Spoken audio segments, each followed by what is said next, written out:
ऐसे ही देख लेते ना सर। क्या? उस पर हाँ, ध्यान ही नहीं रहा बिल्कुल। नहीं, बार बार तो निकल सकते थे।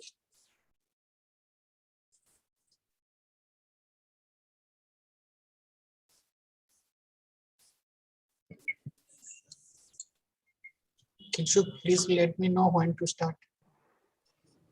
Yes, now it's 10:03. Yeah.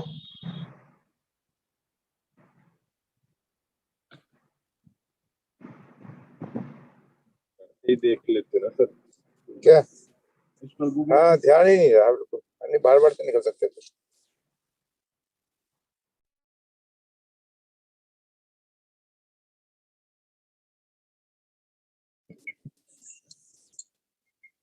Kishuk, please let me know when to start.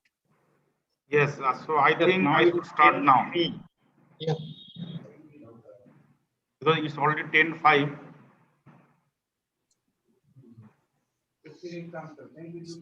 Can I start the program, Kishuk? Yes, please start.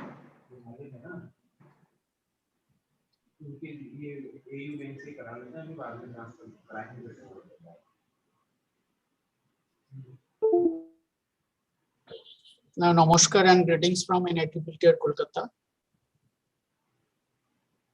I, Dr. Shukantu Kumar Noskar of NIT Kolkata, welcome you all to the National Conference on Ancient Indian Science and Technology and Engineering and Mathematics, Aistem 2021, jointly organized by NIT Kolkata and SPI Uttar Pradesh. Indian civilization is one of the oldest civilizations in the world and has a strong tradition of science and technology. Many theories and techniques discovered by the ancient Indian have created and strengthened the fundamentals of today's modern science and technology. Some of them are groundbreaking contributions and have been acknowledged across the world, and some of them are still unknown. The purpose of our present conference, AISTM 2021, is to promote for revealing on the innovations and discovery of science, technology, management, and mathematics STEM in ancient Indian perspective. So with this, let us start the program. Now, I hope the Kingsuk, you're ready. Yes. Now, once again, I welcome all of you in our conference. Now, to start with the conference, I request Professor Kingsuk Giri to play a Saraswati Varnam. Professor Kingsuk Giri. Arpan, please. या कुन्देन्दु तुषारहारधवला या शुभ्रवस्त्रावृता या वीणावरदण्डमण्डितकरा या श्वेतपद्मासना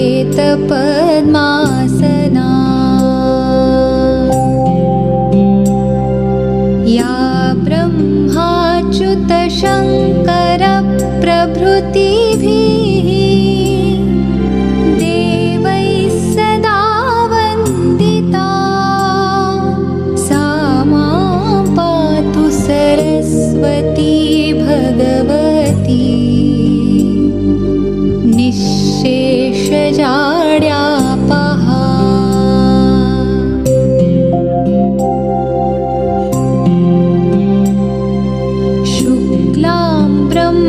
विचारसार परमा आद्यां जगद्व्यापिनीं वीणा पुस्तकधारिणीम् अभयदा जाड्यान्धकारापहा। हस्ते स्फाटिकमालिकां विदधतीं पद्मासने संस्थितां वन्दे तां परमेश्वरीं भगवतीं बुद्धिप्रदां शारदाम्।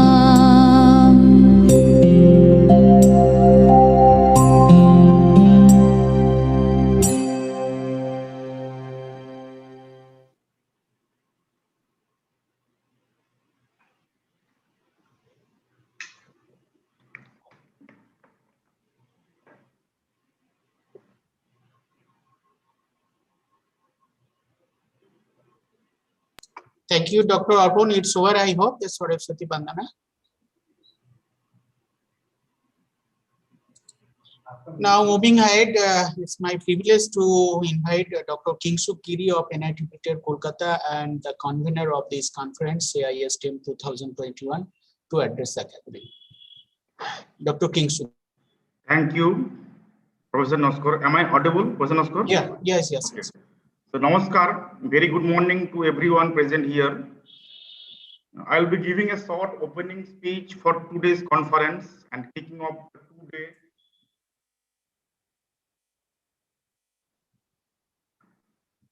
event starting from today. I will be walking you through what the conference is about, how useful it is for you, and what does the future hold for all of us in the context of the theme of this conference. It's my great pleasure to welcome you to the National Conference on Ancient Indian Science, Technology, Engineering and Mathematics, in short Aistem 2021, jointly organized by NITTR Kolkata and SPIU Uttar Pradesh. Needless to say, India has been a land of sage and seers and has produced many scientists, technologists, engineers and mathematicians.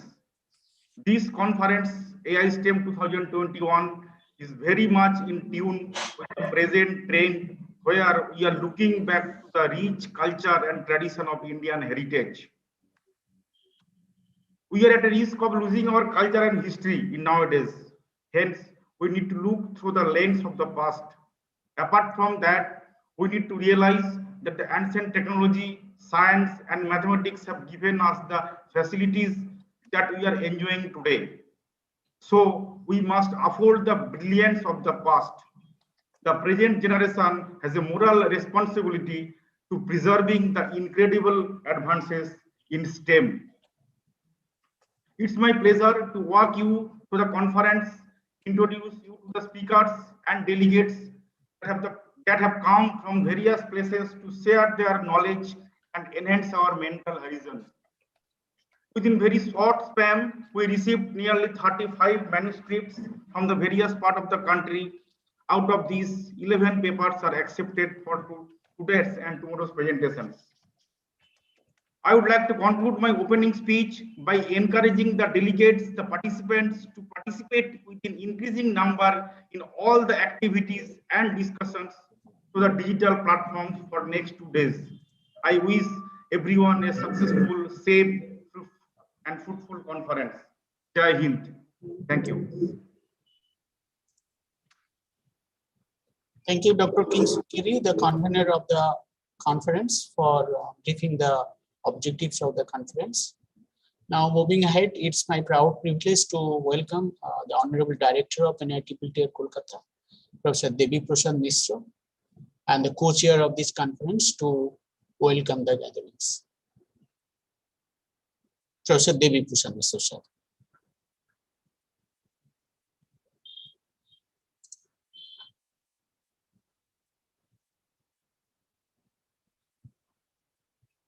May I request Professor Devi Prasad Mishra, Honorable Director of NITTR Kolkata, to address the gathering.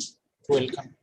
सबको मेरा नमस्कार and respected Dr. Rajiv Kumar, the AICT Secretary, and our today's function's chief guest, and with us Dr. Anil Kumar, who is the head of SPI, is also a partner of this conference, and all the delegates, and also our convener, Dr. Kingsuk Giri and Arpan Mandal and Professor Naskar, who is really anchoring, and all the people.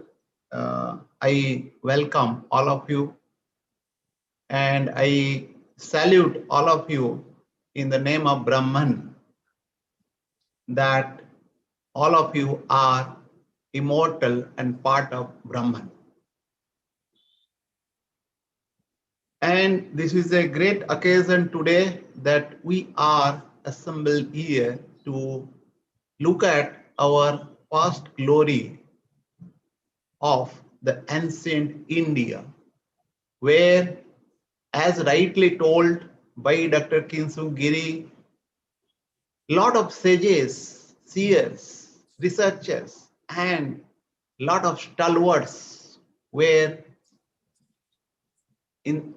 taken birth in this country, on the land of this great country. Several people have taken birth and done a marvelous work. Unfortunately, we got subjugated due to some internal problems and also not adhering to the demonic technologies, what made us to lose the independence something thousands years, 1,000 or more than years back. And from that onwards, we are struggling too much and losing the vigor and the power of the Indian culture and tradition as a total, what we can call it as a civilization, although Indian civilization is the only oldest civilization among all civilization of the world. It is unfortunately after independence of 75 years, what we are celebrating this year, our Prime Minister already declared to celebrate this and revigorate and invigorate the ideas enshrined in our scriptures and in the psychic of our people. Unfortunately, we lost the 75 years, according to my understanding, because this ancient ethos and the tradition are being subjugated by us in last 75 years. That we must keep, take the responsibility of that.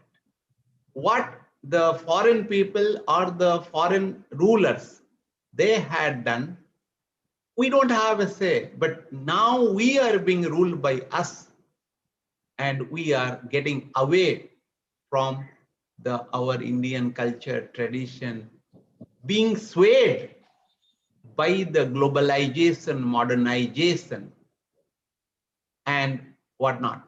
So therefore, we'll have to be careful, and it is good that our NEP 2020 has come, and which has given a lot of emphasis on bringing back the glory of the ancient Indian knowledge system to the mainstream. Unfortunately, last 75 years, it was being away from the mainstream education system. Now, the onus lies with us how we can implement and how we can bring, put that into practice, that ancient Indian science and technology and mathematics, based on which we have really organized. This is the first ever conference, to best of my knowledge, conference on ancient Indian science, technology, and engineering mathematics. And I'm very glad to share with you that with a lot of persistence, we could manage to get a center, Center for Ancient Indian Science and Technology, Engineering, Mathematics, approved by our BOG recently, very recently. So therefore, I would like to dedicate this conference for that center, which must give the light of our knowledge system, Indian knowledge system, which was really have illuminated the entire world. But as we know, under the lamp, always we are in darkness. So we should get out of that, and we are not devoid of Indian knowledge system today. So we should take this as a challenge and make our all efforts, give our life, sacrifice our time, life, money, resources for re-establishing the Indian knowledge system, particularly for this, our institute, NITER Kolkata, should take a lead on this ancient STEM, ancient Indian STEM across the country. That is the objective with which I'm trying, or we are trying to establish, or we are already got the approval from the BOG. So we should take the lead in this and let us work to fructify the things what is being enshrined in this NEP 2020, and let us start again and work further. And there might be a lot of questions which will be coming. What is the relevance of the ancient Indian science, technology, engineering, mathematics, ancient STEM? That I am going to give a lecture.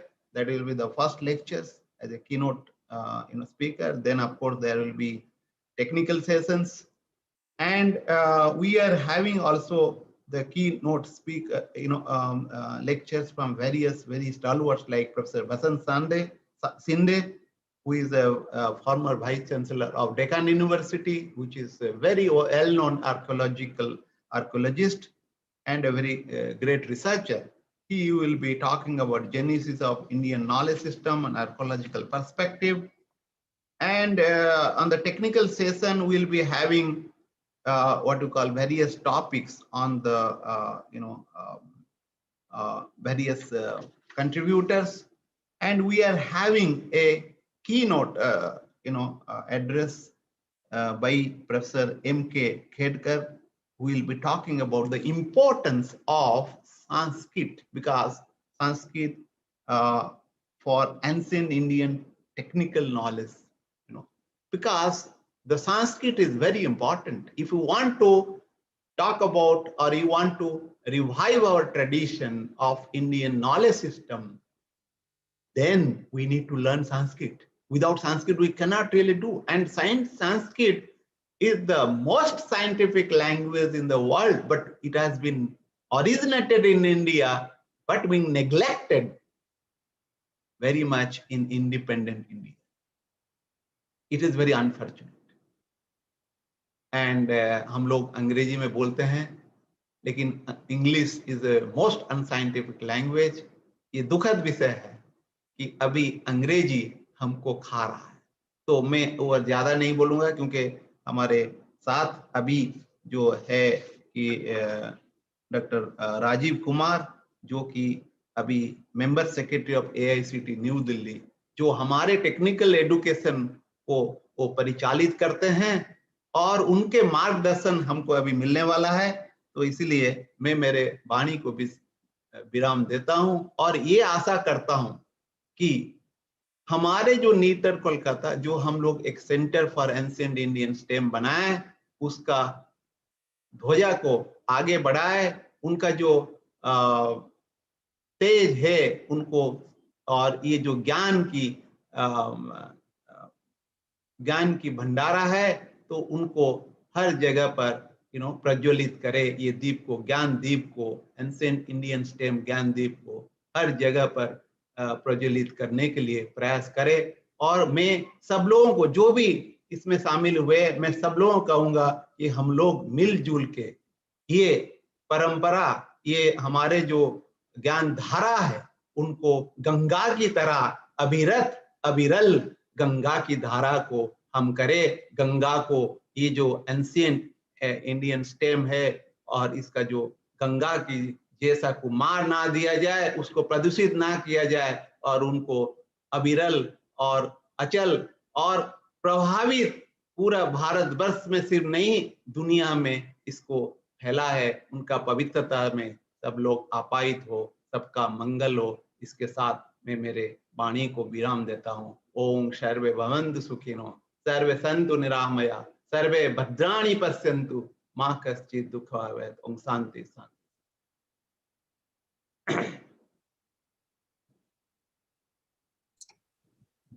Thank you, sir, for your wonderful lecture. Welcome address to the gathering. Thank you very much for highlighting some of the important issues related to the ancient STEM and ancient education system.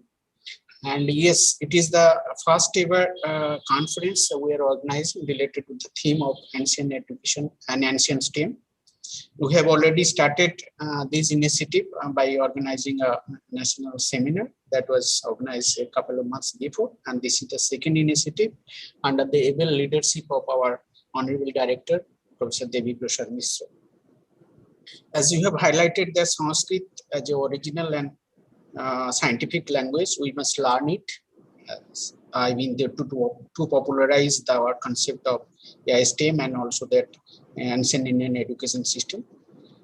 It's a very important news that you have mentioned that our BOG has already approved that NIT PTR Kolkata to be considered as a center for Aistem. So I hope that it is great news and good news from all of us. And thank you very much for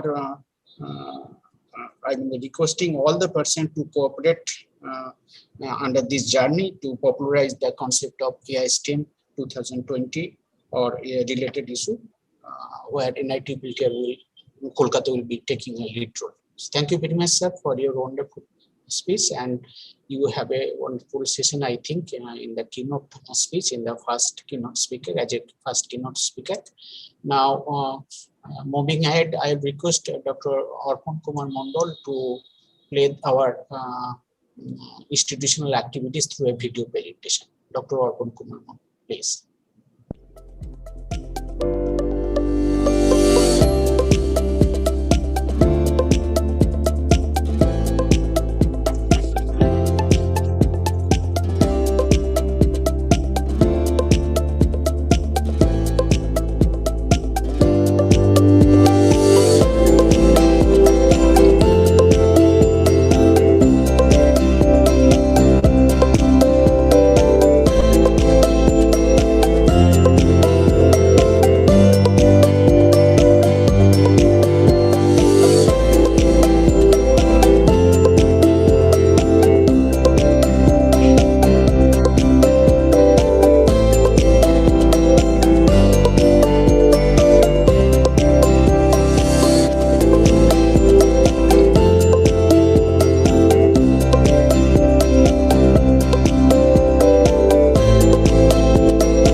भारतीय कला और शिल्प उस को केंद्रित करके जो ये नीटर आज पत्रिका शुरू कर रहे हैं, मैं इस पत्रिका के शुभारंभ भी करता हूँ।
धनम सर्वधनम प्रधानम, ये सारे धन दुनिया के जितने हैं उनमें शीर्षता का धन है ये शिक्षा। पूरे इस लीडर परिवार को मैं अभिवादन कर रहा हूँ। मुझे भरोसा है एक बार ताकत के साथ हम खड़े होंगे तो देखिए कितना परिवर्तन होता है।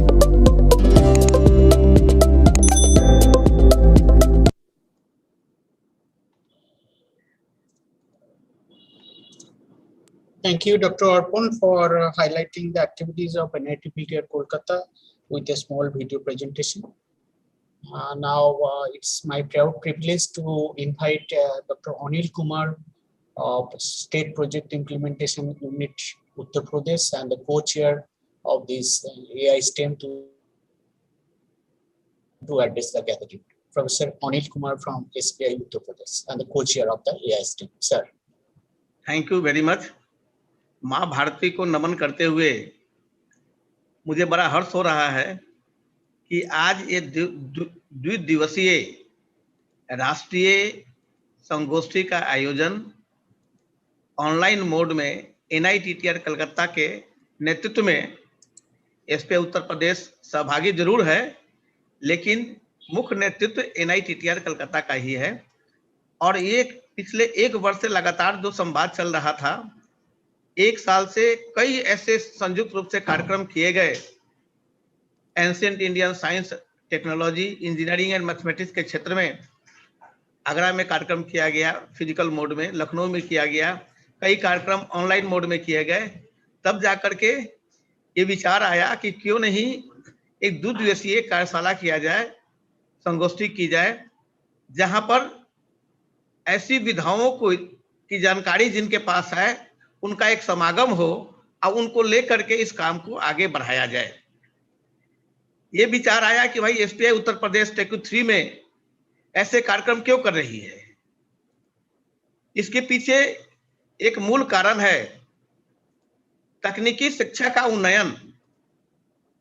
ये हमारा वन ऑफ द मैंडेट है और उसी मैंडेट के तहत ये देखा गया कि ancient Indian science and technology है जिसमें शोध की अपार परंपरा है, और उस परंपरा को आगे बढ़ाने के लिए जब तक हम तकनीकी शिक्षण संस्थाओं में शिक्षकों को जागृत नहीं करेंगे, उनको प्रशिक्षित नहीं करेंगे संस्कृत के क्षेत्र में, तो चाहते हुए भी जो विशाल ज्ञान का भंडार है, प्राचीन भारतीय ग्रंथों में ज्यादातर संस्कृत के ही ग्रंथ हैं, शोध संभव नहीं हो पाएगा। और इसी को ध्यान में रखते हुए एक द्विदिवसीय राष्ट्रीय संगोष्ठी का आयोजन किया गया। आपको जानकारी ही है कि India is one of the oldest civilization in the world and Indian civilization has a strong tradition of science and technology Ancient India was a land of sages and seers, as well as a land of scholars and scientists. Research has shown that from making the best steel in the world to teaching the world to count, India was actively contributing in the field of science and technology centuries long before modern laboratories were set up. Many theories and techniques discovered by ancient Indians have created and strengthened the fundamentals of modern science and technology. While some of these groundbreaking contributions have been acknowledged, some are still unknown to the most. We are having 2 days back our national level webinar on role of Sanskrit in studying and deciphering the knowledge in the field of ancient Indian science and technologies. We realize that we are having that tradition of counting from Jesus. We say BC or AD, but Indian Kal Ganana, this is thousands and thousands years old. We are having a living example of Lord Shiva. We say Shiva, Lord, but now gradually, when literatures are being deciphered, people are gradually realizing that probably 15,000 years ago, Lord Shiva was the living example of the first person, the first human being who gave the foundation of the yoga in the country, and whole global civilizations get knowledge from there. Friends, science and technology in ancient medieval India covered all branches almost. They are physics, chemistry, astronomy, engineering, and almost every domain. Medicine, water conservation, Biman Shastra, electronics and telecommunication technologies, and whatnot.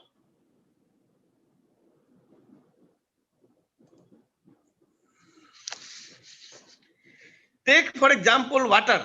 Traditionally, we built high sophisticated systems which varied to suit different ecosystems for harvesting every drop of water.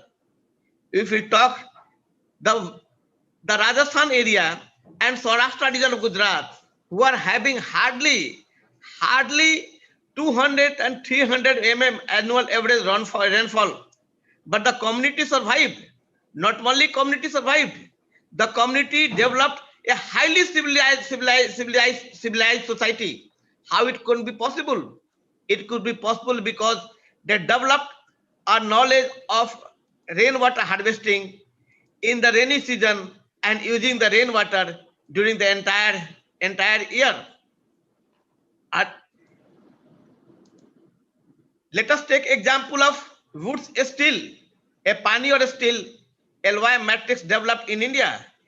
It's a crucible steel characterized by the pattern of bands that was known in ancient world by many different names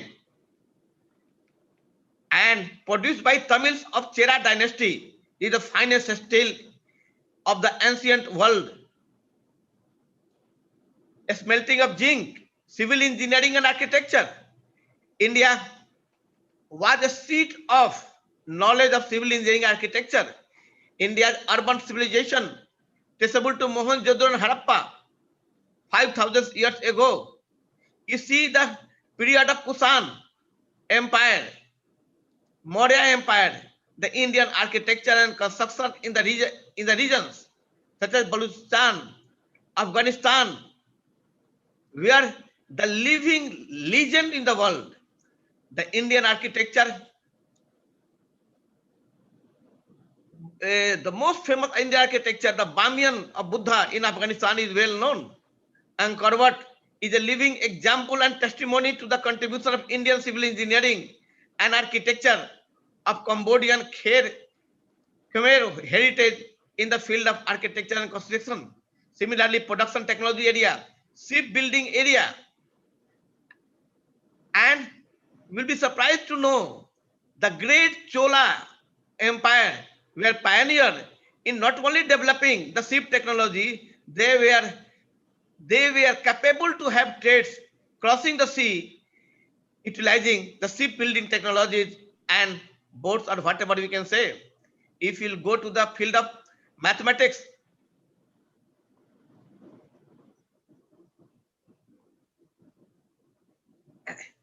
in ancient India is the roots of mathematics, and these mathematics are being traced in the Vedic literature as old as not less than 4,000 years.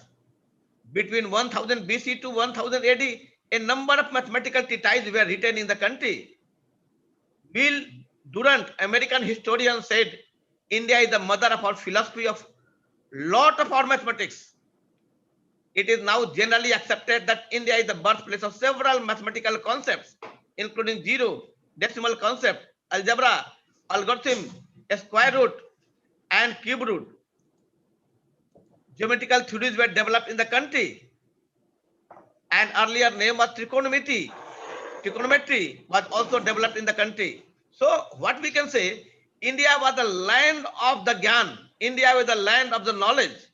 Not only in the pre-Vedic period, Vedic period, and in the ancient Indian period before the Muslim invaders came to the country. Let us talk about 14th century. The great mathematician Madhava, along with other mathematicians of Kerala school, studied infinite series, convergence, differentiation, iterative methods. Deva and Kerala school wrote the first calculus text, Yukti Bhasha, who repeatedly examined methods and ideas of calculus only in 17th century. Similarly, astronomy.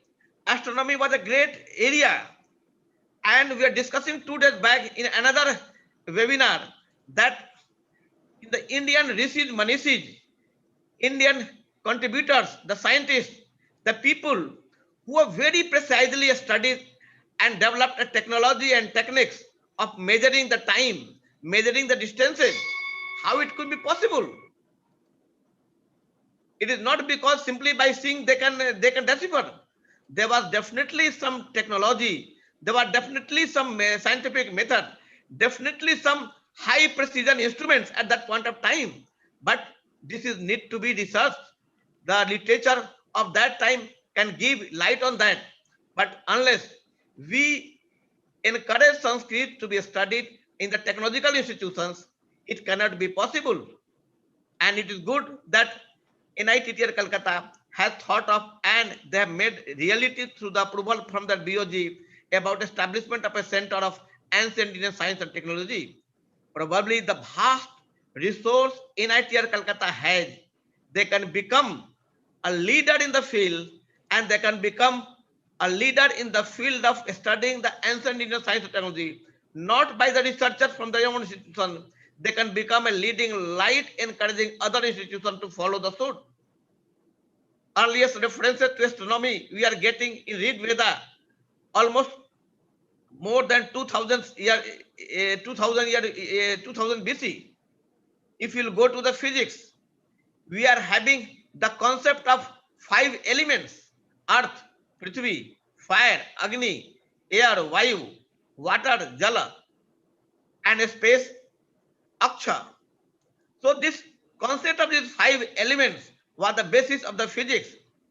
Maharshi Kanad was the ancient Indian scientist, the sage and philosopher who founded the philosophical school of Vaiseshika and authored the text Vaiseshika Sutras. The concept of Parmanu was first came in India.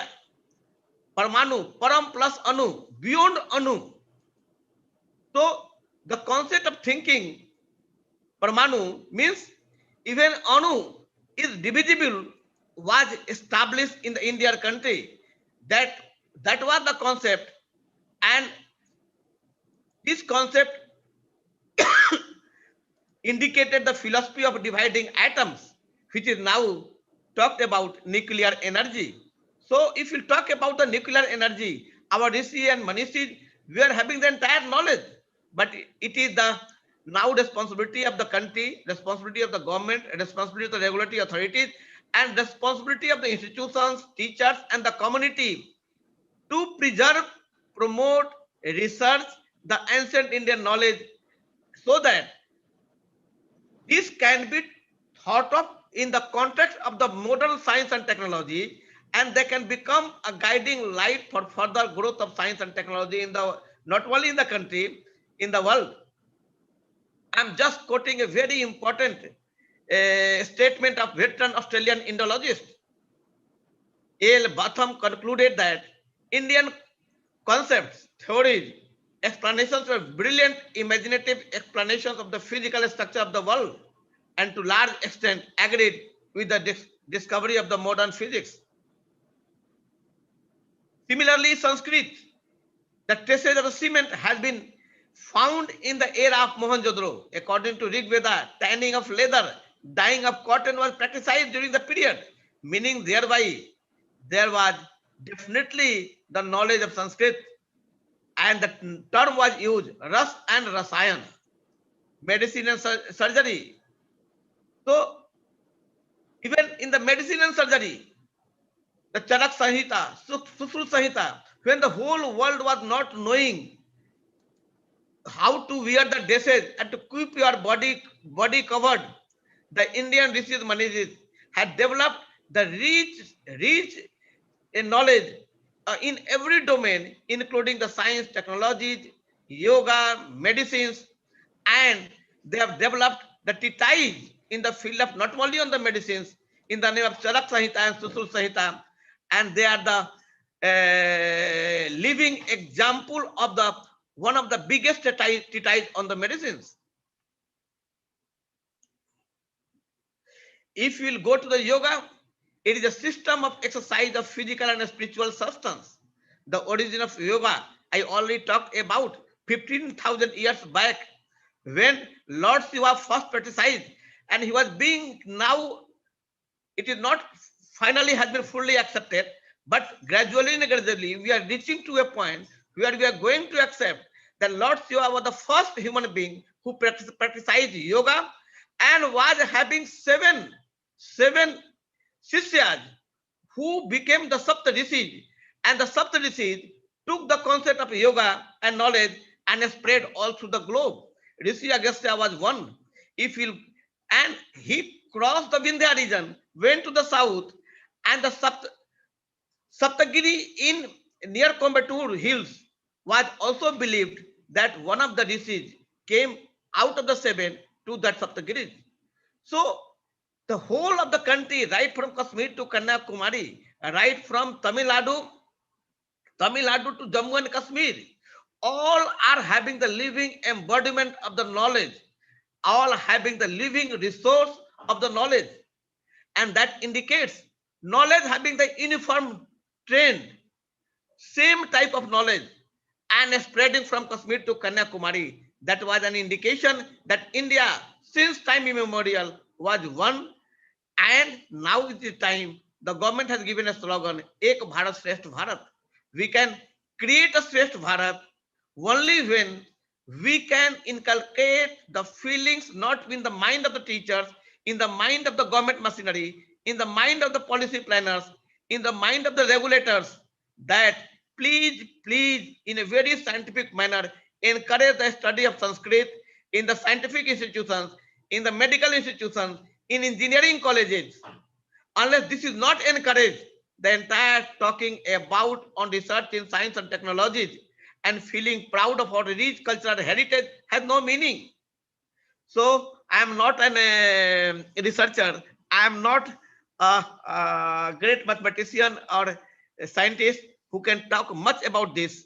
The knowledge which I can got from the various sources, I can share it with you. But we are having large number of people, and more particularly, we are happy that the eminent Professor Rajiv Kumarji, the member secretary for AICT, is available with us, and we are happy that AICT has already taken key lead as per the decision of the policy decision of the government of India in the field of the ancient Indian knowledge system. They are having their own term, Indian knowledge system. So the beginning has started. Now it is the responsibility of we all, the government, policy planners, regulators, teachers, students, and the entire community to carry forward this message of promoting ancient Indian science and technology. And I believe that AI STEM 2021 will be a stepping stone in this direction. With these few words, I once again express my heartful thanks to all the guests, participants, and more particularly Rajiv Kumarji from AICT and my friend and my guide also, Dr. DP Misraji, who has become a living example of a great leader carrying forward the message of ancient Indian science and technology through a word AI STEM 2021. Thank you very much. Jai Hind, Jai Ma Bharati. Thank you, sir, for mentioning the genesis of the conference. And we are happy to listen that a few initiatives under the SPI Uttar Pradesh in association with QIP program, we have organized similar kind of events. Thank you, sir, for your constant support and also your encouragement for organizing such event from NIT Kolkata by using your resources and also your platform. You have mentioned the significance of ancient Indian science and technology, which may be considered the foundation of the modern science we are talking about across the world. You have rightly mentioned the applications of AI STEM in different areas. For example, the production technology, shipbuilding technology, Kal Ganana, and mathematics, astronomy, the practices of yoga, and so on and so forth, which are being acknowledged across the country. You have rightly pointed out that Sanskrit language at its fundamental knowledge is essential to have for all of us to develop or to understand the concept of AI STEM or ancient Indian education system. Thank you very much, sir, for your wonderful speech. Now, moving ahead, it's my privilege and I feel honored to invite the chief guest of this conference, Professor Rajiv Kumar, the Member Secretary of All India Council of Technical Education. We are slightly delayed from the schedule, around 15 minutes for conducting the program. Now, without wasting further time, I will request Professor Rajiv Kumar as the chief guest of the Member Secretary of All India Council of Technical Education and the chief guest of this conference. Now, it's my privilege to introduce Professor Rajiv Kumar. I think we can start. Yes, sir. If you say that, we can start. Because I have another meeting. Okay, sir. Please. Thank you, Professor. Respected Professor Mishra, Director of NITR Chennai, Professor Giri, Professor Mahavir, Dr. Anil, faculty members associated with this important conference, participants, and resource persons. Very good morning to each and everyone. First of all, my thanks to NITR Chennai for organizing such a wonderful conference on this important topic, that is ancient Indian science, technology, engineering, and mathematics. You have covered each and every area aspect of Indian traditional knowledge system. And just I want to share that some few points about the initiatives taken by the Government of India and the AICTE as far as new education policy is concerned. If you go through the national education policy, that policy talks about the Indian traditional knowledge system. Way before this policy was released, we started a cell in collaboration with MHRD, that is Indian Traditional Knowledge Cell in AICT.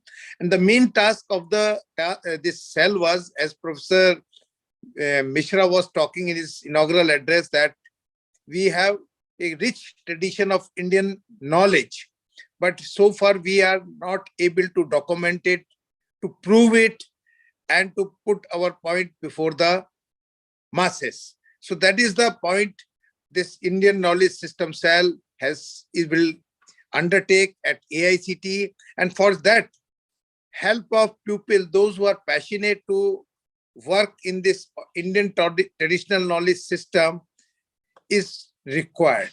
So through this conference, I will request all the participants and the organizer of this conference, you please share the outcome of this conference and try to associate with this Indian Knowledge System Cell, which is located at AICTE, and so that we all together can bring, we can move forward and we can take this Indian traditional knowledge system to the world.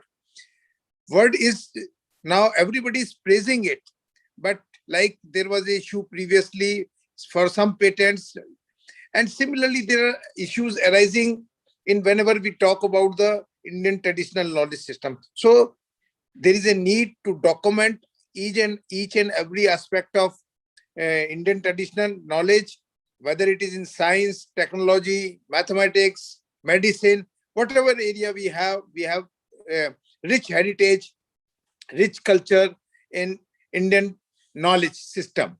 So we have to document it and we have to present it to the world. This is the main task of this Indian Knowledge System Cell.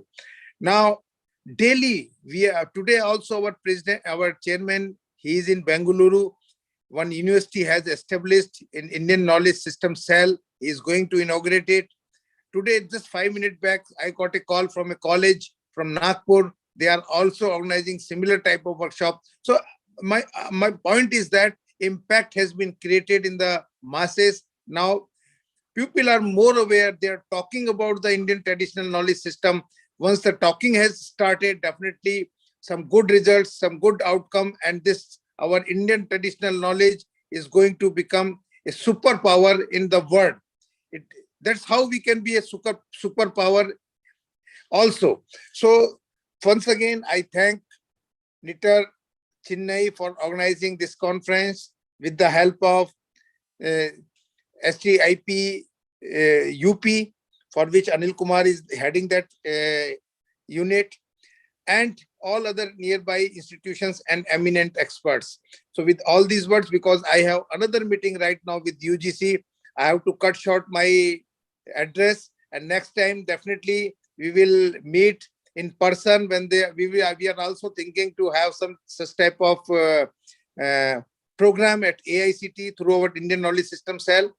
Otherwise, also we have a portal also. So those who have interest, please visit our portal and share their views and try to associate with this knowledge system cell at AICT so that we all together can bring some changes in this direction. With all these words, once again, I thank for inviting me for this important workshop, conference, and sharing what we are doing at AICT in this direction. With all these words, namaskar, pranam.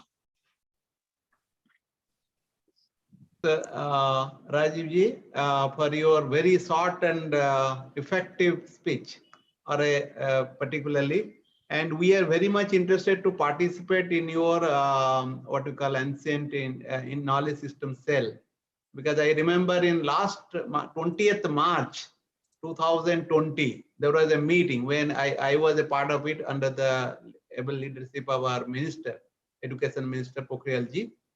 And I think that was created after that, I guess. So we are very grateful to you. You have given your time. Unfortunately, I think because of your tight schedule, we could have got little more kind of guidelines. Maybe in the next time we'll be happy to get your guidelines for how to take forward this one. Thank you very much again from the NITER Kolkata entire family, and by my personal behalf, I'm very much thankful to you. Namaskar. Thank you, sir, for your wonderful lecture. And you have rightly mentioned that our initiative through New Education Policy 2020 to revive our Indian traditional knowledge system, and we are unable to document it. It's very true that whatever that which culture, heritage or traditional culture we are having, we are not able to document it. Now it is the time to show our document through appropriate documentation and appropriate tool. You are a very busy persons. We are very sorry that we are not able to take your speech by having more time. But one thing is that, sir, you have mentioned that we are conducting the program from NITPT at Chennai, that we are conducting the program for NITPLTR Kolkata. Although jointly from all NITPLTR system, we are conducting many programs, but this particular program. I'm very sorry. And name is okay, sir. It's okay, sir. I don't know why I took that name, sir. So this is NITPLTR Kolkata. Sorry. Okay, it's okay, sir. Okay, sir. I hope that in future we'll be organizing similar kind of program with active support from AICT and active support from your side. Thank you very much, sir. Thank you. Now it's time to propose the vote of thanks. To propose the vote of thanks now, may I request Dr. Mahavir Singh Naruka of SPI Uttar Pradesh and joint convener of this conference, Aistem 2021, to propose the vote of thanks. Professor Naruka, please. Thank you very much, sir. So, on behalf of the National Institute of Technical Teacher Training and Research, Calcutta, the State Project Implementation Unit, Uttar Pradesh, and my own behalf, I would like to propose heartily vote of thanks to our mentor and the chief guest, Professor Rajiv Kumar, who is the member secretary, AICT, for gracing this inaugural session of this 2 days National Conference on Ancient Indian Science, Technology, Engineering and Mathematics, AISTEM 2021. Thank you, sir. Your address was very meaningful and interesting. I am sure that all the participants have taken note of your guidance and will be implemented within their organization and the suggestive action to be initiated at their level. I would like to convey my sincere regards and thanks to Professor Devi Prasad Misra ji, who is the director NITTTR Calcutta and conference chair, for your active contribution toward the success of this conference. Sir, your talk was very informative and useful for the participants who are attending this conference from various leading institutions. I would like to convey my sincere regards and thanks to Dr. Anil Kumar, State Project Administrator, SPIU UP, and the co-chair of this conference for his support and the guidance. Sir, your support and guidance is making this event knowledgeable and meaningful.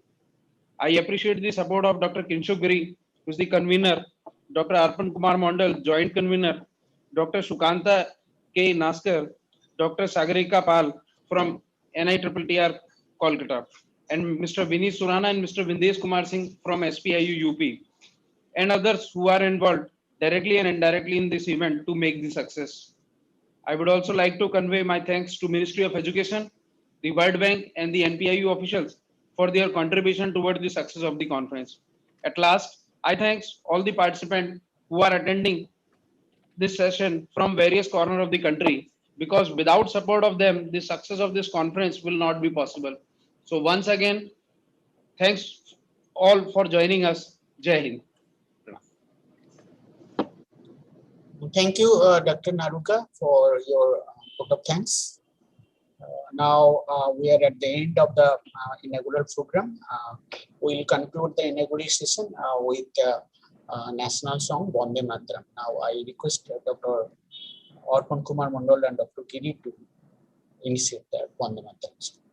Thank you.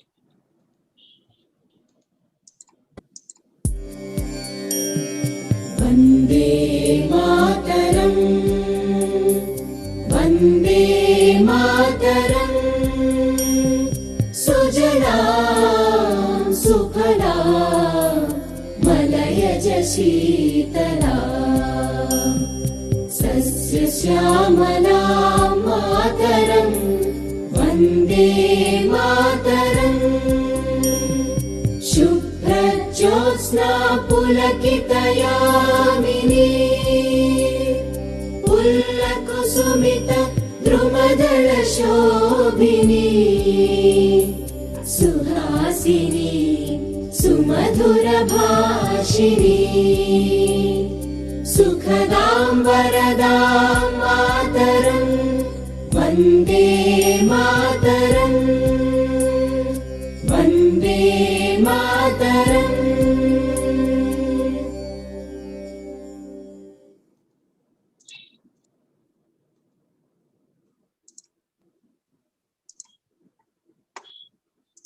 Thank you, Dr. Giri and Dr. Arpan Mondal for playing the Vande Mataram song. Now, with this, we are concluding the inaugural session of the conference, and from 11:30, we'll be starting our session. And to start with the session, the first keynote session, Then first keynote speaker is our Honorable Director, Professor Devi-Prasad Misra, and he'll be speaking on the relevance of ancient Indian STEM in modern time. Professor Devi-Prasad Misra, and subsequently will be conducting the technical session and as well as other keynote sessions. So with this, thank you very much for your patience hearing and to be available in the inaugural session. Let's have a break for a few minutes and we'll be resuming our session from 11:30 as per the schedule. Thank you. You please hello. Sir. You please ask them to connect 11:20. You know, like otherwise. Okay. Sir. So what I request all the participants and the presenter to be available to join the program at 11:20. And such that we can start the program as per the schedule sharp at 11:30. Okay, thank you. Thank you. One just small announcement. All the speakers for the technical session, so please be ready with your time schedule. So you will have 12 minutes, 10 minutes plus 2 minutes questions and answers. The time will be strict. Please maintain the time. So please finish your talk within the stipulated time. And be ready with your PPT or PDF so that you need to share it via this Zoom platform. Thank you.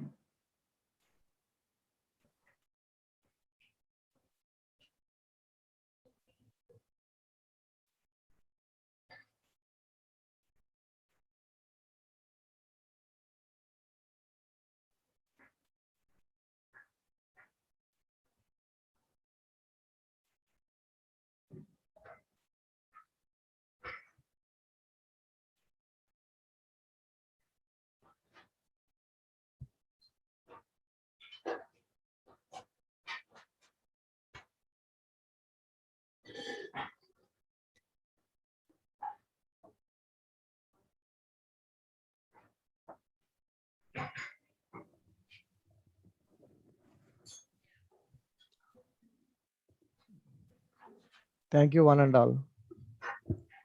Take care. Bye.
कैसे sir वो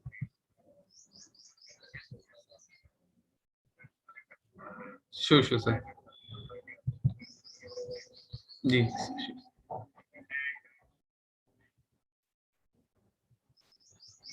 sir 454 पे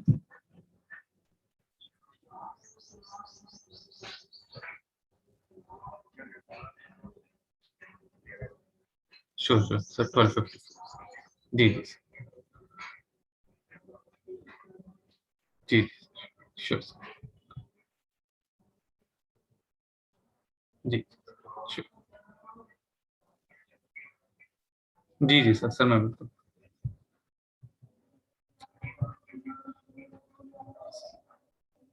अच्छा sir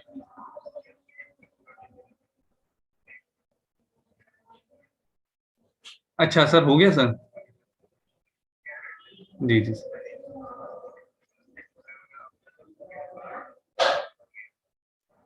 sir मैं शाम को एक बार देख लेता हूँ सर पर्चा तो मेरे पास पड़ा ही है सर यस सर सर जी सर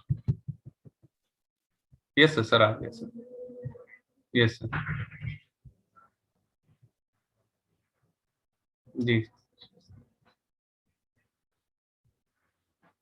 जी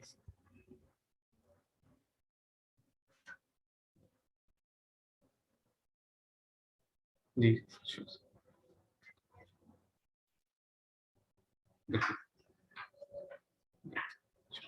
प्रणाम सर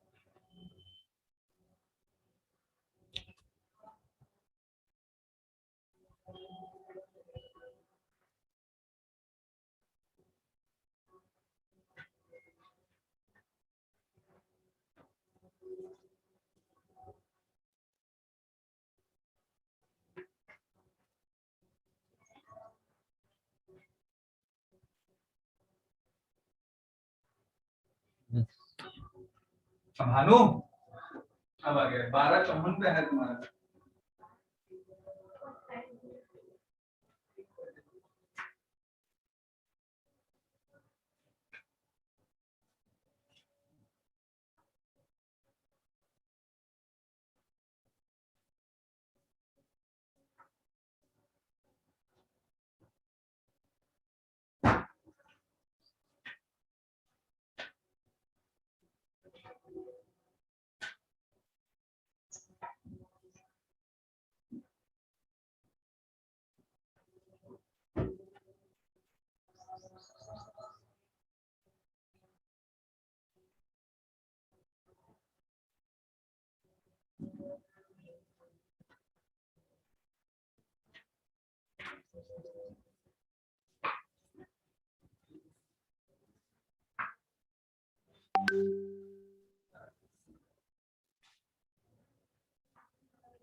देखो आदित्य दादू आ गए।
अच्छा आज कहाँ दिया?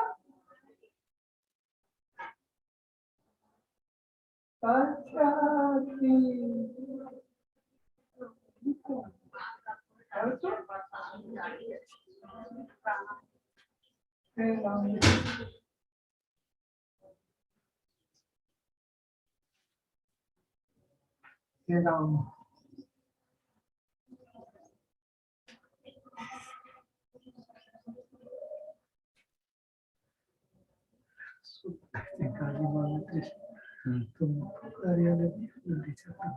ऊपर आ गए जाना है तो उसी गाड़ी में जो टीका लगवाने जा रहे हैं।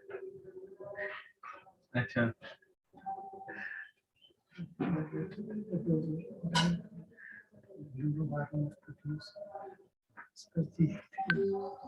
अच्छा भास्कर जी रहते हैं ना? हाँ तो ठीक है। नहीं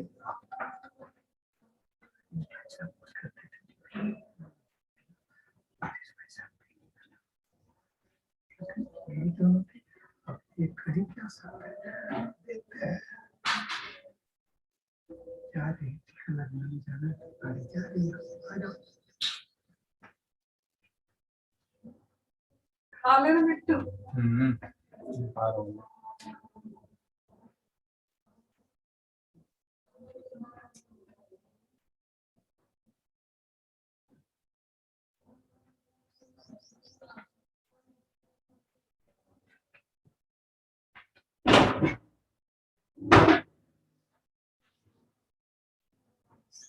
अरे वो मनमोहन तो वहीं कहीं घूम रहा है ना, मतलब पागल हो गया वो, तो आप कुछ कह नहीं सकते पागल हो गया ना अच्छा मतलब। हाँ हाँ जो अब ऐसा आदमी जो अपने घर परिवार पे ध्यान ही नहीं दे रहा है।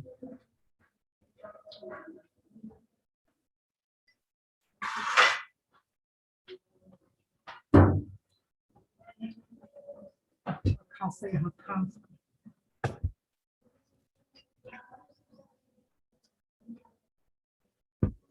यदि पागल हो गए तो उनकी तो बात होती है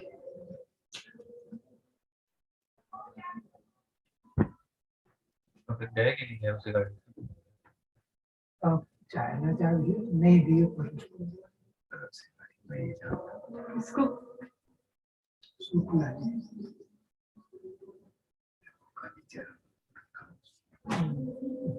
भटक रहा है कालीचरण का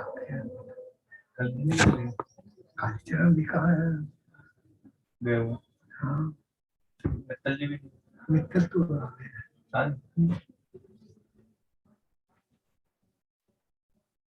10-15 दिन के बाद आते हैं चंद कुमारी दे रहा था दिया उसको कौन कौन सी यही तुम साल भर पैसा लेते रहे तेरे अकाउंट से जाता रहा तुमने कभी फोन किया तो उठाया नहीं उसको भी नहीं रहा ठीक चालक था ना। अच्छा, बूढ़े बूढ़े थे? बूढ़े नहीं, हाँ हाँ बूढ़ा ही।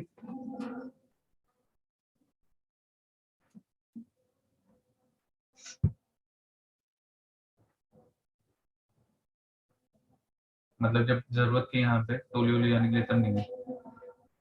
तो भाई लॉकडाउन लगा था, इसके बावजूद तो जब फोन लगाते थे उठाते नहीं। फिर एक दिन वो लगा था, साजी से बात हुआ नजदीक से, वहीं से किसी कर रहे थे, तब फिर बुलाया, तब चाबी बताया। चाबी? वहाँ ताला बंद करके चले गए थे ना कमरा? हाँ। रामचंद्र जी को पुत्र था।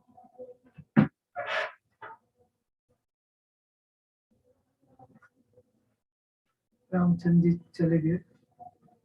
रामचंद्र गुप्ता सेंट्रल स्टोर बैठा था। वो तो डोकरा तो बहुत मारे। वो तो जब तक नहीं तो दवाई यहीं से खाता था ना। वो कब से हॉस्पिटल में रखा। अब तो शायद दवाई का फिर से वैसे नॉर्मल कर दिया ना? नहीं अभी पता चला भी। मुझे तो अभी अभी सर ने बताया। अच्छा देखिए मेरा की दिक्कत होने का नहीं, सही बात है। कार्यकर्ताओं को तो अरे उनकी दवाई 2,000 रुपए की है। 2,000 कार्यकर्ता के पास काम से हो नहीं, मतलब अब ऐसा के पास तो हो सकते हैं, पर एक आम कार्यकर्ता के पास। चलो जाएंगे तो पता चलता।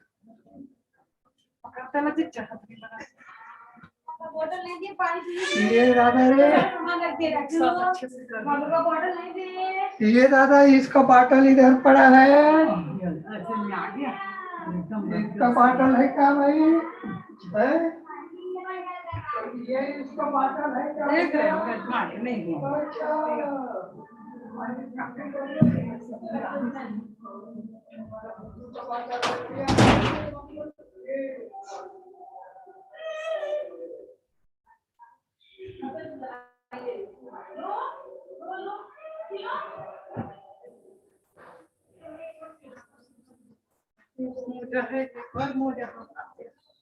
ये तो नहीं है आपके घर तो पहले। हाँ इधर से की तरह गंदा हो गया। कल चलिए टुड़ुम टुड़ुम टुड़ुम।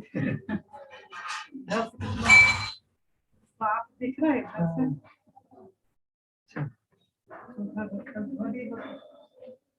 ये बंद कर भैया, बंद कर दो लैपटॉप।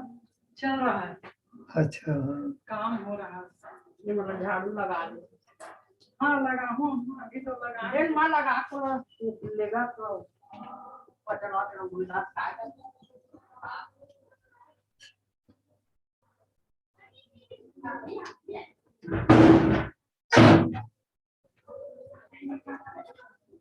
राजू है क्या? बेटा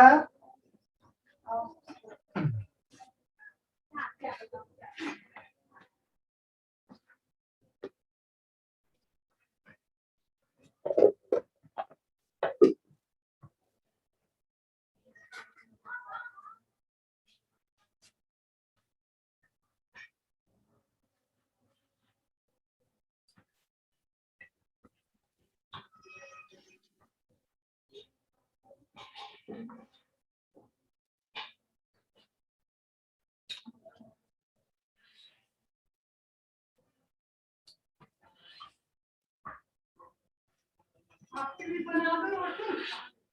हाँ अरे रात भर दवाई के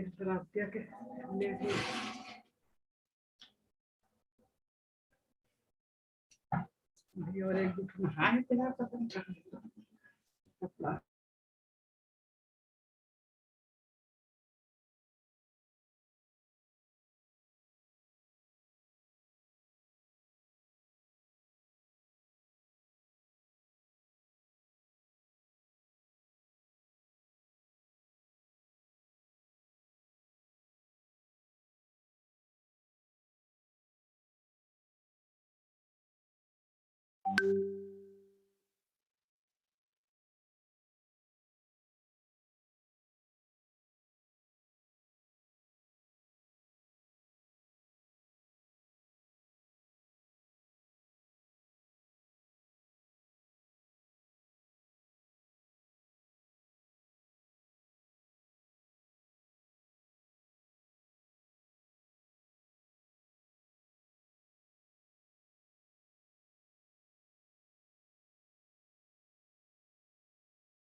Professor Noskor, are you there?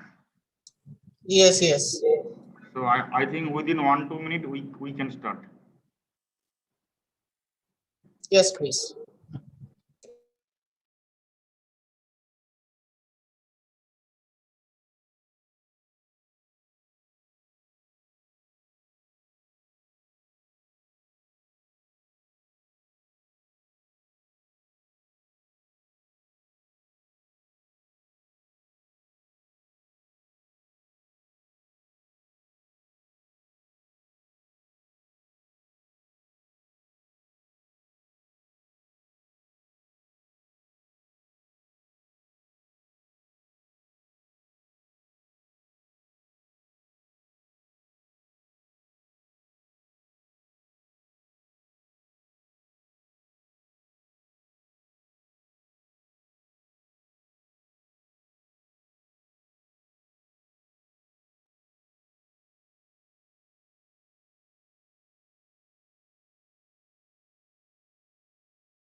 Dr. Orphan, will you start?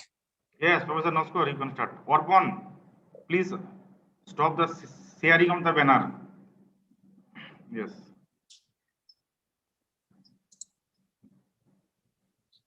Now, welcome back. We are about to start the technical session, and we will start our technical session with a keynote speech. The keynote speech will be given by Professor Devi Prasad Misra, our Honorable Director of Penetrability Kolkata and Chair of today's conference. He will be speaking on the relevance of ancient Indian STEM in modern time. His speech on the relevance of ancient Indian STEM in modern time, Professor Devi Prasad Misra. Now, before he start his keynote speech, let me introduce Professor Devi Prasad Misra. It's my proud privilege to introduce the first keynote speaker, Professor Devi Prasad Misra, the Director of Penetrability Kolkata.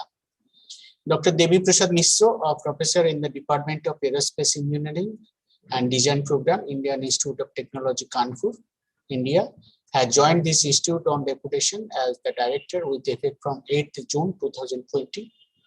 He had held Indian Oil Golden Jubilee Professional Chair in IIT Kanpur. He has been conferred with several awards and recognition. He received the doctoral degree from Indian Institute of Science, Bangalore in 1994. His area of interest are in propulsion, combustion, computational fluid dynamics, and atomization. He has edited 5 textbooks and 6 edited books in the field of combustion and propulsion. He has published more than 232 research papers in international and national journals and 5 patents to his credit. He has also developed a unique virtual lab. The name of the lab is Virtual Combustion and Atomization Lab. He has undertaken more than 38 research and consultative projects from various agencies, research labs, and industries. He has developed 6 online courses under the same platform, a national initiative of MHRD, now the Ministry of Education. Besides this, he has designed and developed a unique MOOC, massive open online course on the introduction to ancient Indian technology on same platform of NPTEL. He has published 2 edited books titled Forays into Ancient Indian Science and Technology and Glimpses of Ancient Indian Science and Technology. Over the last 8 years, he has delivered several invited lectures on ancient Indian science and technology and culture and tradition, more than 5.5 lakh of people across the country, to revive and re-establish the ancient science and technological culture of India. He has also delivered several invited lectures on ancient Indian spiritual knowledge system by several organizations across the country. He has written several articles to popularize science and technology among common people and delivered several lectures and discussion on TV and radio related to the ancient science and technology and other different topics. He has penchant for designing and developing eco-friendly and sustainable, which is appreciated by people. He has doubled Odia literature and has 2 books in Odia language to his credit. He is a well-known speaker and motivational speaker and very popular among the youth circle. So with this, may I request our Honorable Director, Professor Devi Prasad Misra, Director of NIT BTR Kolkata, to start his speech as a keynote speaker in the first keynote session.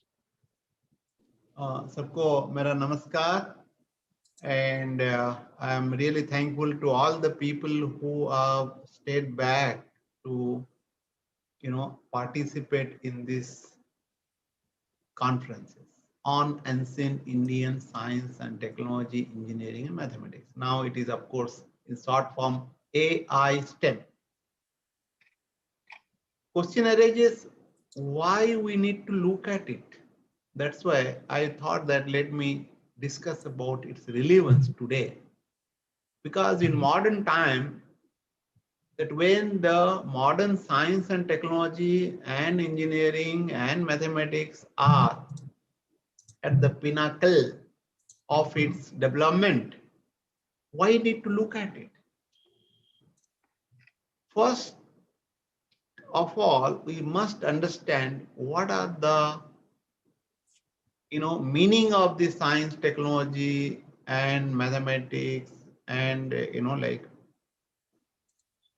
and what really they are supposed to do. If you look at, if I ask this question, what is science? Then one can say that it is basically systematic knowledge of the materials and other things, the nature, particularly natures. Nature means Mother Nature in Indian parlance.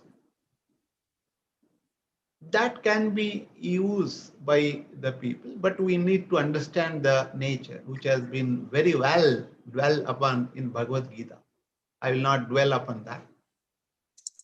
But that is a very different perspective what Western people have looked at. It will be testable and it has to be experimented, has to be proved, that way systematically, basically a knowledge of common sense, I call it. Because the science is basically common sense, but people have made it very complicated. People have made it, become a restricted to some people. And scientist means very great. But that is the thing what was not in ancient India. Therefore, there are several coaching centers today for engineering education. For, science is neglected in this country because of this too many importance for engineering. But what is engineering? If I look at it, is basically a process of making a product or a process, another process, one can say. Or when you talk about technology, then basically it's how you can develop a product or a process, that, and how you can use the resources like innovative tools, system, material to develop some product or process so that quality of human life and others will be improving. But question arises whether our life has been improved. In what sense? That question should become. So therefore, engineering and the technology, they are basically, similar in nature, but different in the perspective of the how it will be utilized. So the technology refers to purely the result, what will be outcome, and the engineering is basically a process. Let us look at in Indian context, what was that? It was basically, if I go to a definition which is given in scripture, Nana Vidhanang Bastunang Yantranang Kalpa Sampadam Dhatunam Sadhanang Cha Bastunang Silpa Sangitam. Of course, earlier days in technology and the engineering are, generally not being used in our language. We use silpa, kala or silpa, like kala and silpa are intermingled. You might be, I think some of you might be knowing that we have started a magazine known as the kala or silk. Generally, like that thing. But that means art and culture together, art and silpa are together. But here the definition, what is given in our scripture is very interesting. There should be all unisonly will be working. What are those? Nana Bidhanam. There are several types of techniques. Bastunam. Bastunam means, materials, and Jantranam, like tools and then machines, whatever you want. And to have and Dhatunam means metal or any other materials. And all together we'll be developing some sampad or wealth, that kalpa sampadam, when you'll have to make it, so that it will be all working like a song. Sangeetam. In Sangeeta, there will be music, there will be vocal, there will be several instruments will be working, concentration required, so that it will be working in symphony. But today, our technology is like that, or it is different. That we'll have to see. These are the definition, very beautiful definition. I don't think anywhere in the modern context that kind of definitions are there. That means they will be working together without any disturbances. Let us look at mathematics, because we talk about science, engineering, and technology and math. What is mathematics? Mathematics, if you look at, it is basically related to the study of numbers, shapes, and patterns. And if you look at the word mathematics, is basically stemmed from mathema, and which compasses science, knowledge, and any other learning. Basically, it is. And mathematics was considered to be the great knowledge in ancient India. And let me talk about one sloka which was given in Vedanga Jyotisa, in way back in what the Western people are telling this timeline, which I do not believe, because too small time they are giving, like 1200 BC kind of thing. But according to Veda, is as old as our civilization. Our civilization is very, very old, and which is not having much history so far the Western people, because we go back to the era of our Satyajug and then Dwapar Yug. These are the all kind of things which is difficult to even conceive today in modern timeline. Let me not get into, but let me tell you that today mathematics is considered to be very difficult subject, and people do not know mathematics. Although we teach, I know in IIT Kanpur, being a faculty member, people always, students and then faculty members, they're always getting frightened by mathematics, because mathematics is not being taught the way it is supposed to be. And mathematics is very important. Today, who are going to become mathematics teachers, mathematics, pure fellows who are not getting any other thing, they will go to mathematics. But mathematics is very important. Now, the very great minds should go for mathematics. Okay, but unfortunately, it is not. So now, what is being talked about? The yatha sikha mayuranam naganam manayo yatha tadvad vedanga sastranam ganitam murdinam sitam. It's like the crest of a peacock in the gem on the head of a snake. Like look at the comparison.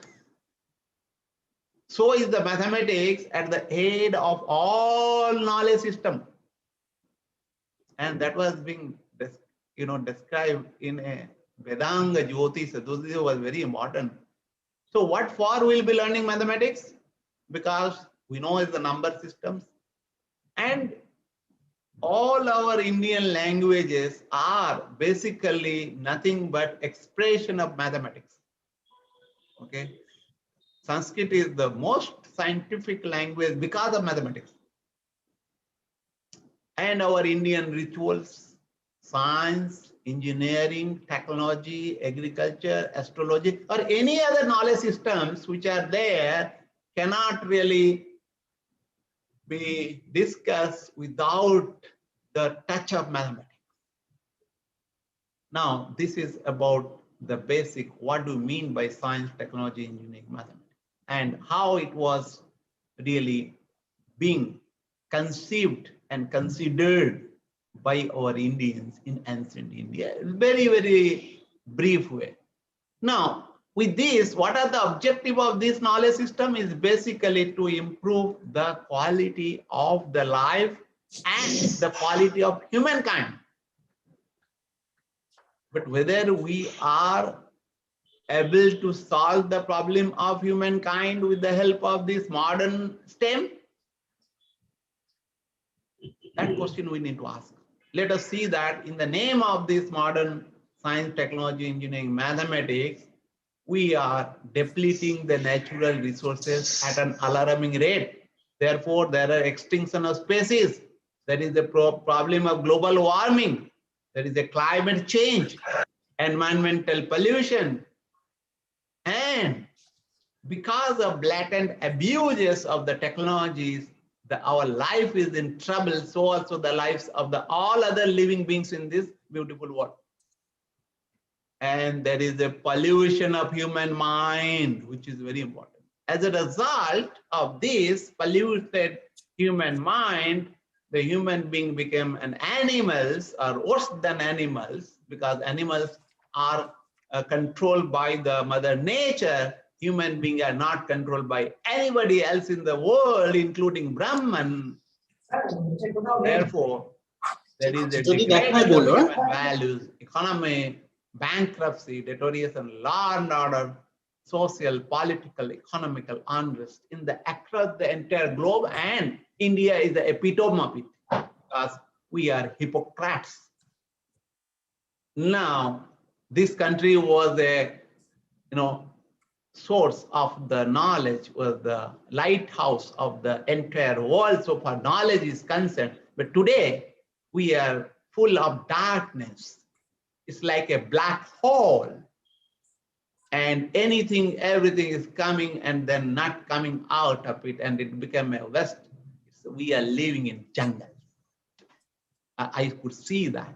I mean, what Dr. Anil Kumar was telling, that I was in a conference, I was chairman of that, and a very great person was talking about the timeline, and what timeline he was telling. Kali Yuga is something 432,000 years, and now in the Kali means all whatever you could see is all disturbances, all disorderliness, whatever you could see in this society today.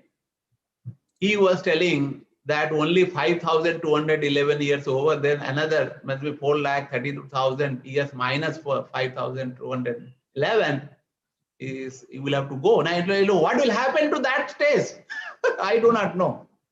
So I was wondering, if that is true, what this calculation says, then I do not know what kind of people, human beings, what kind of animals and other things will be there on this beautiful earth.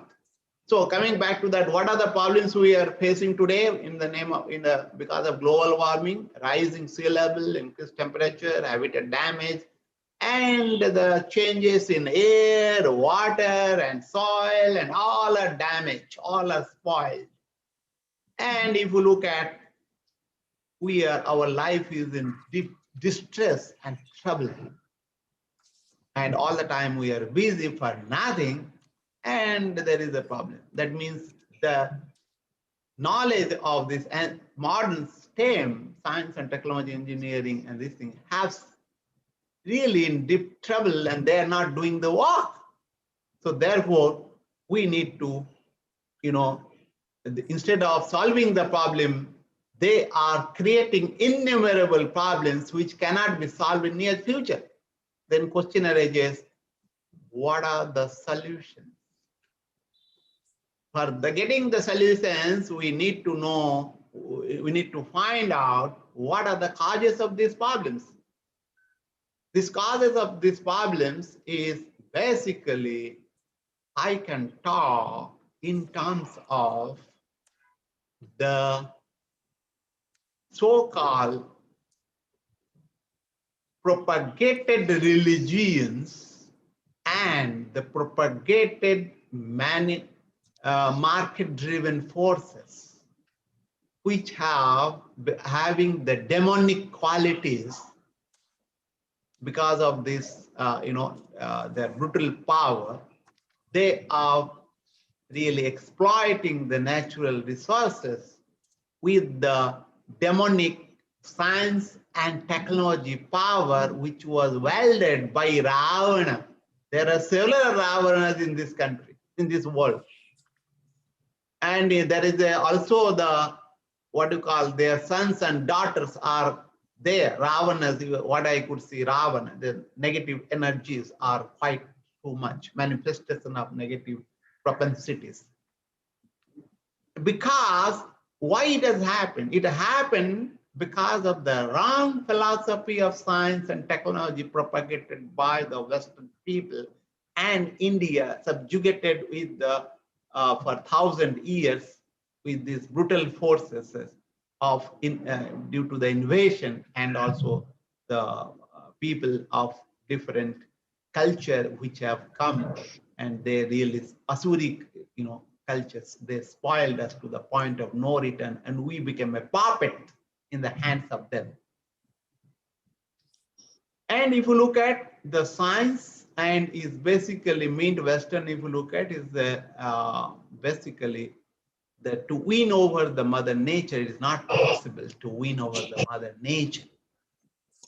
And the wrong philosophy of life. The life of human being is not to enjoy because they believe in the, like there's having only one bath. Let me enjoy whatever I can. No, that is not the reason. Your objective of human life is not to survive. Survive is the fittest, what Western people are talking about because of Darwinian theory. That is wrong. We should learn how to live a life which is eternal in nature. So therefore, that is the philosophy of life. It's wrong of the materialism, market-driven materialism makes a man social, maniac, that today the whole world is being consisting of the half-mad people. Now, where to go? And control the society, entire society is controlled by the greedy market forces and the lack of leadership with proper vision, intellectual bankruptcy, because Asuras will not have a mind to think. They are too selfish to do anything else except their self-aggrandizement. And as a result, this all are tapering down. Let me tell you, sum it up. And as a result, this education methodology or the system, what is prevailing, is absolutely rotting the people to the level of nowhere except the demons. So the context, let me summarize what is the problem of all these things, is the lack of spirituality. That is my genesis. So now what is the solution? Now we may glorify the ancient Indian context, but my guru is a Chanakya who says, Navena Anvang Sodayat. Relook at the past heritage with modern outlook. You cannot copy the ancient stuff and today because time has gone. So therefore, we need to relook back at our cultural heritage, thrives for thousands of years, and try to investigate an ancient scientific heritage of our civilization, which is still existing and is about to die because of our apathy, because of our inability to understand the efficacy of Indian life. Due to several reasons, I don't want to get into the reasons at this moment of time. Redefine the philosophy of science, and because the philosophy of science and technology of the West and what we are professing blindly is totally wrong. It has to be re-looked at. Therefore, there is a need to relook at the basic philosophy of the ancient science and technology. Redefine our individual life, reshape collective life society. Therefore, it is very important to relearn and profess the essence of the ancient Indian technology, engineering, and mathematics and science. That we would call Aistem. And that is we need to adopt this Aistem instead of the artificial intelligence, which is will be spoiling the human being. let me quote how it is important for doing this thing. As I told in the morning, that Sanskrit is very important, these things. And without learning the Sanskrit language, we cannot work on ancient STEM. I must tell you, ancient Indian STEM, AI STEM. Okay. Because you look at in 1899, the Sir Monier William, who was writing a preface for this one dictionary, Sanskrit English, he says the Hindus have made considerable advances in astronomy, algebra, arithmetic, botany, medicine, not to mention their superiority in grammar long before some of these sciences were cultivated by most ancient nations of Europe. Hence, it has happened that I have been painfully reminded during the progress of dictionary that a Sanskrit lexicographer ought to aim at the kind of quasi-omniscience, omniscience. Unfortunately, हम लोग संस्कृत नहीं जानते हैं, ना पढ़ते हैं, ना देखते हैं, ना सुनते हैं, ना कुछ करते हैं, तो क्या किया जाए? अंग्रेजी के दाव में फंस रहा है, अंग्रेजी दाव पे. So what I would suggest that, for that, our Veda is a epitome of the knowledge, a storehouse of knowledge. Of course, we do not know Sanskrit. We do not know that their language, so therefore. But I must tell you, apart from Vedas, like 4 Vedas, Yajur, Rig, Yajur, Sam, Atharva, and there are several Samhitas, Brahmanas, Aranyaka, Upanishad, which are, basically interpretation of these Vedas, and there is 6 Vedangas, 4 Upangas, and generally, if you look at these are important. Earlier days, people were talking about, Siksa, Vyakarana, Chandas, Nirukta, Jyotisha, and Kalpas. All those things are very important, but unfortunately, we need to relook at how we can reorient. It has to be looked at in a very congruent and integrated manner.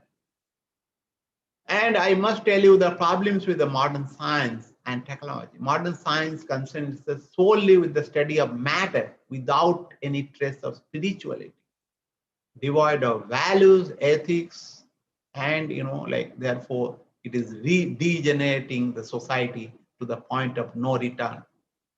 And its method of investigation is necessarily reductionist and vivisectionist. So therefore, we are looking at a very tiny portion and getting a holistic view.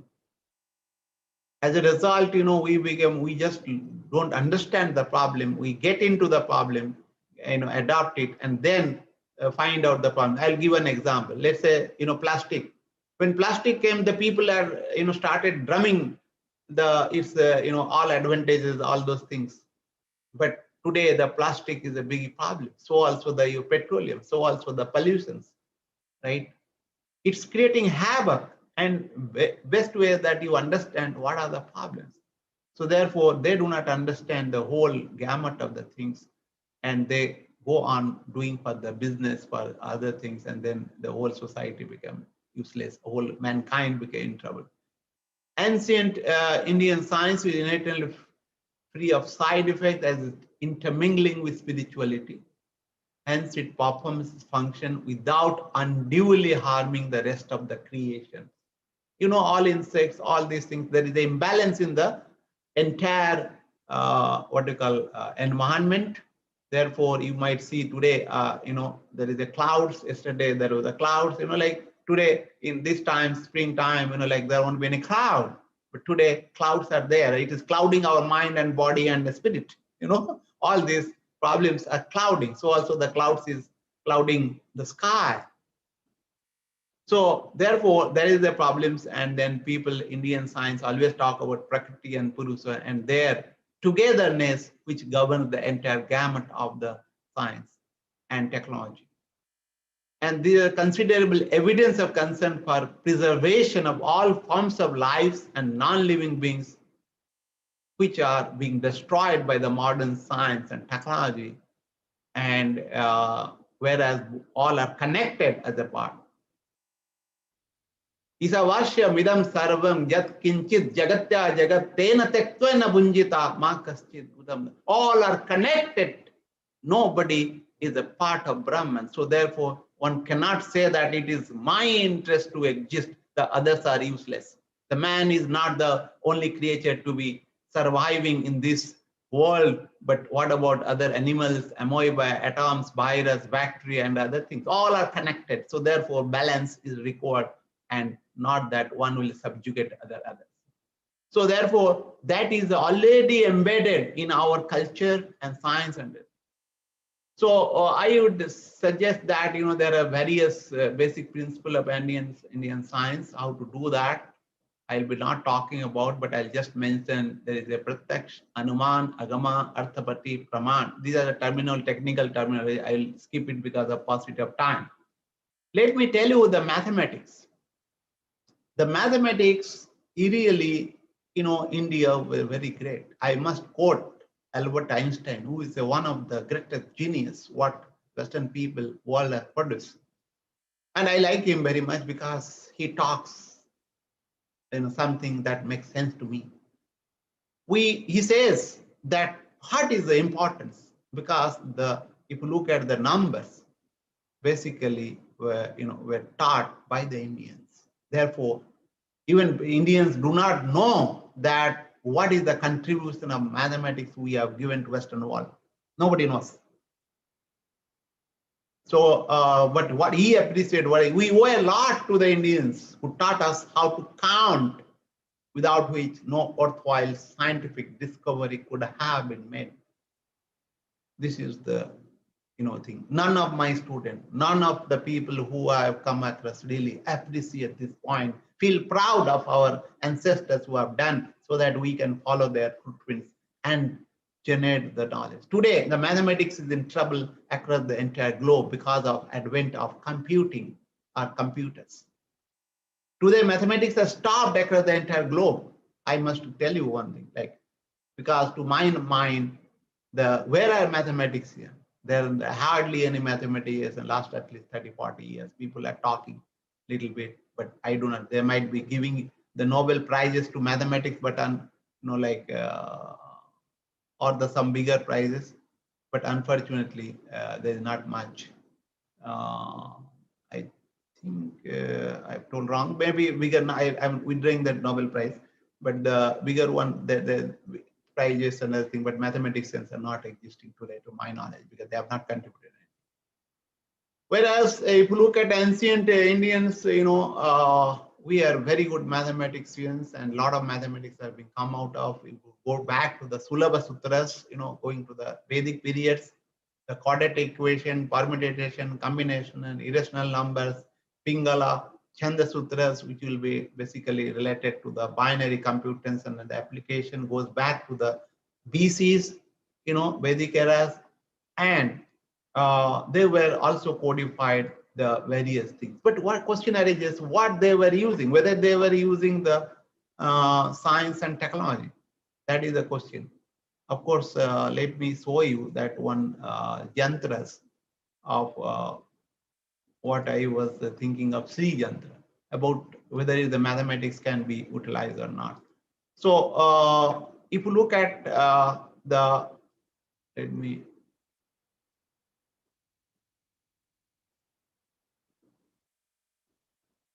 see, let us look at is it visible? Is it visible now, the Sri Yantra?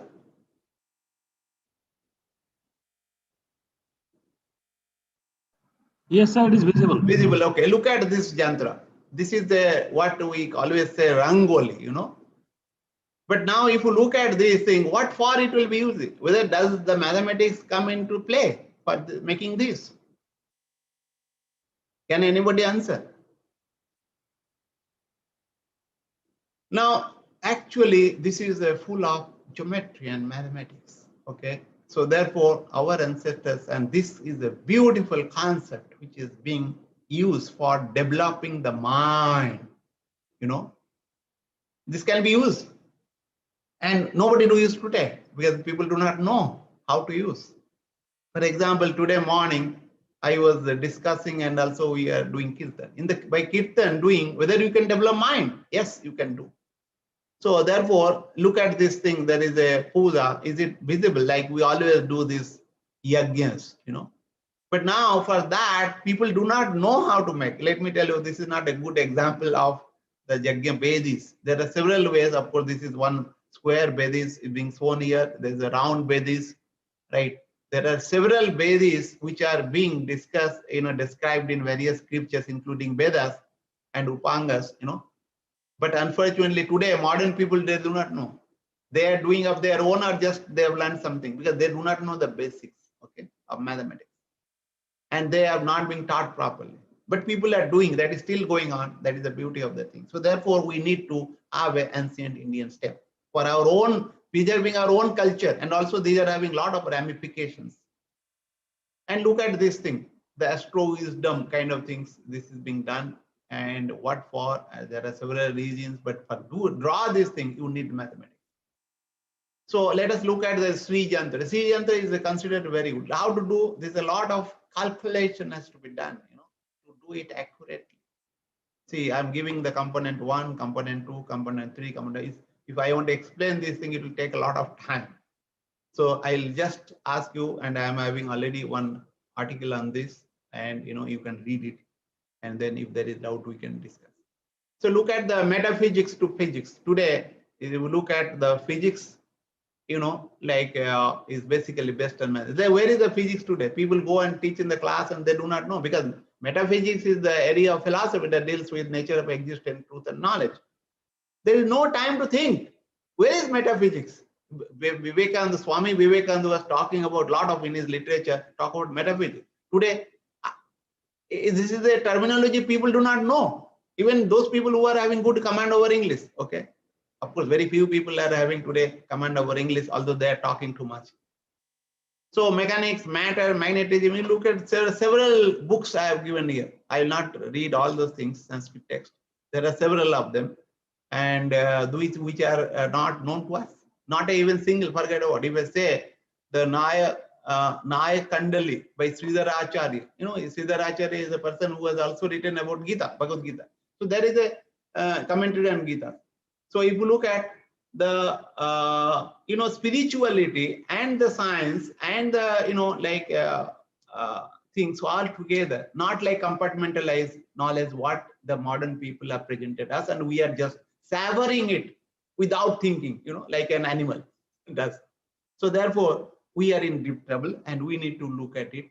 And there is a magnetism. You say 5 types of magnets: Brahmaka, Chumbakam, Karshakam, Dharvanam, Romakam. These are all evidence for that. Unfortunately, we are not aware. I think I will about the rotations and gravitational. You go to Aryabhatika, something 5th century seas. You will find the period of one sidereal rotation, Earth is 24 hours, 25 minutes, 4 seconds, corresponding to modern values, which is a very, very less, like it is approximate. How did they do that? That is the one question I say. Is always hunting me. How did they do? There are several things which is really hunting me. So, for example, speed of light. It is the modern one is the 299,792, whereas the ancient one 281829 kilometer per second. So there are several things, and I will just maybe skip some of them because of paucity of time. Let us talk about, can we make a roof house up with bricks? Because these are all polluting. Like this is the traditional one. Okay. Now this is all mountains we are spoiling. Although our Shastra scripture says that you should protect mountain, because from mountain comes the rain, water, and then from the river. River is the lifeline of lives, right? All living beings, not only any man. But now, and the cement, and then this iron, we are making a lot of pollution. But suppose, can you make a construction with bricks? Yes, I got a temple which was built, in Sivrajpur in Kanpur, which is in dilapidated condition. It can be made with tuna. So what I'll say, that views of few scholars that Indian philosophy, some of the quantum physics had been seemed so crazy, suddenly made much more. This is a Heisenberg who is talking, either German physicist, is a Nobel laureate. Now, if you look at, we don't have faith in our systems. We do not know, we are not aware. And some people also talk too much about it. That is also another problem we need to. So what we need to look, we'll have to look at. Now, if you look at irrigation systems, irrigation system, modern irrigation system, lot of problems. Because all are, dam silting problems. This is the agricultural land and production, reduction in agricultural land, excessive man-made fertilizers, spoiling the things. Marine life is all spoiled, like, illicit fish, which, generally being there in Ganges, today you won't get, right? And earlier, because of this, what to call, modern irrigation system that is spoiling, and habitat losses. Now, if you look at, let me talk about Grand Anicut, which was built around something, 200, 100 C kind of thing. And by Karikala, the King Karikala, and Grand Anicut built just downstream of the confluence of River Kolidam and Kaveri, and till today it is existing, right? But today the modern all Indian dams which are built in modern India, in maybe last 70, 80 years, are in deep trouble because of problems of crack, problems of silt deposition, and several, all are in, we are in threat, let me tell you. Now, how they will do, nobody knows. And that is the worst part of the modern engineering and technology also. So, but whereas this is serving the people, and what this Grand Anicut was saying that in 1990, Lord Cotton, who was a engineer at that time, he was spent a lot of time, couldn't fix the problems of the renovating this dam, and he took the help of the native Indians, and he is saying in his paying a tribute to these people, it was from them, the native Indians, we learned how to secure a foundation in loose sand of unmeasured depth. In fact, what we learned from them made difference between financial success and failure. For Madras River irrigation, executed by an engineer, have been from the first greatest financial success of any engineering works in the world, solely because we have learned from them. Them means the native Indians. Who are they? They are poor fellows. They are being relegated by the society. They are the downtrodden, and those are engineers. That was the country, this nation has done that damage. They are not being taught in IITs or NITs or NITR or something. They were great people.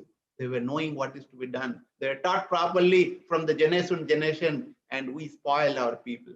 And this, I can vouch with my 24 years of experiences, hardly any engineer is existing in this country. Most of them are not. I can tell you that they do not know engineering, including me. When I'm saying I'm also part of it.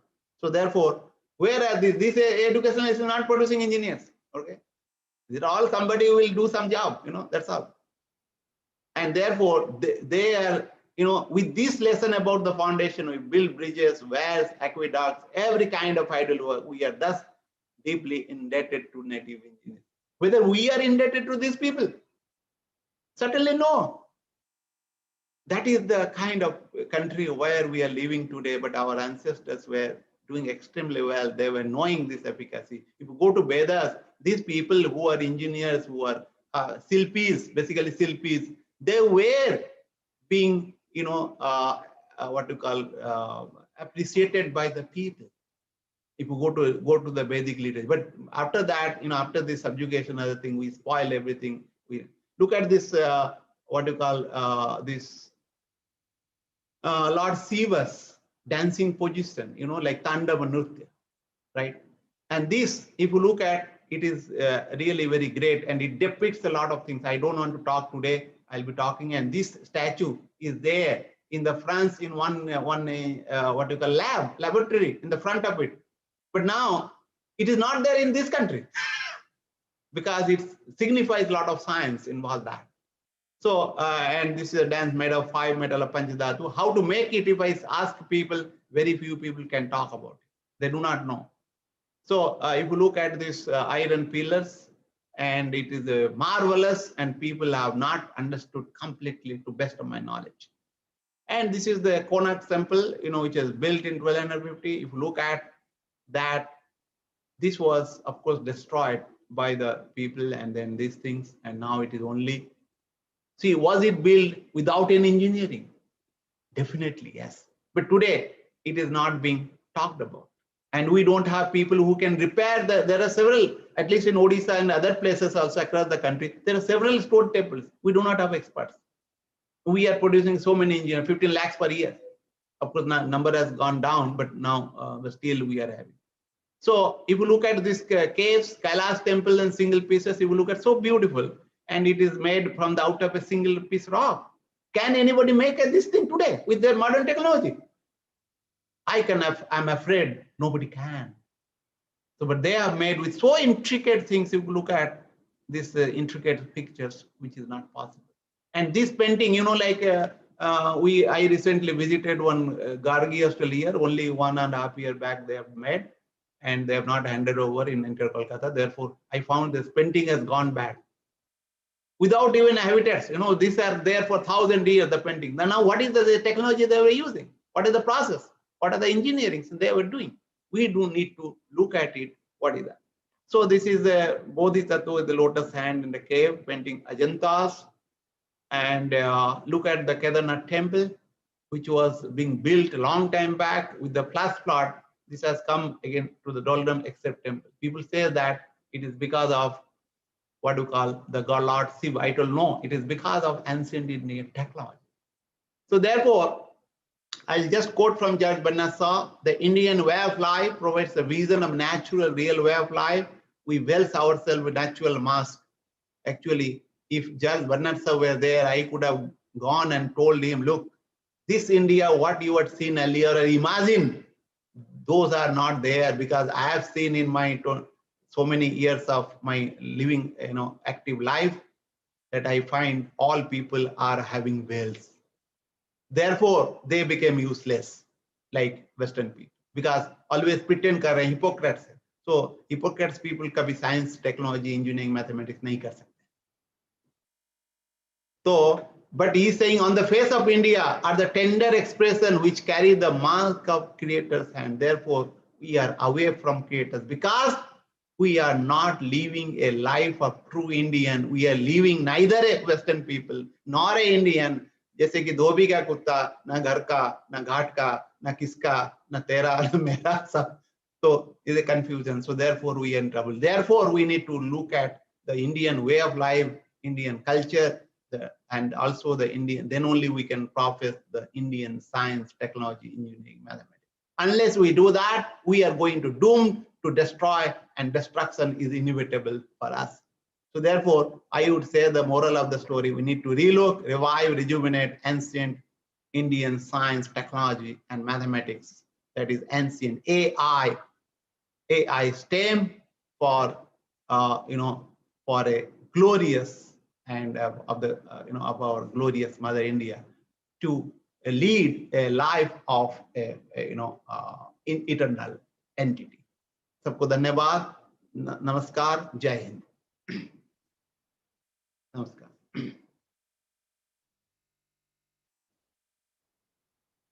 Any question?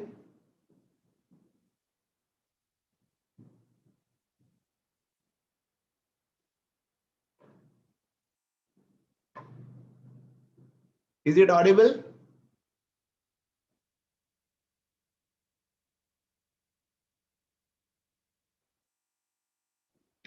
Is it audible?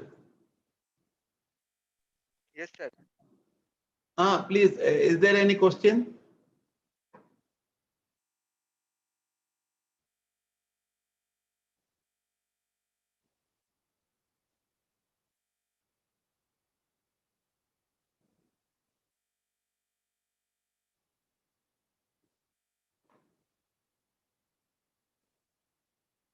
So I rushed through because I thought that I will be some question kind of. I think there is no question. It looks to me. Sir, one question is there. Can you identify yourself? Sir, I am Samir Parmar from Gujarat. I wish to ask you one question regarding that we are just focusing to rejuvenate this ancient techniques for mathematics as well as sciences, technology, medicine, as well as so how curious is the government of India to focus on such thing, to just reevaluate and inculcate the ideas, as well as is there any solid work going on, just like establishment of laboratories and workshops, or a live university or a dedicated institution, so that we can just evaluate the things in proper manner. We can document it properly. For each and every Vedic and ancient techniques, sir. Thank you, sir. Okay, thank you for your questions, and it might be interest to others also. So, as I told in the morning, like in the last, 20th was the Corona declaration, 21st or something.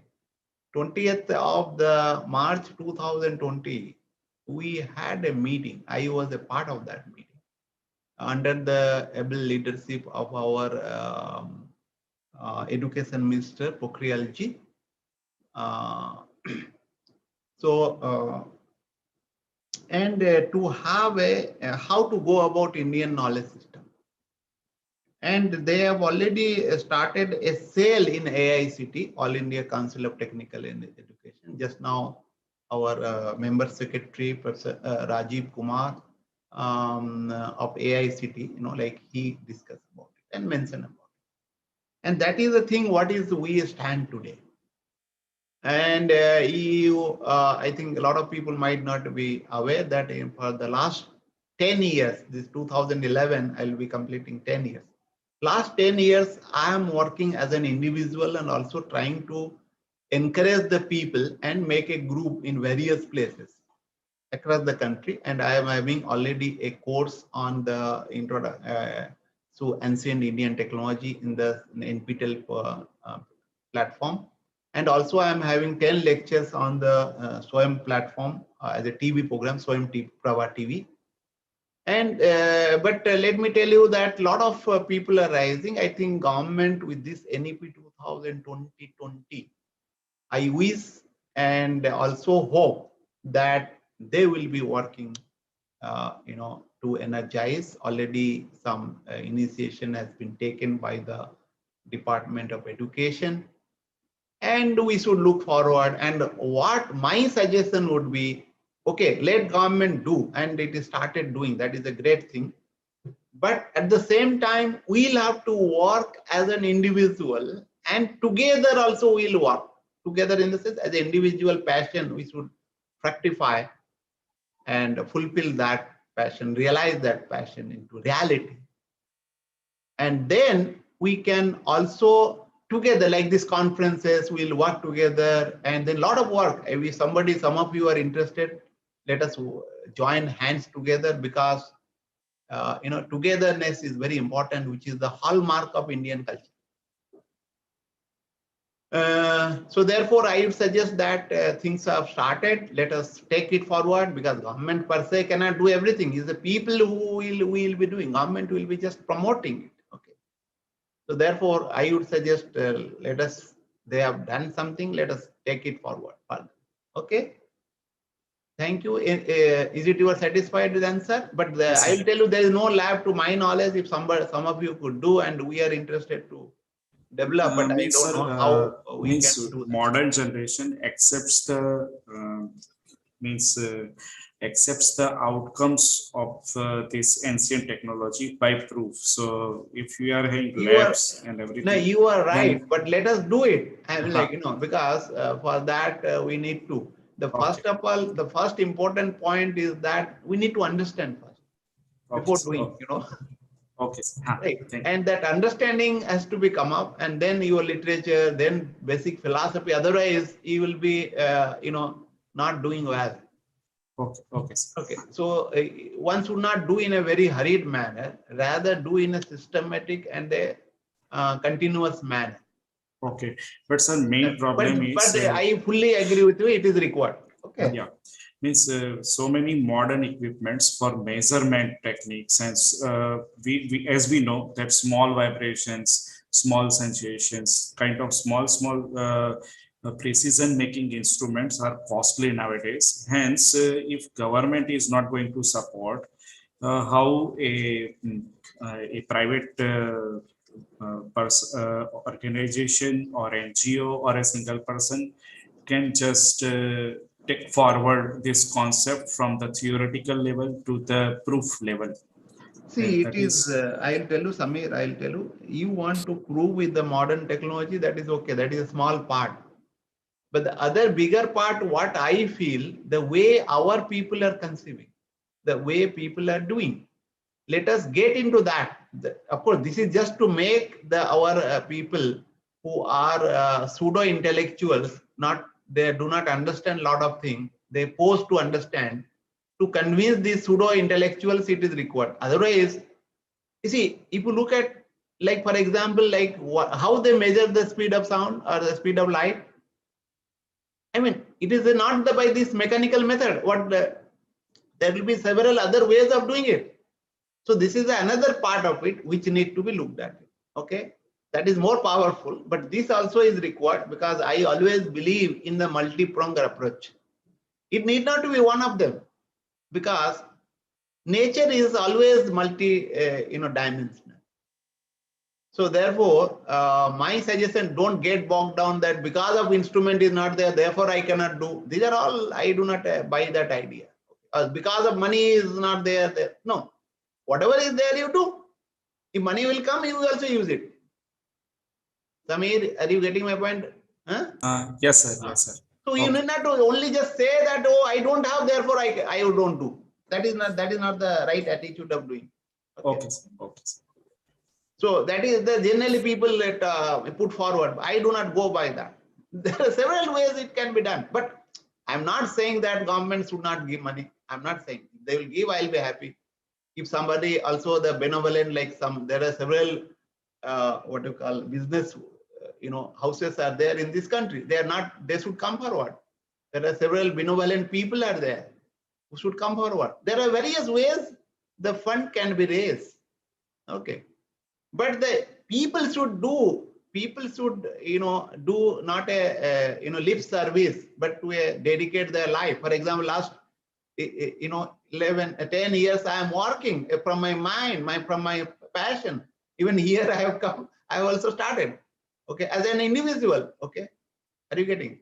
So a lot of people have benefited. More than 3-4 lakhs or 5 lakhs people have aware of this thing. So people should take it as a part of their life. That is important. That dedication required, and other things will come up. That whether you are having dedication, whether other people are having, look, I'll have to do. Whether I'm getting food or not, I'll do. Whether I'll get recognition or not, I'll do. Because I'm convinced it is the right thing. If that will come, then things will come, and government, it's a good that this government is thinking something good about. Okay, sir. Thank you, sir.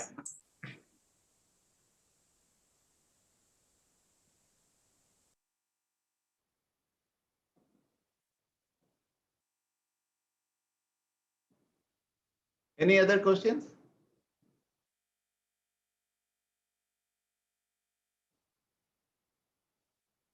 There is no other. Is there any other questions?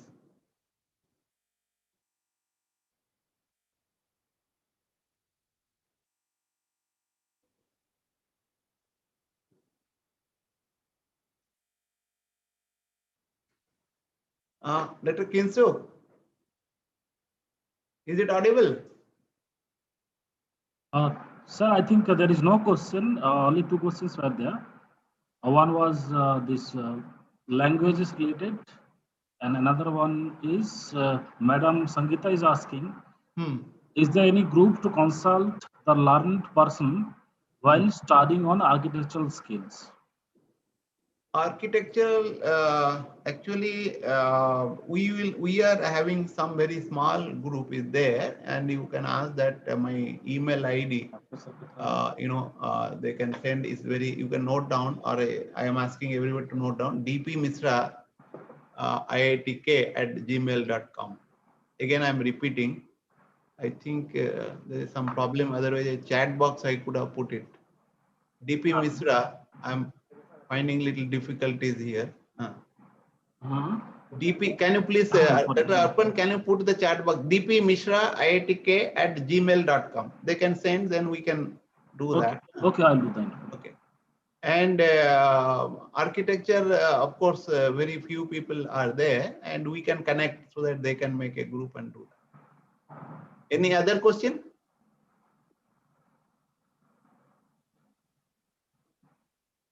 One more question was there. Sir, you said all our languages are based on maths. Could you please explain? See, look at this, for example, math. Math is everywhere. For example, language. Let us look at it, a very abstract thing. Now, you say that language also is having math. Because particularly, language means Indian language, not English. English means also unscientific language. So therefore, it is not. Like for example, ka, kha, ga, wacha, right?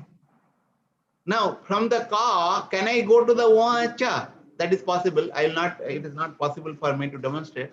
But from the phonetics, it is possible. Okay, math is there because these are all. Let's say I'll give a very simple example like ka, ha, ga, ma, cha. Guess how? Because ka plus a, ka, right? So it's also involved mathematics. It's a language itself, okay? And then sandhi, that also is a lot of mathematics, okay? Now coming back to the temple, it's also mathematics, okay? How to design, how to drawing, all those things. Fractals, you might be knowing. I think Samir is there. We have written together one article on fractals in the making a well. Fractals in temple building. Fractals, is a modern math, which was there in ancient India. Nobody talk about it. Okay, they were using it. They were not saying it's fractals. Okay, fractal is a new term which is coined by the Western people. Similarly, if you look at any other things, math is the things. And if I go to the math is basically emanate from the mind. Of course, everything emanates from, right? But math is basically shape your mind. Think, abstract thinking itself is abstract math, So therefore, and our ancestors were very much clear that, look, math is very important because what our ancestors were very much interested was in developing a mind. For what? The objective of mind, of developing a mind or any other knowledge is to get the infinitude of the Brahman. So therefore, if you talk about mind, it is a math. If you talk about the, anything, even your dam building, you talk about any science, right? Any science is basically math. Like without science, without math, can I have a science? No. Okay, I cannot express it because the mathematics is the language of science. So also technology. Okay, so also these things. So therefore, math is everywhere, according to my feeling. Therefore, our ancestors were very right in telling that is the best knowledge one can think of. So therefore, mathematics is very important. Any other question? No, sir. So if there is no question, we can stop over? Yes, sir. So thank you, sir, for a wonderful lecture. We have learned a lot of things about ancient Indian science and technology. I hope that this is just the beginning, and all the listeners, whoever is participating in this particular conference, will take a note of it and try to implement it in their day-to-day life. So I thank you once again to Professor Devi Prasad Mishra, Director, NITTR, Kolkata. So now we'll be beginning our technical session, and the first lecture is on the topic geometrical design philosophy of ancient Indian temple and its construction method by the authors are Samir P. Parmar and Professor Devi Prasad Mishra. I'd like to call Samir P. Parmar for presenting his talk. Okay, thank you, sir. Can I share my screen? Yeah, please. Okay, sir, you need to make it enable. Upon give the permission to the participant Yes, sure. to share.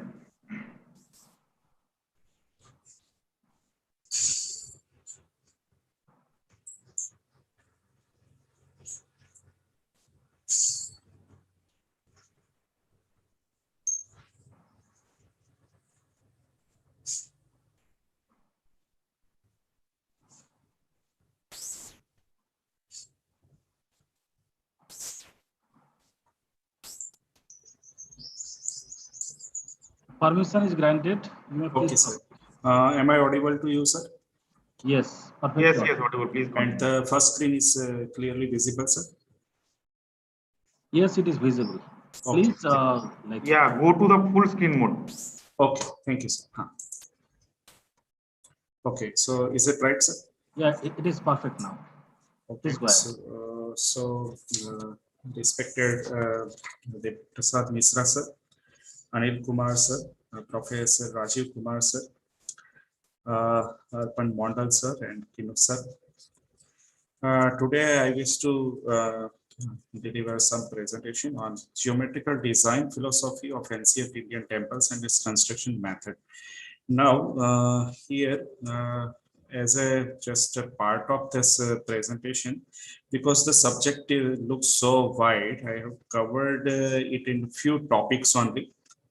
This is just a start of a research regarding this topic. So I will just cover up some content, that is Hindu temples, step of constructions, I will cover the elements, components, design, architectural styles, design philosophy, fractal architecture, human body representation, art and culture, including remarks and references. Okay, so here, sorry, sir. Okay, so Hindu temples are known by many different names in different regions of India. But rather than to say India, I can say it is a Akhand Bharat or a Bharatvarsh, which was covering why? Because in ancient India was spread over so many continents, and hence the name also varies as per region to region.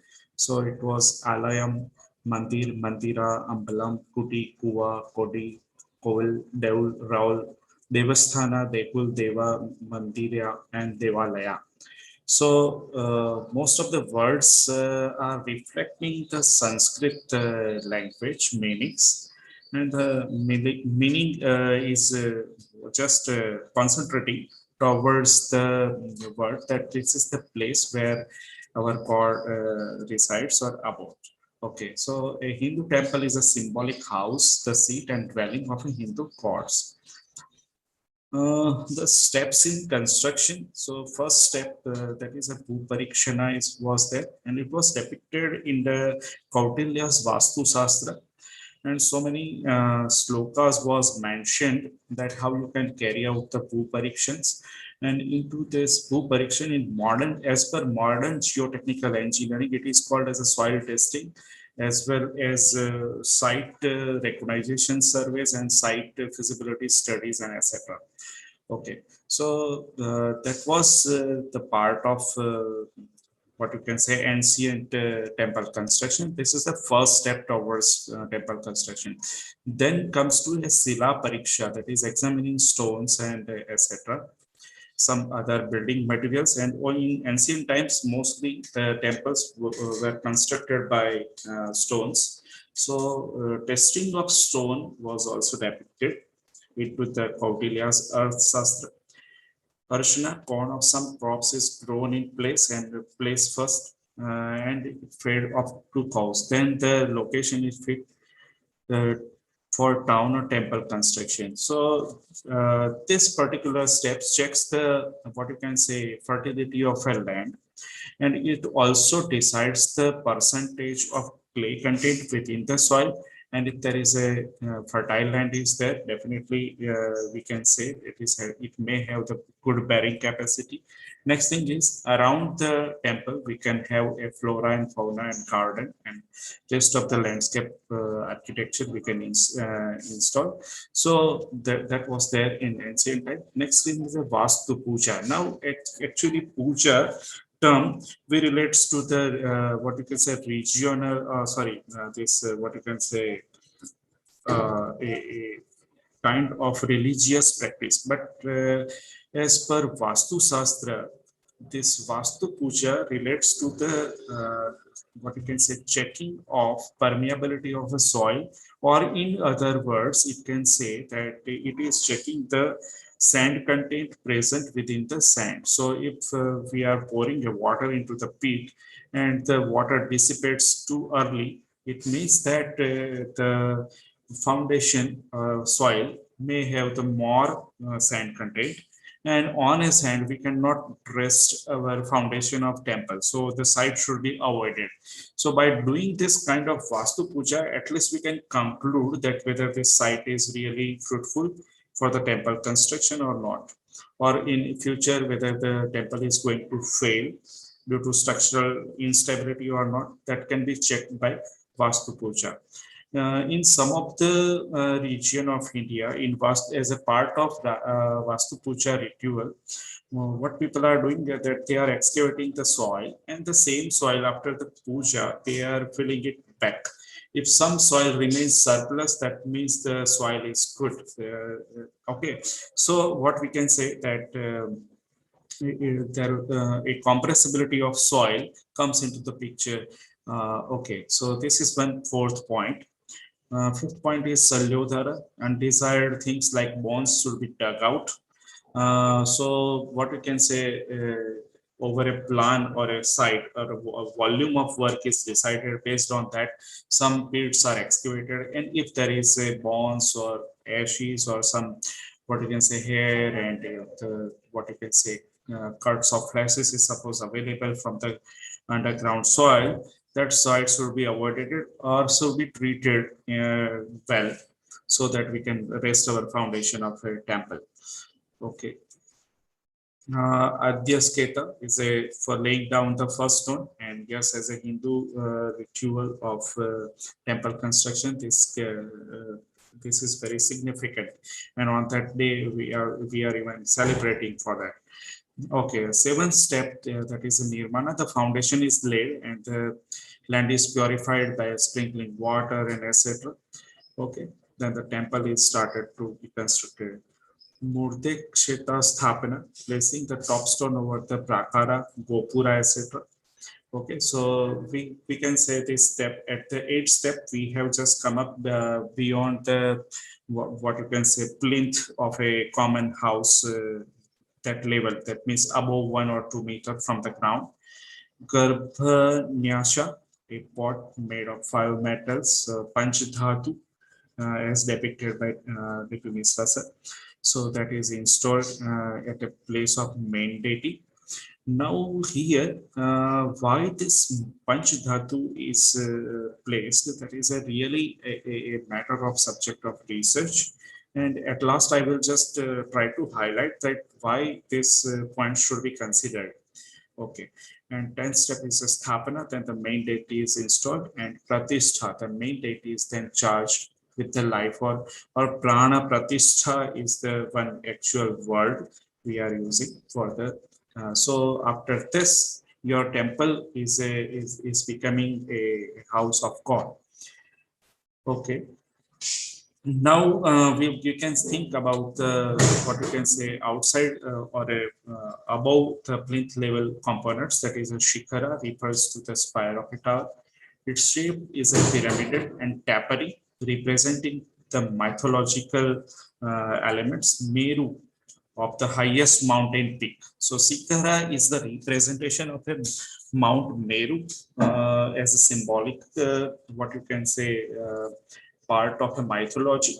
Garbhagriha refers to the womb chamber, which is the innermost chamber of any temple where the deity resides. It is mainly square in layout and is entered through the eastern side in most of the cases. Okay. And generally the south side entry is avoided. Okay. Fourth component, that is a Pradakshina Patha. So around this Garbhagriha, or in some of the temples, the whole temple is covered and provided the Pradakshina Patha so that the people can just take a circumambulation and comprises of closed corridor outside the Garbhagriha. Devotees walk around the deity in clockwise direction, paying their respect to the deity, and it is made up of for soul. Mandapa is the pillared hall in front of the Garbhagriha, used as an assembling point by the devotees for chant rituals, meditate, to speak the mantras, artis, and several different rituals to be performed. Sometimes Nata Mandira is also provided in some temples, which means the hall for dancing. In some early temple structures, the mandapa was isolated and separate from structure from the sanctuary. So it means that to praise a deity or into the what you can say several festivals related to specific deities, there may be a special dance hall kind of thing separated from the mandapa is there. Antarala refers to the intermediate chamber which joins the main sanctuary and the pillar hall of the temple premises. Ardha Mandapa refers to the main, front porch of the main entrance of the temple, which leads to the main temple. Some other ancient structures elements found in the Hindu temples are mainly found in the South Indian temples. Okay, so depending on the what you can say styles of architectural pattern as changing from one region to the another, this what you can say a number of elements may vary. Gopurams are the monumental and ornamental entrances of the temple premises. Pitha is the or the plinth of it main temple is there. And sometimes what you can say toranas are also placed as a gateway to the temples. Okay, so gopurams and toranas are the alternates for different kinds of architectural styles. Okay, so the temple component parts are depicted over here. So Garbhagriha is mostly a closed sanctum. Antarala is there, so it can be considered as a threshold from the mandapa. And yes, very high threshold is also sometimes provided over there to just enter the Garbhagriha. Okay, where the deity is there. And above Garbhagriha, as you can see into the cross section, that above part is a U-shaped or a cylindrical shaped hollow shape is there. Similarly, in 10 minutes mandapa, up. yes, sir. You will get maximum 3 minutes more. Oh, okay, okay. Thank you, sir. Okay, so these are the component parts is there, and here is the 3D view of the temple component parts. Okay, Hindu temple is mostly constructed in a symmetry with respect to X and Y direction, and sometimes it represents the symmetry with respect to point also. And here is one, what you can say, component parts of a Kandarya Mahadev is depicted over here. Okay, I'm just keeping this side. Okay, and yes, here I wish to say that sometimes these temples are erected in complexes, and this pattern is quite predominant into the South Indian temples. A comparison is made for Nagara architecture, which is a North Indian kind of architectural system, and Dravidian architectural system. Both are quite different. Why? Because in ancient time, after development of Aryan and Dravidian culture, they may have set up their own concentration towards what you can say correlation with the science and technology with the temple construction. So plan, gopuram, several of the features like mandapa and entrance, toranas, etc. gets differ from each other. So the sub-regional styles of architectural styles of this, what you can say, temple architecture. And mostly this is the figure with which we can concentrate or we can start planning of this temple. And based on this Vastu Purusha shape and local directions, we can put the entrance place of Garbhagriha and Mandapa with respect to this directions. So what you can say, there is importance of there is much more importance of Vastu Purush Mandala, and without that we are not proceeding further for that. Okay, the main essence of this paper I wish to just focus on that the fractal geometry of the temples, which covers cells with similar iterations, repetitions, superpositions, and etc. So here we can see that the main Sikhara is just minimized and placed over there, and so it is further minimized. And yes, there is a what you can say increasing number of complexity with respect to, and this is being shown or giving examples of different Sikharas of Adinath temple, Parshvanath temple, Kandariya Mahadev temple. The same thing with the modern software techniques, we can just evaluate that single column is just transferred into the complex pillar by the modern 3D architecture. So increasing order of complexity is there for the fractals is there. Here we can see that columns as well as Garbhagriha's, both plans are just fractalized from 1 to 3 to 4. So more and more number of offsets are provided, and yes, each is having different name depicted in ancient literature of Vastu Shastra designated by Kautilya. Mandapa is also given a specific name, and yes, it is further complicated by adopting a fractal architecture. Havan kunds are also there, are just what you can say fractalized from simple geometry to more offsets, just like what you can say Sri Yantra. Here also Nilkant Mahadev. So what you can say a smaller part is just maximized onto the Shikhara. Palitana Kshetronjay Mahadev.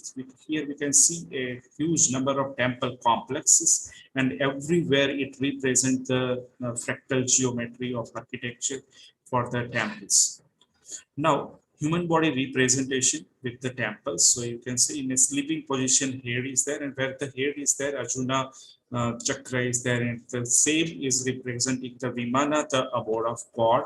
And the feet is a gopuram from where you can enter the temple. So it is a human body representation, and ancient temple architecture is made to just get the positive vibes to the life of a human being, and to what you can say is just start the grow up of these chakras from the bodies.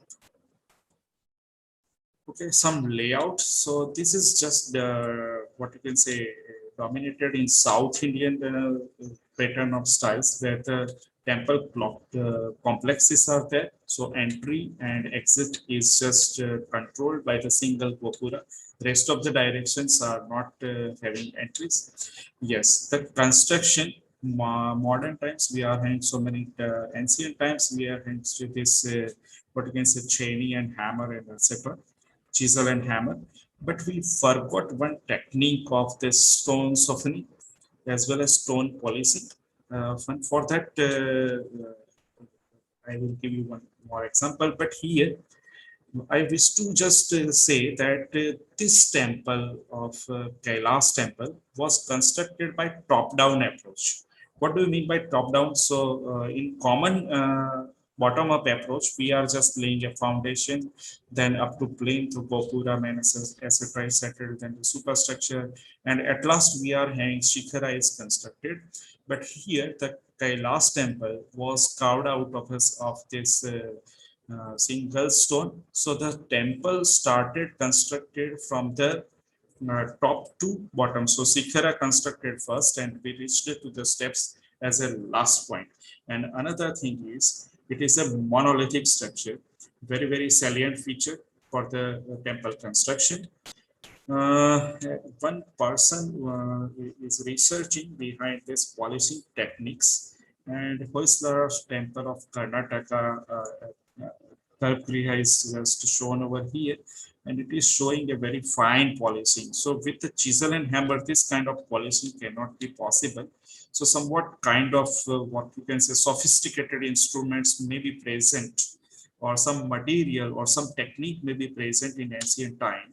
So that these are some musical pillars of a Hampi. So the temples are not just constructed for just praying a deity or a god, but yes, it can be served as a music school also or some other things. Yes, ancient mythology always focuses on storing the information in terms of carvings onto the walls, onto the ceilings, and onto this, what you can say, plinth bands and etc. So storing the information, and this is also in terms of fractals, are really what you can say interesting for the temples. So not taking much more time and sticking with that, I wish to come to the last slides. The temple architecture portrays the advancement of ancient Indian building sciences, that it may be present or flourished very well in ancient time. And let me focus on the main slide, which I want this to focus. That is a scope of further research that we can just focus on effect of Shikhara shape on matter, object, or substances and state of mind of a human being. Why Garbhagriha is always closed as a sack or a closed proximity, and a huge threshold is focused as an antarala. So that question should be researched. Effect of no use of iron in temples. I have observed that most of the geotechnical papers are coming from the South India, that there was no use of iron or metals other than iron, or sorry, other than copper and this what you can say gold and silver. And as like, okay, next thing is no temples even today failed due to earthquake. So earthquake stability things should be studied. Next thing is proportionality, size, dimensional constant, and correlations between various temple components should be studied well. Why? Because any temple, from the plan, cross section, elevation, it doesn't seem imbalanced. That means perfect geometry is there. So how in ancient time they maybe just focusing on to the golden ratio or Sri and the kind of perfect calculation of that. Next thing is no temple has just tilted also. So foundation of the temples should be studied well. The reason behind changing style from Nagara to Dravida and Hoysala and the Maru Gurjara architectural style. So style of temple construction changed. So what was the effect behind change of this architectural style, height, shape, and should be studied well. And at last, right, sir, right. At last, the seventh one. These instruments used should be studied. So I am very thankful. This Okay, presentation thank you, Professor. Thank you. Okay, please finish. Presentation. No time more. So, or what one? Please skip to next speaker. No question. Yeah. Sure. Okay. Thank so, any question? Any quick question within 1 minute? Any participant would like to ask? I guess no. So next, I'd like to call up Ananta Krishna. So the topic they are going to present is the alchemy of wood steel production in ancient India. And this manuscript has been submitted by Ananta Krishna as well as Professor Devi Prasad Mishra. Please maintain the time. Orpon, if the time cross, please stop and go to the next speaker. Yeah, sure. Please strictly follow it. Yes, sir. Thank you, sir. Can I start, sir? Yes, please. So, pranam everyone. This is Dr. N. Ananta Krishna from Sri Vidyaniketan Engineering College, Tirupati. Myself and Dr. Devi Prasad Mishra are presenting you the alchemy of wood steel as produced in ancient India. So I'm sharing the screen.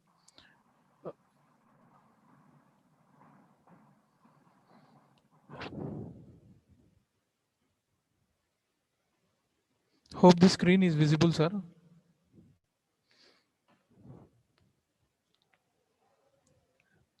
Yes, it is visible.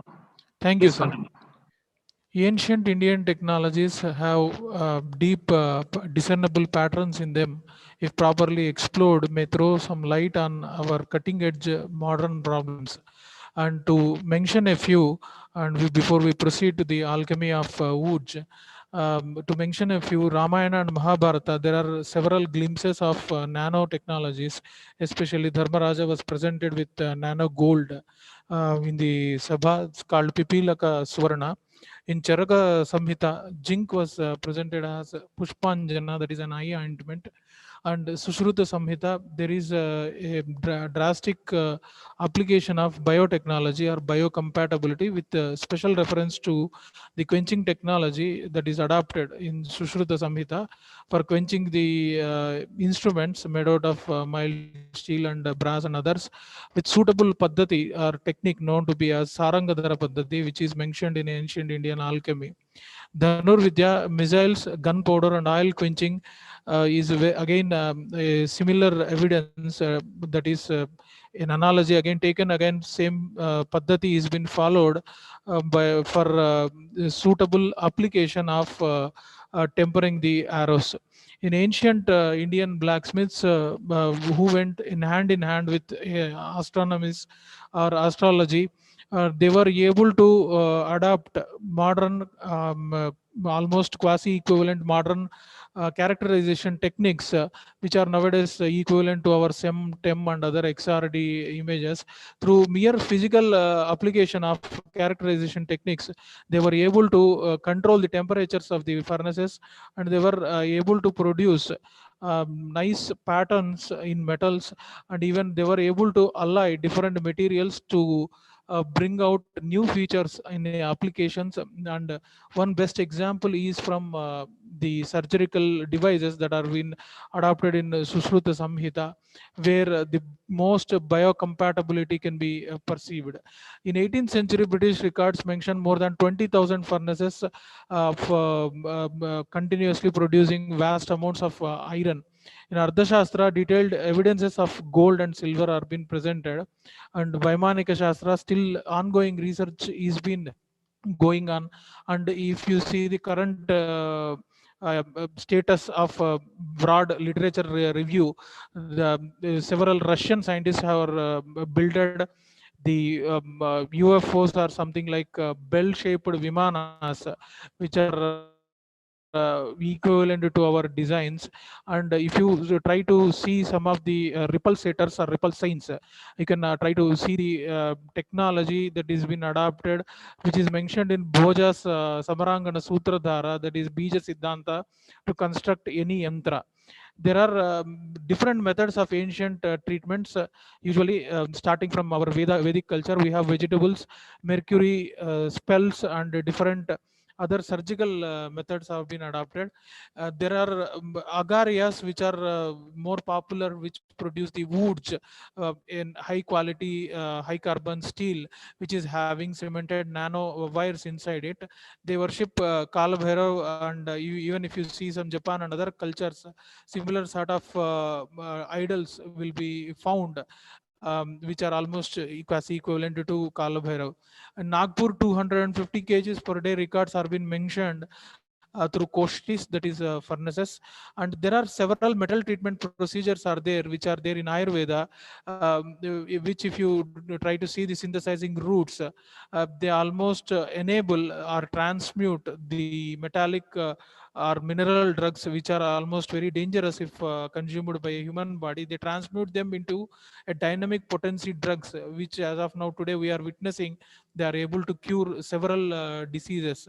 Boja has to be given some more acknowledgement on his research, a drastic compilation on different techniques of using or involving metals, designing of shafts, theory of machines, in two-volume text called Samarangana Sutradhara and Yukti Kalpataru, where the special emphasis was given on materials and metals and constructing ships. Rasaratna Samuchaya, that is 12th century AD text, and 12 mentions or highlights 27 metallic chemists during that regime, where Lord Sri Rama and Ravana were also one among the to both among them. Ravana has written Arka Prakasha, that is a treatise on distillation or art of distillation, and Lord Sri Rama wrote Rama Rajiva and Rasendra Chintamani, to refer quite few.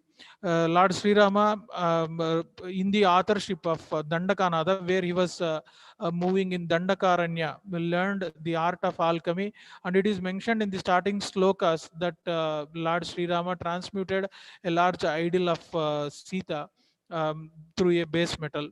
And Dhatuvada came into existence where research laboratories in Sri Salem of southern India took place, and there are some still now there are some alive laboratories where such transmutations have happened. Most of them are in a ruined state, but major change took place at Alampur and Sri Salem, that is at southern part of India. So the surgical equipment which is been believed by has the cutting ability to even to bisect a long hair, that is the different equipment that are presented by Sushruta. The alchemy believes in three fundamental principles to characterization for characterization or for synthesis.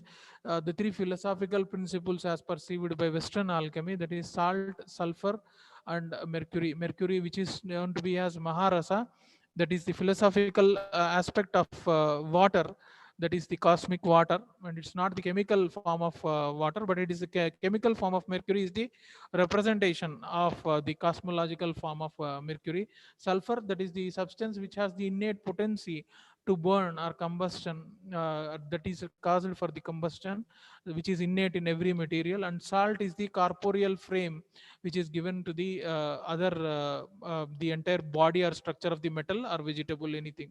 So these three are the fundamental philosophies which are even you can perceive in Western alchemical system. So Gandhaka, that is sulfur, mercury, that is Maharasa, and salt, that is Bhasma, we say Bhasma, and they say crystallized form or form of outer body of any material. So woods, coming to the woods technology, the woods is a hypereutectoid 1.3 to 1.8 percentage steel, which is having a spheroidized network of cementite, or a pattern or a typical array pattern of cementite particles engraved in it. Few researchers have found that nano wires of cementite have been formed, and there is a drastic technology, or is a typical technology is there, and there must be some last recipes which might have been contributed towards building such nice silky watered pattern on the Damascus pattern which we say on the steel. Usually iron melts at 1540 degrees Celsius, and Indian furnaces were capable of attaining such elevated temperatures. And even Sri Bhanu Prakash et al., who have researched on Ayurvedic furnaces, that is Patala Koshti and Angara Koshti, have reached such temperatures by reverse engineering the same furnaces. The carbon monoxide required in the procedure was produced by burning the charcoal. There were several ingredients mixed in the crucible to attain such quality or nano dimensioned tiny nano wires. So the word for woods comes from Vukku, southern parts of India, that is in Tamil Urukku, and in Kannada that is Vukku, Telugu again Vukku. And a famous philosopher from Telugu regime mentions about the significance of Vukku, that consuming in a right quantity and right proportion and right potency of Vukku will enhance the life of an individual. Professor RB made a significant attempt in rebuilding the technology of ancient woods, where wood steel is produced by heating the iron along with other materials in a closed crucible, that is clay crucible, which is sealed and dried for 1 day, and enabling the entire iron to pick up the carbon content, and then followed by melting. And again, this is solidified usually as an iron lump, and it will takes the bottom shape of the crucible. If you refer to the 6th century BCE, that is the text on philosophical principles of what we call nowadays the physics of ancient physics or Sankhya principles, if you refer, it is clearly mentioned there what is the technique that is to be adopted for physical characterization of material in a 10 minutes over, 2 more minutes left. Yes, sir. Thank you, sir.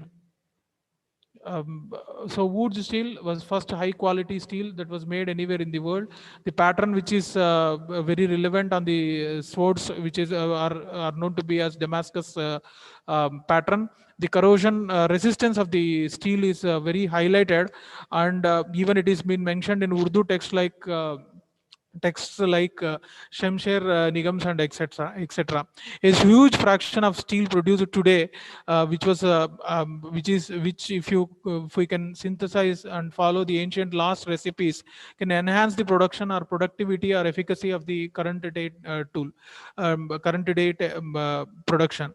So this is the one mechanism which is called Sharby mechanism, which is involved in producing the Damascus pattern, and this has almost relevancy with the Indian alchemical system, where this is Saranga Mata, which is still now preserved in the southern part of India, where Sarangadhara has mentioned a Paddhati called Sarangadhara Paddhati, which is there in Dhanurvidya. The same alchemical recipes, almost parallels can be observed between the wood, steel, and other sort of alchemical texts.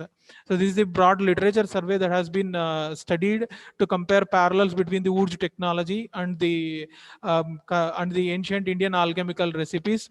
Usually, the one theory that is been suggested is that a complicated thermomechanical treatment and quenching is required to produce such patterns, and which is being supported by the theory of Sherby and C.S. Smith. And recent 17th century Damascus sabers have witnessed the same cemented nano wires. And if we see the C.S. Smith's studies on how the patterns have emerged, there must be some quantum level blacksmithing which has been undergoing. That is the broader level microstructures or macrostructures must be interacting with the subtle quantum structures to produce such tiny wonders. So ancient elemental transmutation consists of the broader classification of substances. Time is up. Yes, thank you, sir. Thank you. So this is the alchemical detoxification procedure, which has been quasi-equivalent to the synthesis routes of woods. To conclude, this work endeavors to connect the missing dots which are there between woods technology and ancient Indian alchemy. It could be speculated that based upon these alchemical selection and characterization of materials, organic additions of special leaves and catalysts might be involved in the woods technology that contributed towards such an idyllic marvel. I thank through this platform all those who have helped me towards this research. Thank you, sir. Thank you, sir. Thank you, Professor Krishna. So Thank now, you, if any participant have any question, you may ask quickly. Any question from the participants? Okay, thank you, sir. Thank you, sir. Our next presentation would be on the topic Vedic Informatics, and it is written by Abhay Saxena and Bhanu Prasad Jadhav and Chandrasekhar Patel. So Abhay Saxena, sir, are you present here? On the behalf of Abhay Saxena, sir, I will present Bhanupriya Yadav. Okay, Yes, okay, ma'am, please continue. Okay.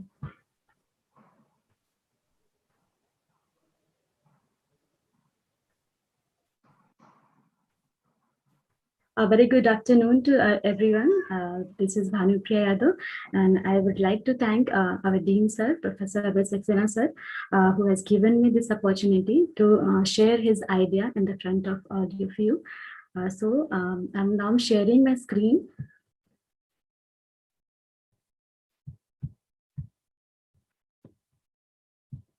Is it visible to everyone? Yes, it is visible. Make it full screen. Okay. See, my topic is Vedic Informatics, a sojourn from semantic to samadhi. Our main objective is to bring the focus of computer science researchers in the field of Vedic science, which is very related to the Sanskrit, and Sanskrit is we can say that the computer is also very close to the Sanskrit. So in this paper, we have focused mainly to identify the Vedic science, the concept of Vedic science in the field of computer science technologies like artificial intelligence, and we will discuss it later. I'll start from Vedas. Ved is a word, means knowledge, and Ved is derived from a Sanskrit. The word Ved means same with the knowledge. And the Vedas are mainly the sacred scripture of Hinduism. This is a book in which there are huge knowledge related to the all the field, like it's political, theological, it could be economical, every field. So even we have the technologies, so IT field. So all the IT fields, even those concepts are also we can see in the Vedic literature. Here is the types of Vedas. Rig Veda, Sam Veda, Yajur Veda, Athar Veda. I'll discuss briefly. Rig Veda, which is the oldest Veda, in which we can say that the Rig Veda is the book of mantras, which is the collection of hymns and all the knowledge related to the social, religious, and the political we can find in the Rig Veda.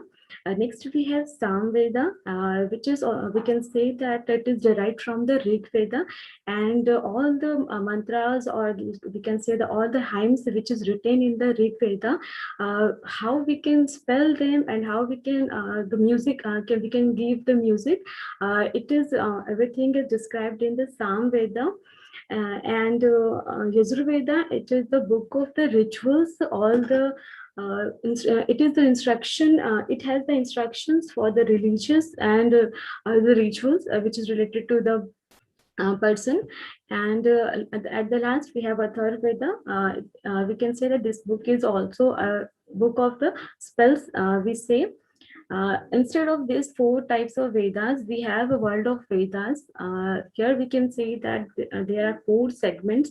Vedas are divided, and previously we discussed 4 Vedas. These are combination, and we say that it comes under the Sanhita. And the next we have Brahmans, the collection of the rituals related to the rituals, and guidelines for the duties, the actions a person should do. Everything is written in this section. And the next we have Upanishad. It is also said that in Upanishad, the conclusion of the Vedas are written here, and in the last Vedanga, here this Sahitya is related to the education and the grammars and the Jyotish, and these are the kind sections which related of the knowledge which is written in the Vedang Sahitya. Here is our main focus, Vedic informatics. When Vedic knowledge and the modern technology, when we will combine these 2 concepts together, then the term will come Vedic informatics. In this, for this topic, here we see, like when we are blending the science and the spirituality together, then the Vedic informatics term will come. So we can see that these are some computer science field like artificial intelligence, data mining, mobile computing, neural networks, and robotics. So these are the fields where we can see that these concepts are also present, their glimpse are also present in the Vedas. Here we can see, like in Vedic systems, they also have a knowledge of the Para Pashyanti Vani, which is in technical term, in CS term, we see like speech recognition concept, where if we say something, then the system will understand what we are trying to say, and according to that, it will respond. And we have some Vedic in Vedic system, we have also some instruments which runs on the speed of the mind, which is related to the machine learning technique in CS term. And there are some weapons which moves and perform on the will of the user, what a user wants, which is related to the chip-based instrumentation, or we can say that guided missiles technology. These are technical terms for the artificial intelligence. So here we see that there are some terms which is related in Vedic science, and they are very closely connected to some concepts which are in computer science. So we have some new perspective in mobile computing also. So in Vedic computing, there are many signals which are moving machines with the video effects, and that concept is also known as the Bala and Ati Bala. And the same thing we are also doing in mobile computing. The data we can easily transfer from one place to another. And there are an example of terrestrial ballistic missile, which are the matter of the proud in the Vedic perspective. Vyamniki Shastra is one of the literature in which the concept or the Vayuyans, or simply or all the things which moves with the speed of the mind, and it is they can change the position and can calculate the position of the enemies even in 4 working direction. So in 4 dimension they can calculate the position actually. So in the mobile computing we also see the concept of Vedic science, and we have a data mining in which we can see the data mining is something. Okay. Okay, so these are the some field in which we are just trying to come with the concept of Vedic science. At last, robotics. We are seeing that the technology is moving very fast, and we are just trying to cut down our workload with the help of the robotics. So the feelings and the we can say that the humanity which we can feel, so we also want to inbuild these feelings and the emotions and things in robots also, so that we can easily make the researches better for the betterment of the society. And the last slide I just want to explain with the diagram, like when the conventional computing was started by Charles Babbage, it was 1930. At that time there were a large of system was very large, and there was some something very like everything was based on some instructions. When the time goes and the term coined soft computing, where machine learning and the technology was come with the IoT and everything, and in it is proposed that when till 2026 or moving towards intuitive computing will come, when the system will just work with the help of our feelings. We can say that there is no need of more interaction. We can easily work with the concept. So we just want to say that there are lots of huge knowledge available in Vedas. So when the computer science researcher will come together, and if they really work in the Vedas, in the field of Vedas, so the researchers will be really helpful for the society also. And the lots of the things our rishis has written already, and which are already available. So it will be when it will come with the technology, so it will be benefited for the everyone. Thank you so much for this opportunity to speak here. Thank you.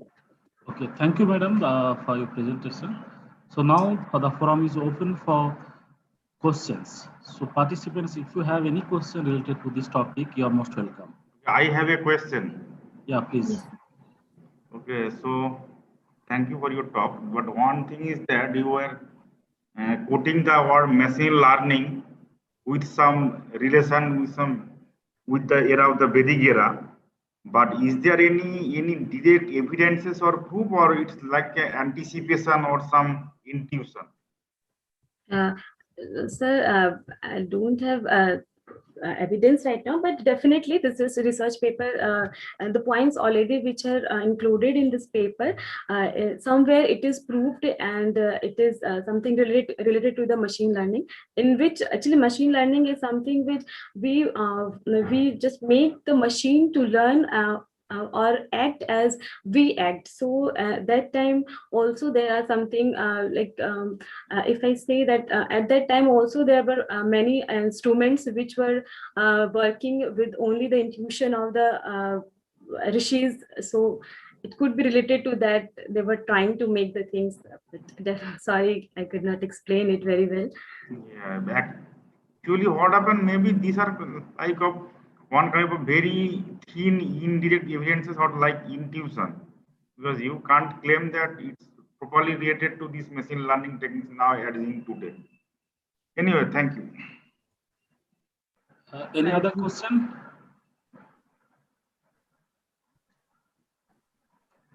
Okay, I guess no. So now we'll have a lunch break, and we shall come back at 2:30. And in the second half, we will have a technical session 2, keynote session 2, and technical session 3. And the first lecture of the technical session 2, it is scheduled from 2:30 to 2:42. And the title of the manuscript paper is Impact of Indian Culinary Practices on the Nutritional Profile of Food and Awareness Survey by Sarthak Saxena and Soma Sasmo.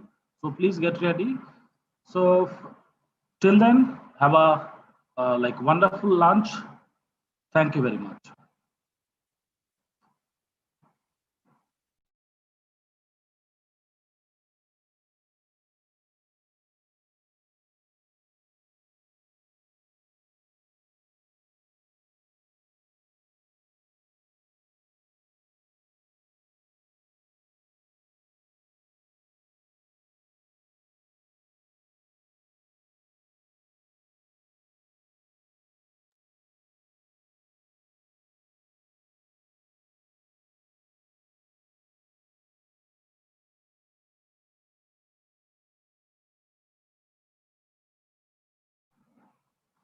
And everyone is requested to join at least 5 to 10 minutes early so that we can begin properly. Thank you.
Professor Noskor, are you there?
Okay, good afternoon. So we will start the session shortly.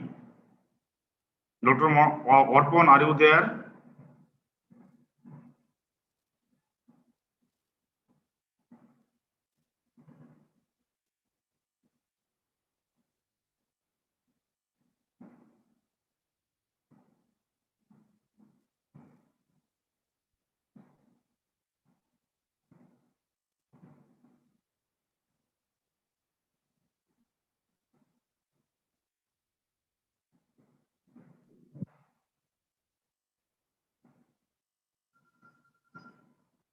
Hello বলুন, এখন তো basically আমি টকের মধ্যে আছি এখন। আচ্ছা ঠিক আছে, আমি পরে আমার এটা হয়ে গেলে তবে করুন, ঠিক আছে।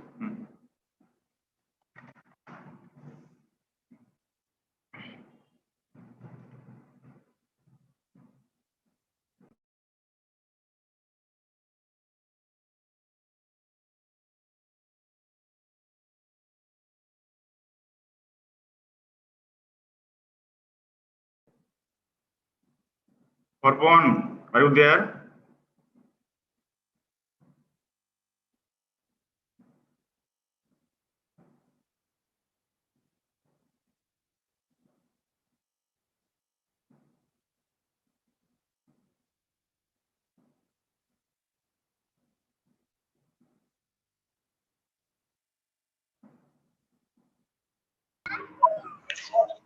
Can you please start the session, sir?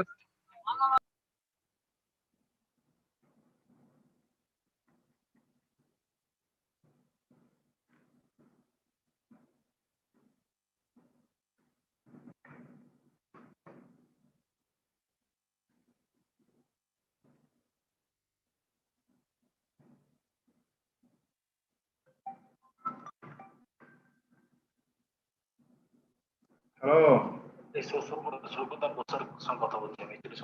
ঠিক আছে। Okay, so now we will start the session. So in this session, we have some technical session and we have 3 talks in this technical session. The first talk will be given by Sarthak Saxena and Somo Sasmal.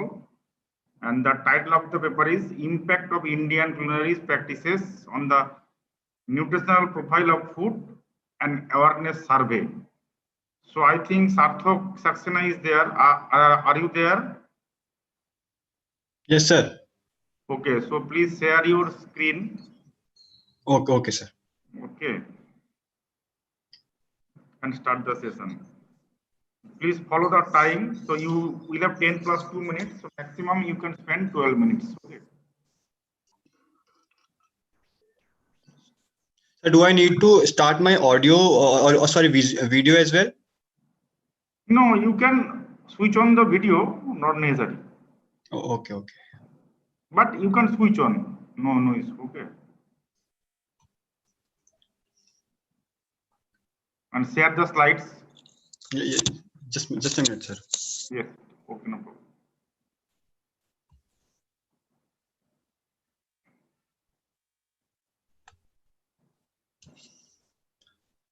Actually, sir, there is some network issue maybe, so I'm just No, trying it's my. okay, it's okay, no.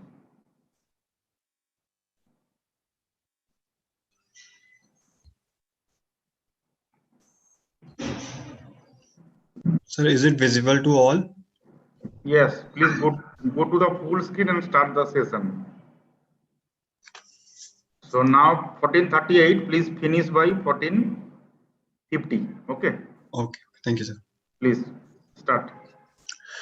Very good afternoon to you all. I am Sarthak Saxena, presenting my paper titled Impact of Indian Culinary Practices on the Nutritional Profile of Food and Awareness Survey on this good platform of National Conference on Ancient Indian Science, Technology, Engineering and Mathematics. And thanks to NITTR and SPU for organizing such a good event. I cannot. As we know that India is rich in diversity, we are rich in heritage, food, history, and our food pattern is the most diverse food pattern of the world. We are eating a variety of grains, maybe rice. Apart from rice, we are also consuming a variety of millets, and we are having several variety of spices. We are cooking our food through various methods. Numerous cooking methods are being used by Indians. Maybe heat-based cooking or non-heat-based cooking. Maybe it may be fermentation, germination, soaking, or maybe tandoor frying, pressure cooking, or anything else. We are also using a variety of cookwares, maybe of metal base or non-metal base. We are using soapstone base or mud pot from an ancient time, and gold and silver cookwares. But now we have moved toward the aluminum, silver, and non-stick cookwares.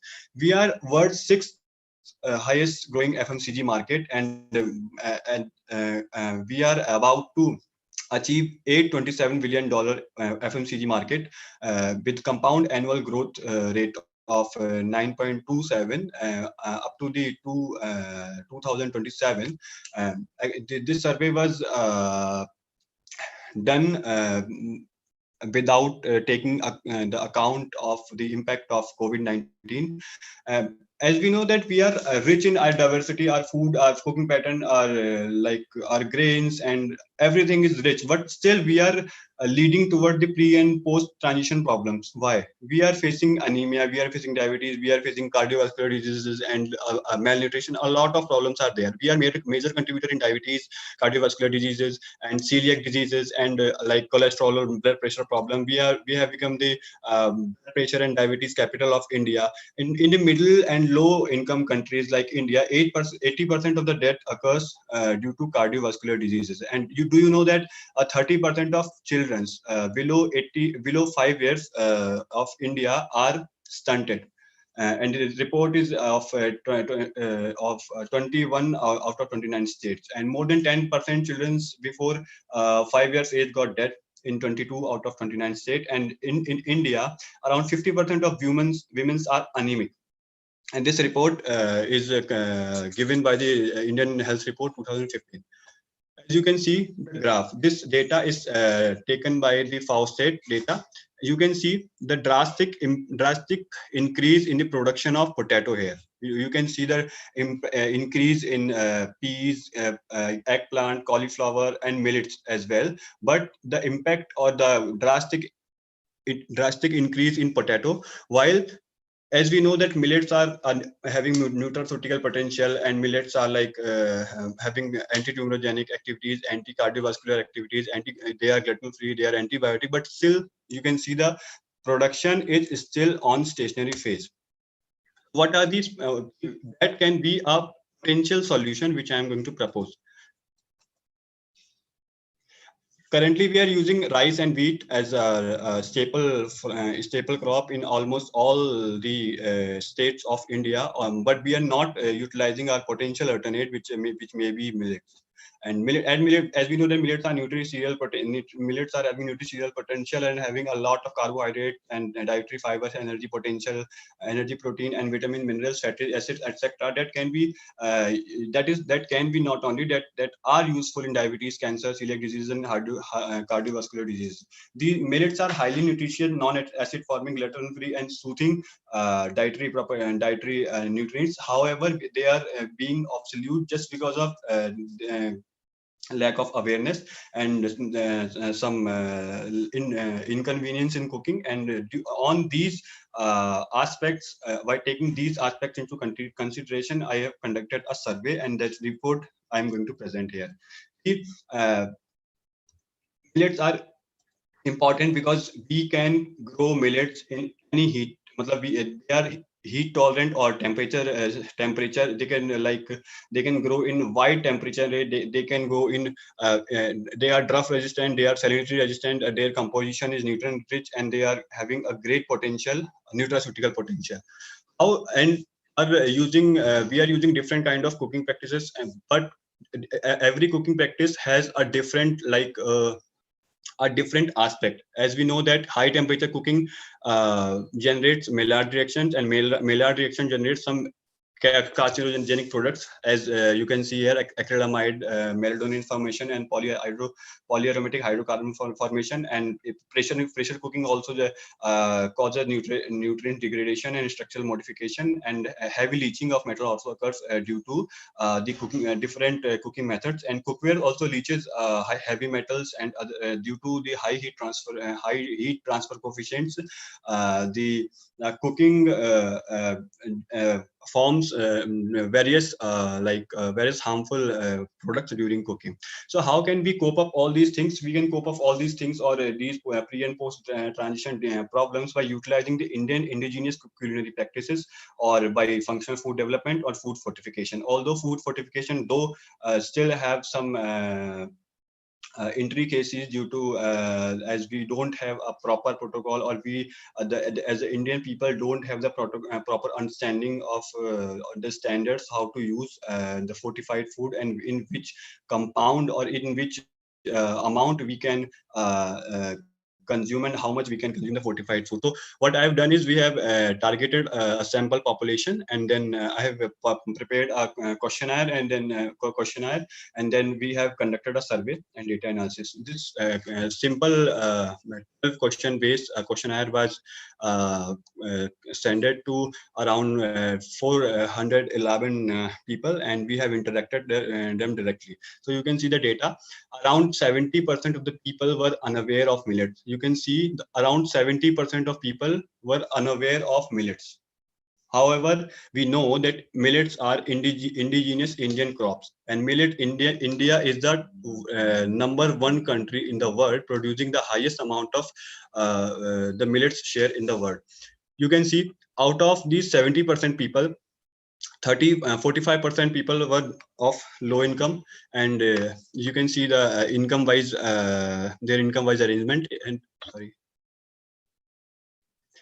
And in another, you can see 65. When we ask some people that what will you prefer, staple food or ready to eat food, and only 9% people prefer millet. But when we ask the same question to the people, and by excluding the staple food and giving only two options between millets or ready to eat food, the preference directly changed. That 27% people directly said that they will prefer the ready to eat food, and around 29% people which were already going for the staple food then directly changed to the ready to eat food, and only 45% people which were aware of the millet, you can see here around some population which were aware of millets, or were saying that they will consume millets. So here is the interaction plot between the different age group and the percentage of population, how many percentage of people are from different age group. And we also asked a question that at which timing you consume highest amount of food. So most of the people were saying that during the lunch they consume the highest amount of food, and you can see the dot. And we also asked them, as I've already explained, that we have asked them for the preference, whether they are going to like millets or ready to eat food. And I've analyzed the data on the basis of income and on the basis of age too. So you can see the box plot between both, and no particular significant difference were observed. And you can see here the level of awareness. This was the major point of the survey. The level of awareness of population. Population were not aware of metal leaching as such, and population was not aware of the perfluoroalkyl substances also. And you can see age-wise and income-wise, there was a wide different and a significant difference between the age-wise and income-wise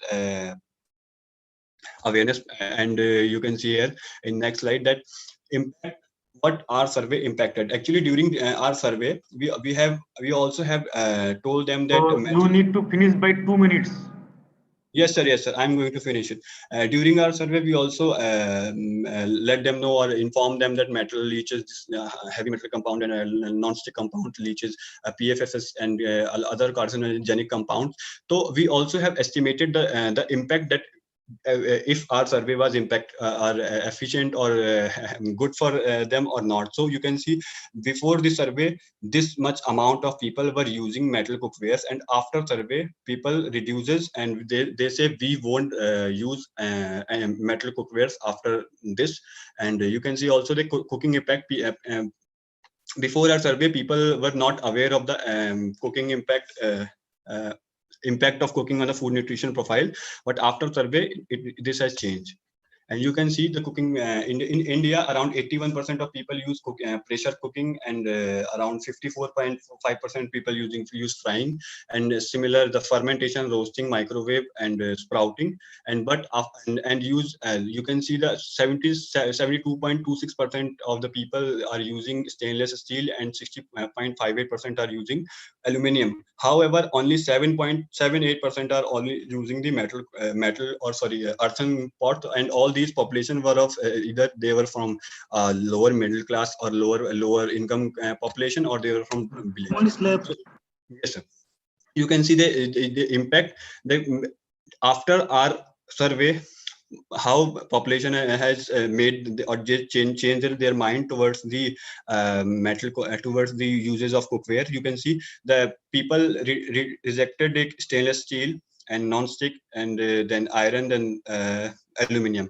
Most of the people move toward the earthen cookwares and copper brass. So there's I'm just concluding my survey that no specific food pattern was observed, and food pattern is also, or the food consumption is also dependent upon the socio-economic factor. However, due to the lack of awareness, we are not consuming the nutraceutical potential crops, and we are not using fermentation or germination, as we know that both of these processes are important in bioactive compound or bioavailability enhancement. And due to lack of time we are not using this, and we are using the ready to eat food in place of all these millets and nutraceutical potential crops. We are having diverse crop, bioactivity enhancing cooking processes and nutrients adding cookwares, but we are not using this. So we need to spread some awareness on that, so that we can start utilizing our ancient Indian culture and ancient Indian culinary practices, which has a drastic effect on the nutritional profile. Thank you. Okay, thank you. Thank you very much for the presentation. And for the participants, do you have any question?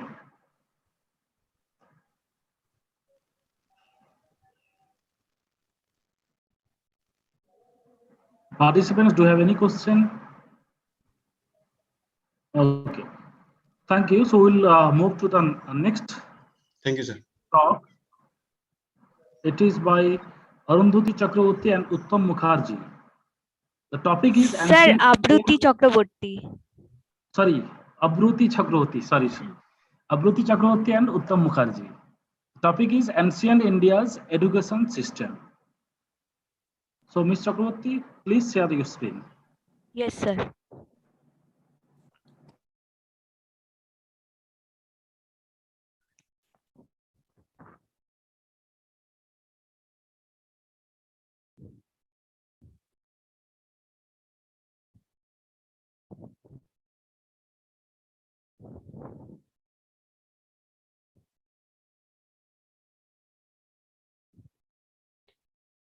My topic is based on Ancient India's education system, which has been jointly published by Uttam Mukherjee and by me, that is Abruti Chakraborty. Now let's come to the abstract part. As we know that education is the biggest weapon to fight with illiteracy and discrimination, there are many people to overview this thought, and I am one of them to draft a scenario of the ancient education systems. Ancient technology has given us many accurable knowledge from which we have got involved in the technology. Technology was simply meant to help the society by solving problems. The first technology was invented was the chopping tool. It is a true fact that modern society cannot exist without taking the help of the technologies. Here are some of the keywords which has related to with the article, that is transformation, knowledgeable society, proper judgment, eulogy to the nation. Coming to the next point about the manuscript. Seed to plant, then plant to a big tree. This is a proverb where creator is the seed and the fruit bearer is the tree. This manuscript tells us about the ancient India's education system, and it gives us the understanding of the unforgettable creations in the field of mathematicians and even in science and technology. It took an educational ride from our ancient education to the main destination point of the new rules of the education system. Without this, can anyone imagine our new form of education? This introduction is incomplete without the famous proverb, which is there are no shortcuts to any place worth going. Now, coming to the stories of the ancient times. In ancient times, there are two systems of education which has emerged. One is Vedic and the another is Buddhist. The Vedic system was surrounded with the Vedas, Vedangas and Upanishads, while the Buddhist system preached the thoughts, the major Buddhist schools. The language of education was Sanskrit and the Vedic for the Vedic system and Pali for the Buddhist system. Gurukul was the most disciplined schooling system in ancient times. Though on that phase, students were surrounded under many rules and regulations. It was mandatory to follow up all the rules. To get an education, a child had to leave home and live with a teacher in a Gurukul for the entire duration of his studies. Before leaving home and starting to live with a teacher, they conduct a Upanayana. Not all the boys could participate in this Upanayana. It is mainly for the Brahmin, Kshatriya and the Vaishya. And they also worship goddess Saraswati, which was named as Vidyarambha. In the Buddhist system, the students used to conducts Prabhaja. This ceremony can be celebrated by boys of all the caste and then can join the monastery. Here are the unforgettable contributions which we have taken from the ancient education system. First one is zero. Invention of zero. Aryabhat has invented this system. Second one is the decimal system. Medaditi discovered the concept of decimal numbers. And third one is numerical notations, which Arabs had devised a system before Christ, that is in early 500 BCE, and named it Hind numericals. And number 4 is Fibonacci series. Fibonacci series was earlier known as Matre Meru, mentioned by the Pingala, and the formation of these numbers were given by mathematicians like Virahanka, Gopala, and Hemachandra. And the fifth invention is binary numbers. Binary numbers mainly consist of 1 and 0, which we apply for programming also, which are called bits and bytes. It first described by Vedic scholar Pingala in his book Chandra Sastra. The sixth invention is algorithm. The Chakravala method of algorithm, the method of obtaining an integer solution, was developed by Brahmaputra. Then the mathematician Jayadeva used this method for solving various equations. The seventh invention is rural measurements. The Harappans started these rural measurements at their excavation sites. This was traditionally used in the ancient architecture of South India. The eighth invention is theory of atom. Much before Rutherford, Dalton, Bohr, and Thomson, an ancient Indian scientist, Gunnar devised the atomic theory. The ninth is heliocentric theory. Aryabhat, who have invented zero, has also correctly propounded that the earth is round, rotates on its own axis, and revolves around the sun. That is the heliocentric theory. The 10th invention is plastic surgery. In the 6th century before Christ, Sushruta Samhita, written by Sushruta, the main contribution of Sushruta Samhita's plastic surgery is first based on nose part, reconstruction of the nose, known as rhinoplasty. The 11th invention is cataract surgery. Cataract is the replacement of cloudy eyelids with an artificial lens to restore clear vision. This was first performed by Sushruta. The 12th invention is Ayurveda. Ayurveda, a great ancient invention in the history of medicine. Charaka, the father of Indian medicine physician, presented the concept of digestion, metabolism, and immunity in his book named Charaka Samhita. Now, coming to the research point, our present generations, all the discoveries and inventions are worthless without the ancient technologies. By making life easier, science has given man the chance to pursue societal concerns such as ethics, aesthetics, education, and justice, to create cultures and to improve human conditions. It has also opens a unique path of being able to destroy ourselves.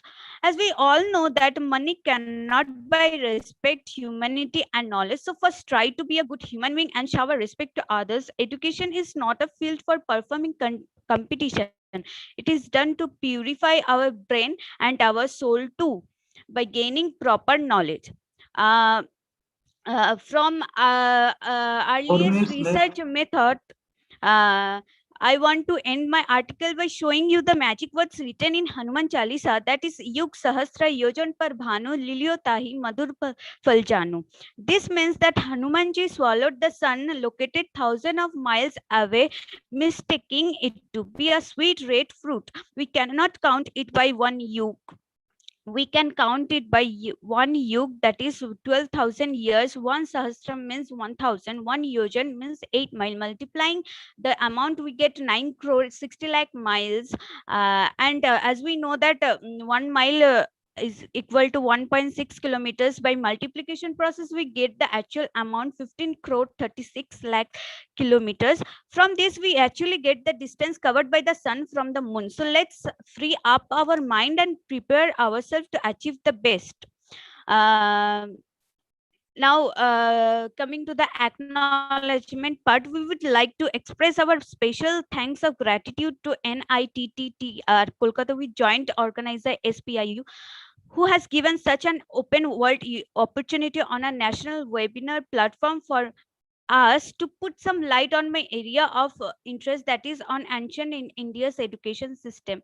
Is totally based on our work and is absolutely correct and accurate. Further, we would try our level best to work for your team. Here is the conclusion point. Drawing the curtains of this to this presentation, we came to a closing point that the ancient age is like the ancestor of the present generation. Their teaching and practices can never lie low. They discovered, they invented, and the present generation is watering into it to get the most of it. A tree cannot be stronger with weak roots. The same way, we cannot bypass our ancient times inventions and discoveries.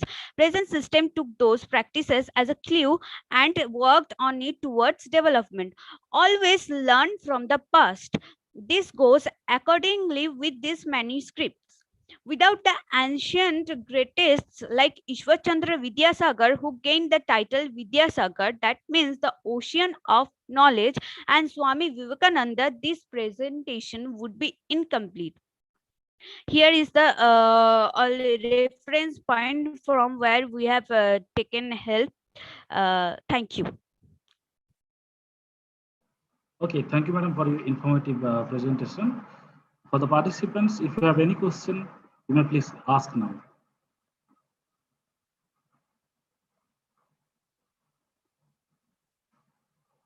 Okay, I hope there is no problem, no questions.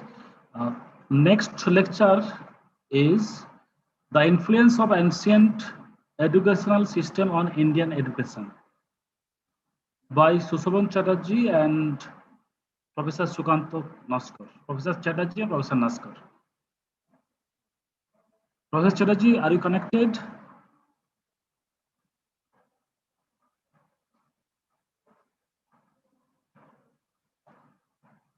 Professor Sushovan Chatterjee, yes, sir. are you connected? Yes, sir. Am I please audible? share your screen. Yes, sir.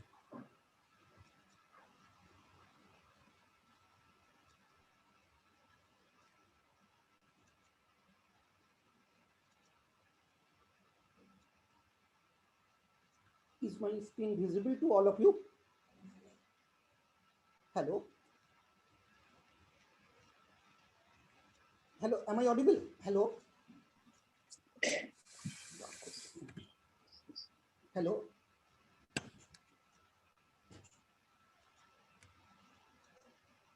Hello? Yes, you are audible, but your voice is not clear. Hello? Hello? Yes, please continue. Respected Director Sir, respected Dr. Mondal Again, sir. your voice is not clear. So can you come close to the microphone? Hello? Yes, now it's better. Am I audible? Good. Yeah, now it's better. Thank you. So, respected session chair, faculties and distinguished guests, and of course, my dear colleagues and co-participants of this AISTEM 2021, have a very good afternoon to all of you.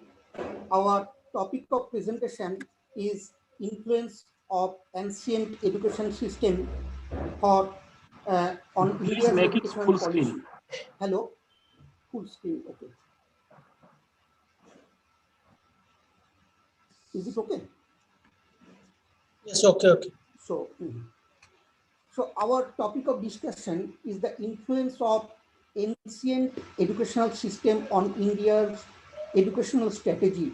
Actually, recently, our Abhiti madam has told that our ancient tradition of enriched Indian educational system in ancient time has influenced the recent development of knowledges by different eminent educationists. Suppose she has, last slide, she has given the example of Pandit Ishwar Chandra Vidyasagar and Swami Vivekananda.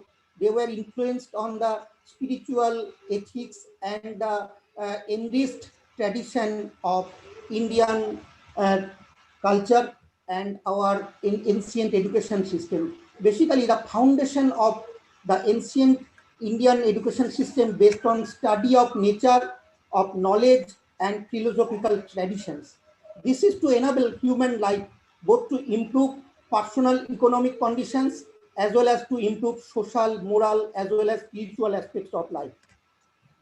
So, apart from strengthening of human life, realizing the higher truth, that is from dark to light, that tamosoma jyotirgamayo. Therefore, the education is not only a means to earn money, but also to contribute the development towards the development of the mankind. That is why our Indian sages and masters are committed to understanding the super smart world and the use of spiritual power and adjusting their life accordingly. So the ultimate goal of education appears by controlling spiritual activity related to so-called materialistic world. Here lies the significance of our education system to uplift human potential so that people can live in a society of full dignity. The greater urgency about the ancient education system in India, so this rise, every Indian will feel proud if we look back to our history of ancient education system. Even in our latest national education policy, which is just published by Government of India, so suggested to integrate the current education system into the ancient education system, thus to enrich the heritage of eternal thought and knowledge emerged as a guiding principle of this policy. Indian thoughts and philosophy, the pursuit of knowledge, wisdom, and truth have always been regarded as the highest of mankind.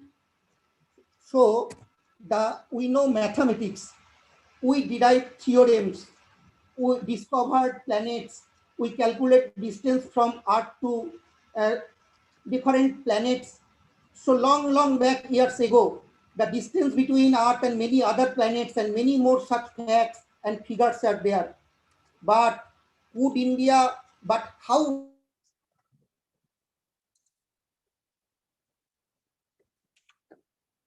so the research reveals that our solid educational system of this country was the reason for this.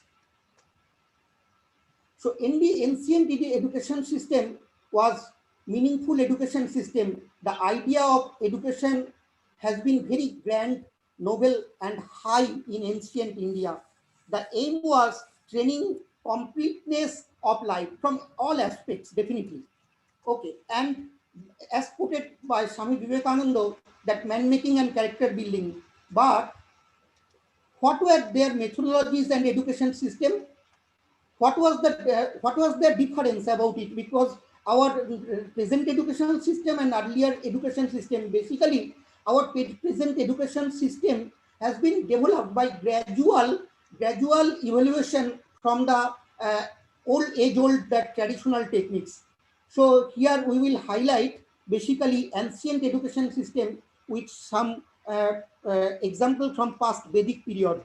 Past Vedic period before Christ, this is 600 BC, Buddhist period, medieval period, and British period, these things.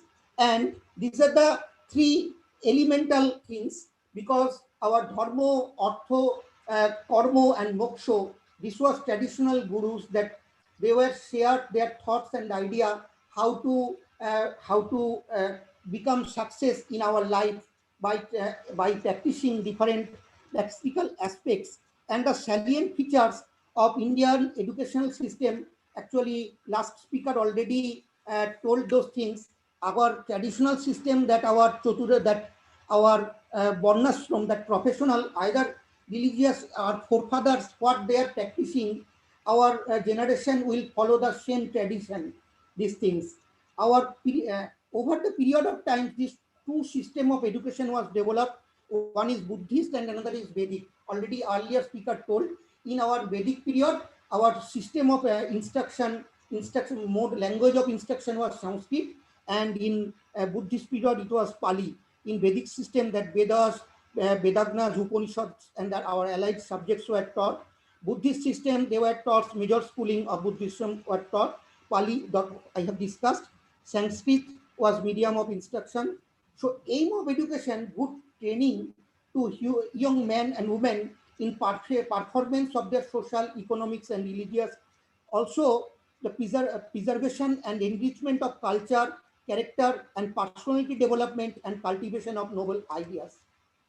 In Vedic system of education, child generally they are coming from their home at 5 years, and they are started that initiation of their learning, that is Vidwarambha. It was marked by learning of alphabets first time by offering prayer to goddess Saraswati, but it was only after ceremony, that is called Upanayana, and that was child used to leave the paternal homes and go to stay in house of the teacher to commence his formal study, that is Brahmacharya. And Upanayan ceremony, only Brahmin, Kshatriya, and Vaishya castes were eligible. Vedic systems and these Buddhist systems, these things. And then later there were gradual development. So I am not giving in details. Everything you know, these things in your history you have studied. This Vedic test complied by the Veda, and that hymns and mantra that was in Samhita, and then Samveda Samhita, then Yajurveda Samhita and Atharvaveda Samhita that was composed later on. And these were Yajurveda Samhita, it accompanied by rituals that reflect socio-political structure of the society. Atharvaveda that contains chants and spell that was supposed to ward off evil and reflected the beliefs and practices of non-Aryans. So these are the things that this is traditional Gurukul learning systems. And our education system, post-Vedic education system, emphasized on development of spirituality. Really, the ashram system was developed for praying. So those things, gradually, these education systems were developed. It has generally this gradual and different things in ashram system. So actually, in our initial schooling stage, I was also from some ashramos where the sannyasi and brahmacharinis, they were the administrator. So this type of traditional teachings also they are followed in so many places, even in our modern days. So this is the influence of our ancient Indian culture, our traditional teaching from the age-old days. So beside the four Vedas that were Upanishad, Puran, grammar, branches of useful knowledge, there are so many thoughts under Vedic vocational education system, military, science, agriculture, animal medicines. Already our earlier presenter already discussed those things, that Sangita, Sushrut Sangita, and that plastic surgery, many things, science, agriculture, astronomy. So our Indian culture that was enriched, this education system was enriched in so many ways. So they were developed that Fibonacci series and many things, square root, cube root, many things. So this, so the teaching was oral, initially that was Shravana, Manana, and Nidhi Dhyan. So initial learning by hearing only, then thinking by thinking and reflection, then realization and meditation. These were the gradual stages of learning. So these were stages of learning and gradual development of teaching and education system was based on this traditional method, and gradually they were adopted from that ancient teaching practices. So self-meditation studies show different methodologies for education systems. So this just analogical method, so question answering method, regression methods, those methods of teaching learning systems were from, it was implemented in India from traditional age-old days. So modern education systems, they are doing these things. Now at the present age, we are telling about 3 minutes left. We are telling about women empowerment, women education. So we are telling that Beti Bachao, Beti Padhao, like this. So there are equal entitlement to access knowledge and wisdom were assured in ancient Indian education system, irrespective of genders. Government and administrators at present education system, in present education system, even government and administrator, they are trying to restore this policy, because gradually that all women should be, but in earlier days, initially it was there, we can see in our Rig Vedas days, but gradually this tendency gets declined because of the social developments. Women was considered importantly only this gradual development, women empowerment, women studies only important only as long as she was able to bear sons. The Atharvaveda says that as for daughters, the gods were requested to give them elsewhere. The universal leadership, because traditional that so in age-old days we can see Gargi, they were doing their arguments, debate with King Jaggovalko. So these things, so traditionally women's empowerment was there. So post-Vedic period, that curriculum was just adopted from the Vedas days and slightly modified this way. Practical education system, this way the practical education system, they were strong, that they are preparing fire, they are collecting fire for Yogya Kunds, those things, animal husbandry works, and those things they were doing. Science and technology, geometry, algebra, astronomy, astrology, mathematics, these things, Gonit, these were developed from ancient Indian education system. Cube root, square root, under root, zero. From the Rig Veda we can see science and technology, this was gradually developed.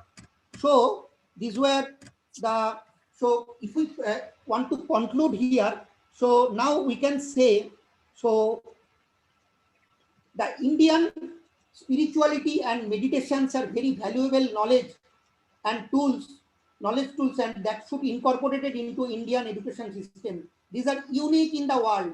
So they should be taught in schools from the kindergartens. It should provide a lot of opportunity for students' personality development.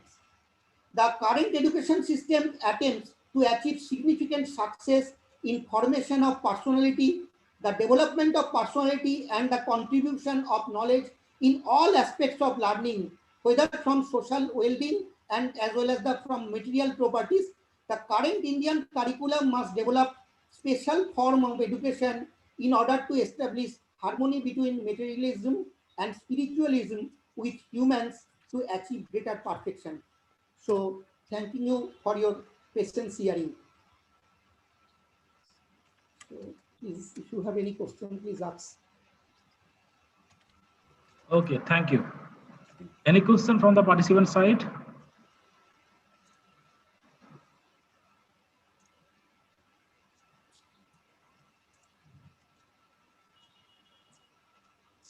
I guess no. Okay, thank you very much. Thank you, Professor Charaji, for your wonderful talk. So now we'll move to our next keynote session. And I'd like to hand over the mic to Dr. S.K. Noskar, sir. Sir, over to you. Thank you, Arpan, for again giving me the responsibility to be part of your conference, although I am a core member. Anyway, Now, let us start our keynote session 2 as per the schedule. And it is the time to welcome and invite our honorable speaker, Professor Basant Shinde, the keynote speaker of this session, or session 2, keynote session 2. He of Indian knowledge system, archaeological perspective. Before he start his session, it's my privilege and I feel honored to introduce Professor Basant Shinde as a well-known speaker in the field of ancient education and related topics. Professor Basant Shinde, former professor and vice chancellor at the. Professor Noskor, just 1 minute, sorry to interrupt. Yes, please. We need to check whether Professor Shinde joined or not. Please check and let me know, please. Yes. As far as I saw, Professor Shinde. Orpon, can you check? I have already checked. I guess he's not present. Professor Shinde, are you present here? Professor Shinde? I guess no. So, Dr. Giri, can you please call him? Yes.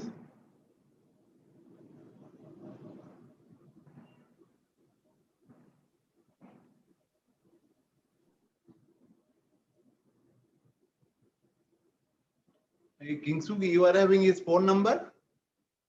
No, sir, I don't have phone number. Okay, I'm calling him.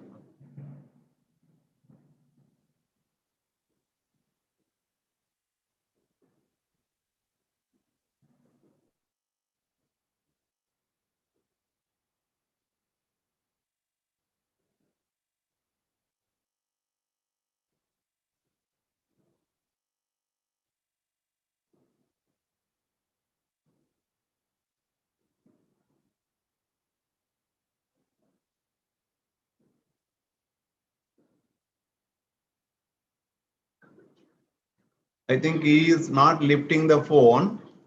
I would suggest that you please carry on the next session. In case he will come, then we'll go for other one. Okay. Hello. Kingsugi, is it audible to you? Yes, yes, sir. Yes. What I'm thinking is not lifting the phone. I will be tracking.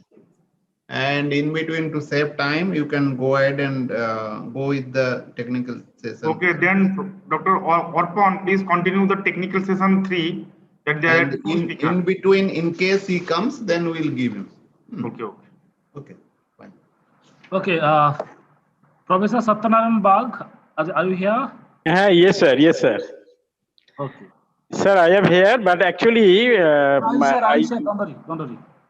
my PPT is your computer, so it is better if you kindly share it. Okay. So our next topic is trend of fashion design from ancient culture to 21st century. And the authors are Satyanarayan Bagh, Professor Satyanarayan Bagh and Abruti Chakravarti.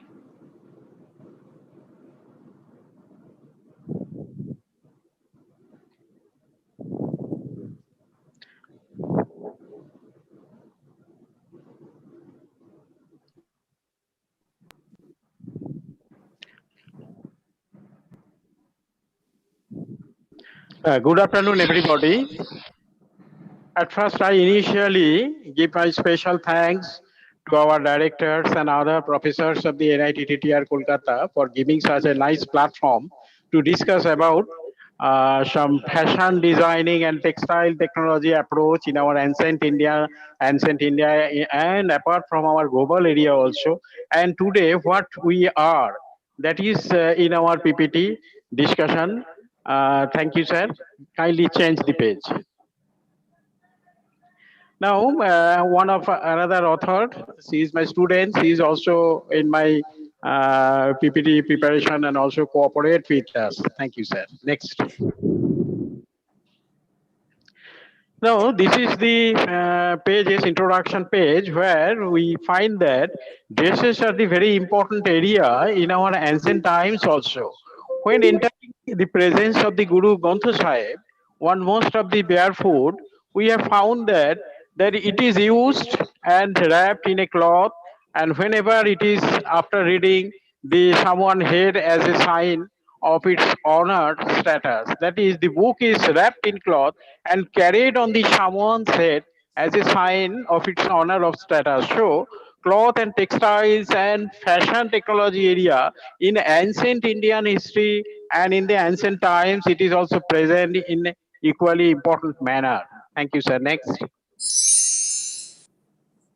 Now here we have explained the three religious books. It is very important where we have found during the studies of all three books, we found that the men and women who were in the different fashionable dress cultures, etc. And each community has a different dress culture. In the ancient Indian history or ancient times of the respective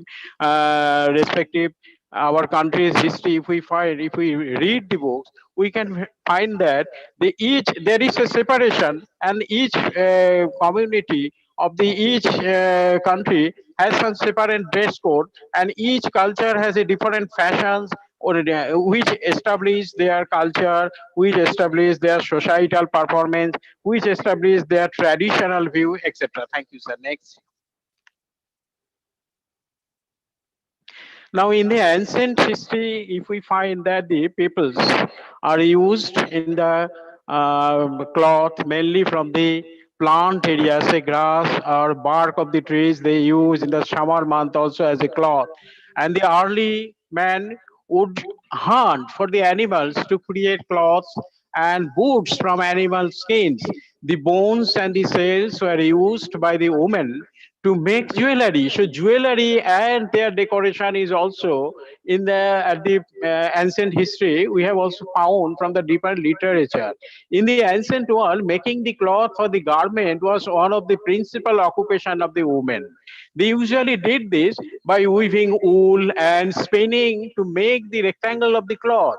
Women also decorated their materials with the patterns and embroidery. Fashion somewhere started showing its colors from the times of ancient Indian itself. So there is some evidence of the Indus Valley civilization and also in the Harappan civilization that indicating the usage of the woven cloth fabric. Flax plant was grown to obtain the fibers of the plant, and silkworms were also cultivated for silk. We know that the flax and the silk both are from natural origin. So at that time, these two fibers, flax from natural origin and silk from the natural protein fiber, their cultivation, etc., are going on at that time also. And peoples are also engaged for cultivation, for their processing at the woven cloth, etc. So textiles and the fashion designing and cloth making, etc., cultivation and their procedure, etc., manufacturing process are present still there at the ancient history. The priest kings wore a robe over their shoulders, and men wore turban draped over the head. The style of the women's clothing, including the knee-length skirts and jewelry like bangles, earrings, and beaded necklace, etc., are found at that history. Even the peoples also use the jewelry also. Now here we are presenting the two picture where we have found that the ancient Indian people also use the clothes in the different style, and there is also fashion culture is there. So how sweet their appearance in their clothes and in their wearing, that is also represented from the figure also, from the picture also. Next, sir. Now, why we wearing the cloth? There are the five reasons. One is some adornment, added the decoration or ornamentation. Next is the protection, clothes that provide physical safeguard to the body, preventing harm from the climate and environment. Next is the identification, establish who someone is or what they do. Next is the modesty, covering the body according to the code of the decency established by the society. And next is the status, one's position or rank in comparison to others. These are the five reasons why the peoples at the time use clothes. Next. Now, ancient fashion design, we have seen from the different historical literature that evidence of the ancient Indian clothing can be found in the figures, rock art, sculptures, cave paintings, and some human art forms found in the template and some mountains also. These sculptures show human figures wearing cloth wrapped around the body, such as sari and turban and dhutis also. The material quality of the garment, difference between the classes, where these of the upper classes and the final linen depicted in this status. So linen or made from the flax fiber also used at the very ancient time. They also used more complex drapery design and patterns that included dyed and threads and feature. These materials were expensive and the wearer showed the great status of their wearing them. On the other hand, cheaper and thicker linen was used within the lower classes where the shorter garments were worn by the working classes of the people for better mobility in the field. Here we describe the different ancient literature where we found the different types of fashion style in the different countries and also in our countries also, how they are using the fashion designing in their clothing. Next slide. In the Buddhist structure, we find that the monks and the priests wear clothes that varies from greatly, and they use generally some color cloth that is from orange or the ranging from the saffron robes that are the worn by the monks in the Sri Lanka, Thailand, to head dresses and elaborate robes owned by the Tibetan Lama also. So there is some specific type of cloth they are used, indicating there some peace loving and a separate community from in our world also. Even in our sculpture of the Buddhists, that we find that there this cloth structure was different at the time, and it has a specific design approach defining their status also. Next slide. In the history, we have found that Indian history also, India's recorded history of the clothing goes back to the 5th million BC in the Indus Valley civilization, where cotton was spun, woven, and dyed. We know the cotton is the natural fiber highest used in our world also, first highest natural fiber used in our world also, and at the time also cotton fiber was cultivated, spun, woven, and dyed. Bone needles and wooden spindle are the two usually tools they are used for making the fiber to yarn preparation process and from yarn to fabric preparation process. The cotton industry in the ancient India was well developed. These images show the dancers and the goddess wearing that appears to be a dhoti wrapped procedures to the modern sari. The upper caste dresses themselves in fine muslin and or gold ornaments. Show gold ornaments and their decorative designing structure and their activities also present at the ancient history also. Next, sir. In the Mughal emperor, Mughal time, if we find that they are very much interested about the fashion designing structure also.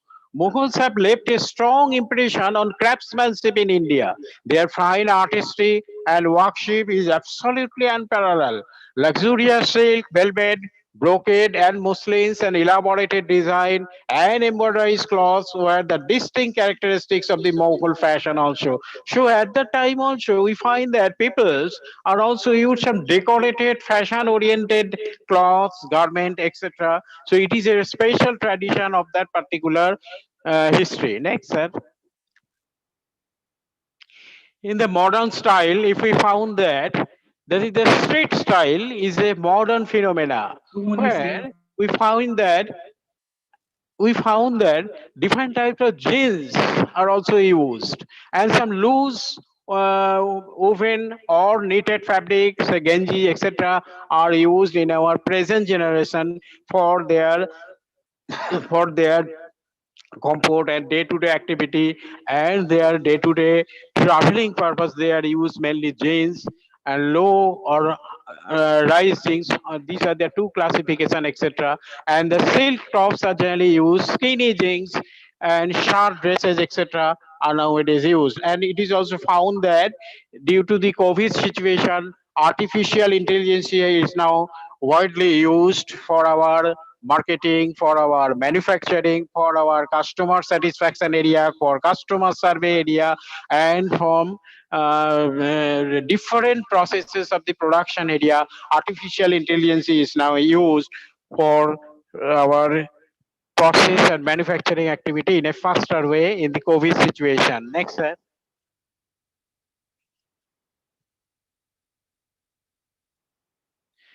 Now, this is the social media's function in our garment and textile and fashion technology aspect. We know that the Facebook, Twitter, YouTube, blog, wiki, and others area are now platform for advertising and for giving our product features to the customer, and it is very easy mode for channeling our product feature to the customer. And due to the e-commerce activities, we are now gradually taken up the order from the various types of customer, and customer can get themselves knowledge about the different fashionable product created, manufactured, and displayed in the different websites. And accordingly, with the e-commerce activity, they are easily purchased from their desired product from the manufacturer, etc. Next, sir. Now we have seen some figure where recently a fashion shows is taken places where we have collected some fashion dresses from the northeastern state. Northeastern state, we know the seven states are there, and here we have described the seven dress codes of the seven different states. They are very colorful in their dresses, and each state has their own features, own characteristics, activity, and the each fashion, each garment design describes their cultural activity, their societal importance, and also the dress codes depends also environmental status, environmental temperature, etc. All are based on this fixture, based on these factors, the dress codes they are maintained, and these are the feature in a fashion show that are happened a few days ago. Next, sir, kindly give all the. These are the Manipuri structure, Manipuri garment fashion style that we have observed, and these are the Arunachal Pradesh kids are using such type of garment, and these are the Tripura, these are the Assam, very near to our Bengali activity, and Mizoram. Some specific activity, specific differentiation is there from our dress code. Next, sir. Now, due to the COVID-19 situation, we know that there is some problem is created in our fashion technology also, and in our textile manufacturing also, because the less people are working in the shop floor in our workplaces, because some social distancing is maintaining in an important area. So one of the severely affected industry is the textile manufacturing too. So world, in the, if we see that the most of the fashion shows in the different, say Milan and in our France, Germany, where their favorite, their fashion shows, etc., now stop due to the COVID-19 activity, COVID-19 rules and regulation. But here, if we see that some of the garment are coming with some of the items are coming with the garment shape marks. If we see the bridal collections or the bridal garments in the specific areas also, so we find that the marks and some PPTs are also coming with their varieties of styles, and now came into the market with the main garment features, and there is some matching with their main garment. So this is a characteristic feature of the COVID-19 show. Apart from this, we find that some of the medical textiles also, they are gradually increasing their uses in the COVID-19 features. But in the finishing structure, if we find that the garment manufacturing area or in the textiles field, some antiviral and some various types of finishing activities are giving for safety of the human mankind. Now, in the concluding part, we have find that the fashion never overtake the traditional ethics. We know that the fashion designing are coming from the Western style also, and Western style also affecting in our modern present structure also. But our own tradition, if we find in our pujas, etc., then our old tradition will come back again. Thank you, sir.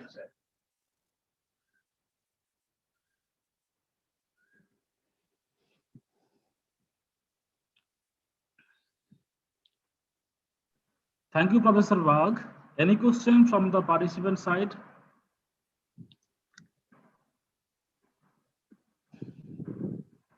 Dr. Giri, so Sindhe sir is present. No, till now I did not find him. Can you just search once? Okay. Let me just check. No, till now he's not present. Anyway, we'll move to our next session. Next, I think, yeah, next your talk is there. Yes. So, are you ready for that? Yes. Okay, so our next talk is on the topic remarkable contributions by Jain mathematicians in ancient India. And this paper has been submitted by Dr. Kingsu Giri and our director, sir, Professor Devi Prasad Mishra. So, Dr. Giri?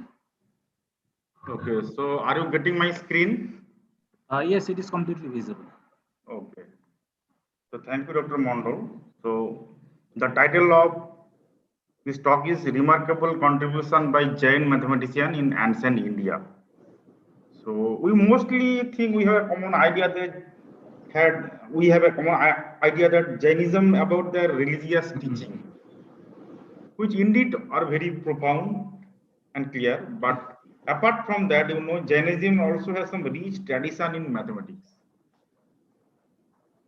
So in this talk, I will try to elaborate within 10 minutes on their significant works. So before that, you need to know the chronology. The history of Indian civilization can be segregated into three parts. That is the ancient India, medieval India, and the modern India. That is the 2 days or these days. And in this talk, I will mainly discuss a particular part of ancient India, that is the Jain period, the discovery and the invention and the works of Jain mathematicians.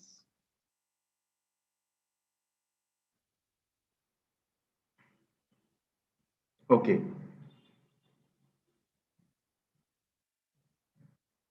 So these are the timelines. You can see it. I'm not going to this in detail. So if you see this timeline, say from 3000 BC, it starts the Indus Valley civilization.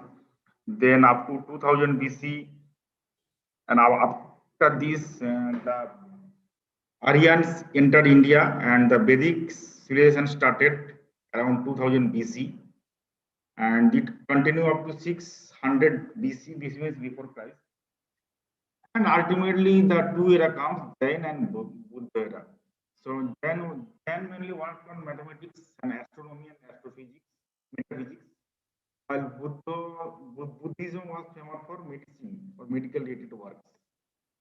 And this goes up to nearly 500 after Christ, and after that, the classic work of mathematics that we generally know, like Aryabhatta, Brahmi, this kind of mathematician, come after this 500 AD. So now I will show you a few evidences of the significant work of Jains. And one important work by Bhadrabahu, who died on 298 BC. So he wrote two books, mainly the astronomical works.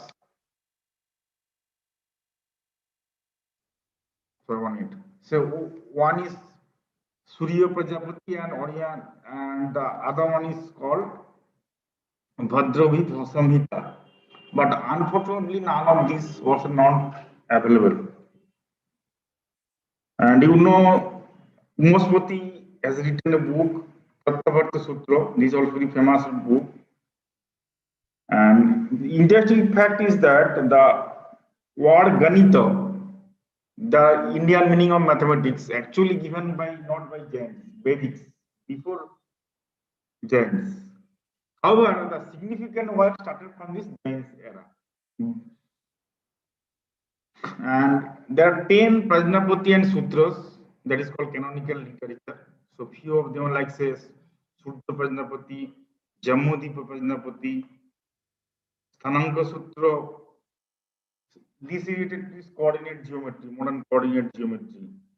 Uttaradhan Sutra, Bhagavati Sutra, and Unvagara Sutra. And of course, the founder of Jaina religion, that is called Mahavira, he has a book like Ganita Sara Samagra. And there are 10 themes for discussion in mathematics, like say Purikarama, like fundamental operations, Vyavahara, subject of treatment, Rajju, geometry, Rasi, mensuration. So I have a slide on mensuration. So lots of works have been done even in this era. Kalasavarna, that means the fraction. That is the topic that we generally read in our bachelor's topic in like a simple continued fraction. Zavat Tavat, like simple equation, Varga, quadratic equations, Ghana. So these nomenclatures are really meaningful with this English name. Cubic equations, Varga, that means 2 times quadratic, biquadratic, power 4. And Vikalp, that means permutation and combination. Now I will, since the time is limited, I will focus on 2-3 things. So first I am coming to the concept of infinity by Jains. So the Jain religion believed that the time has no beginning or no end. The religion also held that the universe is endless and its life is also endless. The Jain sage mathematician wanted to prove to people that what the religion says is correct. That is obvious for any religion. Generally, it's a common thing. But how to show that? To prove the infinite nature of time, life, and universe, the Jain sages started studying mathematics. So that is their main motivation for being mathematicians. And they wanted to prove this by mathematical logic, not blindly or some other things. The concept of finding way of proof by Jains, I should discuss on that. So I can skip this slide. Better I should go to the next slide. The measuring huge distances with Rajju. So this is the concept given by Jain mathematicians. So they thought that if they had believed that if a god travels 1 lakh jajna in a second, jajna, 1 lakh jajna means 10 lakh kilometers that we call today. Some speakers also mentioned my previous speakers. So their imagination on infinity on that, or a large number on that, huge number on that. If a god travels 1 lakh jajna in a second, then the same god travels in 6 months, how long distance? Then the distance you will travel in 6 months will be Rajju. And if you calculate, they calculated and they found it's like a huge number of kilometers. So this is the equal to distance traveled by light in 60 days or 2 months. So by this way, they have given the concept of huge numbers. The numbers very larger, close to infinity. So whatever we think, even greater than that. So now I am converging to this concept. They also given us another example. Take a pot of length, breadth, and depth of 1 jajna each. Now take 1 hair from a sheep every century and put in the pot. Just imagine, even in say 3,000 years ago, this was their imagination at that day. Maybe from in nowadays, maybe it will be assumed very simple to you or any listeners or any readers, but at that time, these things were really innovative. Now, the second thinking is that the time it will take to fill the pot is called 1 kaliya. average 5 centimeter long hair with volume like say is cubic centimeter, approximate. Then the volume of the pot will be covered by this cubic centimeter.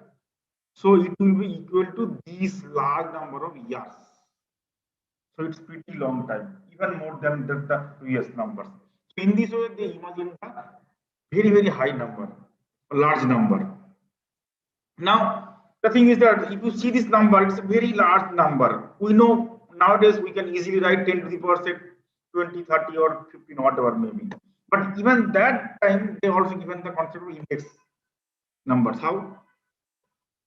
They started representing the big numbers, such big numbers, with the help of small numbers raised by powers. That we generally do it.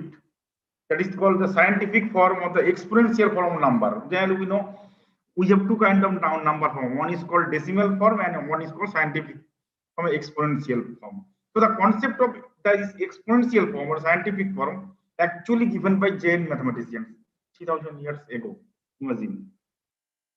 The number of times of a number can be divided into 2 without leaving any remainder was given at the check of that number.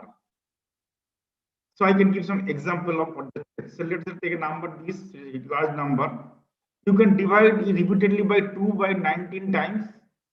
So 2 to the power 19 is 0 since there are no remainder. So that is the concept of index number. Similarly, you can do Ricochet with 3 to the power 19 and so on. Okay, so Orban, how long I have? You can stretch a bit and we'll close it for today, and this keynote session 2 will be conducting tomorrow morning, so you can take your time. Okay, fine. So similarly, this number is a large number. Now, if you divide it by 3 and 3, 3, and ultimately after so many divisions you get the remainder 0. So you can conclude that it's a Ricochet to the power 19. So 19 will be the power of Ricochet of this number. Similarly, you can divide by 5, 6, and so on. So the whole concept was given by Jain mathematicians. Now I am coming to the main concept, discovery of the infinite number. They even imagine some new thing. Jain suggests huge time and huge length they already given in the previous slides I already given. Then they feel to devise a method for guessing an infinite number. Let's see. So what they proposed? See the picture. Take a pot of white as earth. So say this is a pot whose diameter is nearly earth. You can imagine. They imagined at that time. Start putting and counting mustard seeds in that pot. Fine. Mustard seeds. When the pot is filled, still you shall not be able to reach the highest number. Now you try to think this twist. If you take a pot 1000 times larger than this, do the same thing, still this will be smaller than highest number that can be. That means actually they are going through the concept of this definition. Whatever you think, it's even larger than that. That is the concept of infinite number nowadays. They given that. Maybe they did not give in this kind of sophisticated way for modern mathematics, but the concept they has given at that time. They needed a symbol for quantity that did not stop. Hence, they conclude that the number that is bigger than any big number that human mind can imagine or calculate is called asimum or infinity. Actually, they have given the term asimum. You know, in Bengali we call asim. And what is actually infinity or infinite number? So that was the discovery of Jain sage or Jain mathematicians. Apart from that, you know, there are several kinds of different Jain counting. Sankhayat, that means countable. Asankhayat, countable but infinite. I think you know now, even nowadays, even we some faculties have some misconception on countable and finite. Generally, we mix with countable and finite numbers, but be careful. Finite and countable are not same. Like a set of natural numbers. It's an countable, but it infinite. The second one, asankhayat. Anant, endless and not countable, like a set of real numbers. So all these concepts are given by giant sages at this era. That means the time frame that I already mentioned in my first or second slide. So reaching infinite for the calculation, it goes like, again they have given some assumption. Take a biggest number you can imagine, let it be say A, capital A. Now multiply A with A, you get A square. Take this to B, so B is now A square. Now do the same B and get B square, and keep repeating this, and you shall be on your own way to infinity. So if you continue C, D, C square, D square, E square, it's your way. Ultimately, that means you are converting to a number infinity. Anant or Asim, they also has given lots of contribution on permutation and combination. So they have given some formula like this formula NC1, NC2, and so on. Apart from that, their significant work is like Meru Prastara. Already some author already quoted Meru Prastara with some another aspect. But actually, they worked on Meru Prastara with this Pascal triangle. I think you know those who are having a binomial theorem or say basic permutation combination. Pascal triangle is a very common thing because you know Pascal triangle saves us so many times. If there are no Pascal's triangle, and if I tell you find a large number of factorial, so you will take it will take huge time. Particularly once we are coding or programming, we need to use this Pascal's triangle. It's nothing but a recurring formula or a iteration formula of n plus 1 CR, which is nothing but NCR plus NCR minus 1. So this formula nowadays in modern mathematics we can easily prove it by graph theory, discrete mathematics. But can you imagine whatever we are using now in discrete maths, even combinatorics, even some logical proof, 3000 years ago they proved it, they already discovered it. So to explain it, actually the term was Meru Prastara, not the Pascal's triangle. So I should show this diagram here. So this is quote unquote Meru Prastara by them. So first draw a square. Below it, starting from the middle, low side, draw two squares like this. So you start from this middle and two squares, and so on. Now, once you write so many squares, so you first start with 1. Keep 1 here. So write the number 1 in the middle of the top square and inside that first and last square of the each row. So you just write 1, 1, 1, 1, 1, 1, 1. It's nothing but all NC0 and NCN. You know, NC0 is 1, NCN is 1. Inside every other square, the number to be written in the sum of the numbers in two squares above it overlapping it.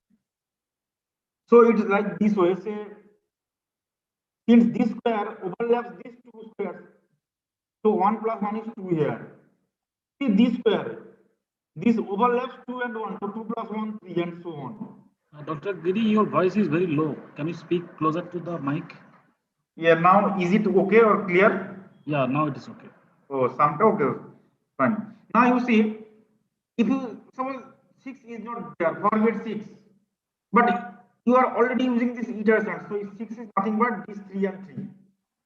So that saves lots of time. We don't need to use some typical factorial formula. If you write it computer programming, it saves lots of time.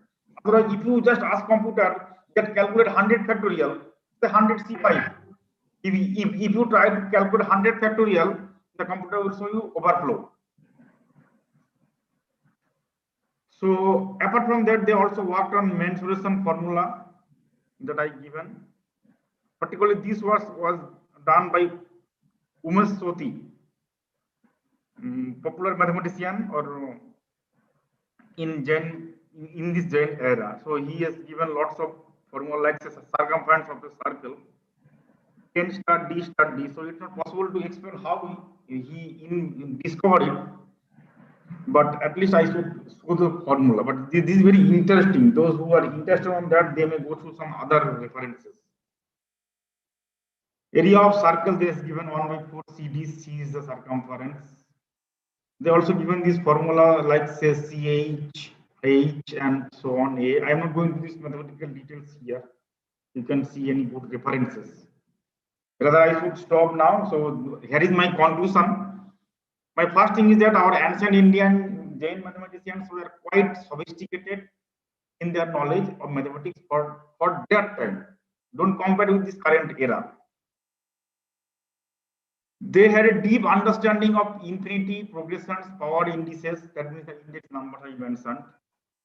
And they were not only mathematicians, they were astronomists, astrophysicists, and metaphysicists. And Indian contribution of mathematics and astronomy are unfortunately underrated. Very sad news for us.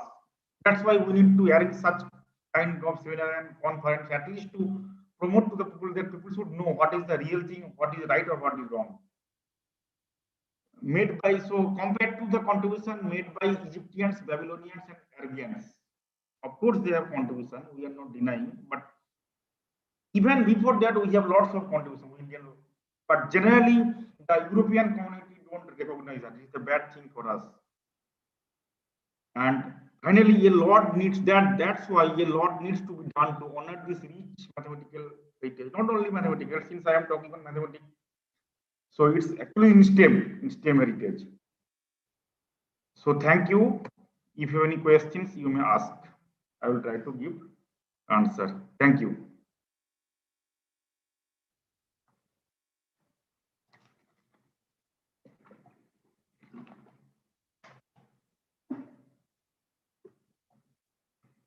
Okay, thank you, Dr. Giri. Thank you. Participants, do you have any question?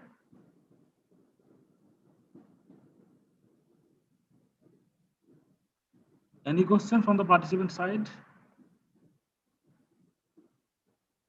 Okay, so I have an announcement. Today we're supposed to conduct keynote session 2 from 3 o'clock to 4 o'clock, but unfortunately Professor Shinde could not give his valuable time. So instead, tomorrow morning from 10 to 11 o'clock, we'll organize this keynote session 2. So all the participants are requested to join tomorrow 10 o'clock instead of 11. What about somebody raised hand? Can you check? Yeah, okay, I'll come that later on. So tomorrow our session will start from 10 a.m. in the morning. Okay, and tomorrow first session will be keynote session 2, Genesis of Indian Knowledge System, and it will be by Professor Basant Shinde sir. Okay, and today we'll be concluding the sessions, and this was the last session. And quickly I'll pick up questions. I can see that Sangeeta Shukla ma'am has raised her hand. So madam, do you have anything to say? Yes, we had a good session about Jain test regarding mathematics. I just asked one question.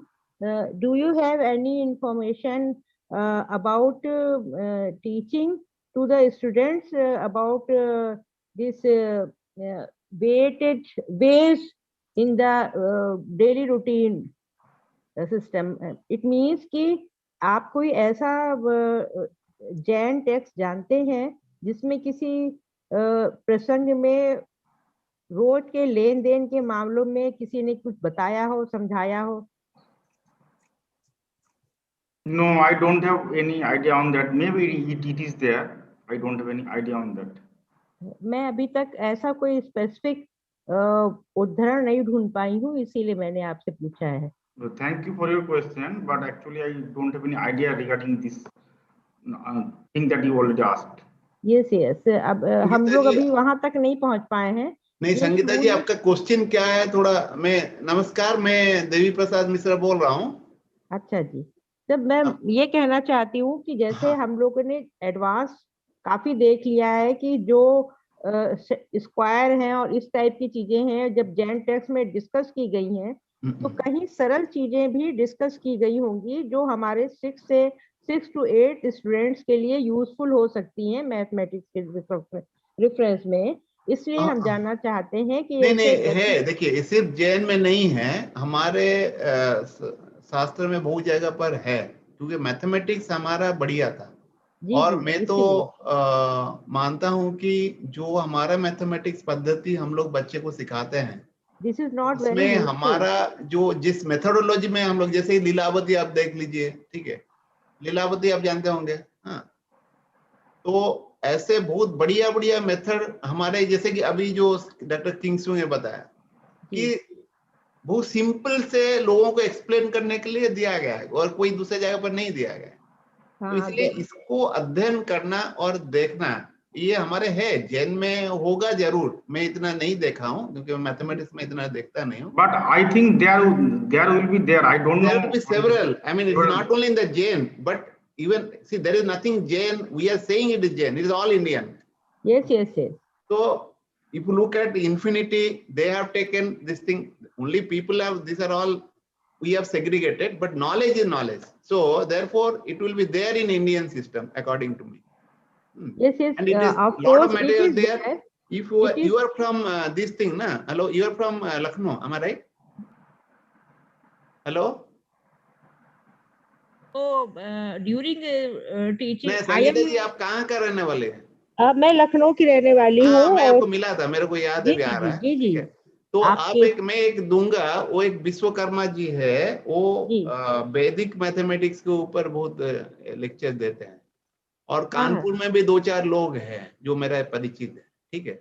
हाँ जी, लखनऊ में भी कुछ होंगे, जो मैं कानपुर में था ना, अभी तो जी कलकत्ता जी आ गया हूँ, ठीक है। जी जी, तो मैं आपको इसलिए जानती आप हूँ। कुछ करना चाहते हैं तो बताइए, हम लोग और जो जानते हैं उनके साथ कनेक्ट करा देंगे।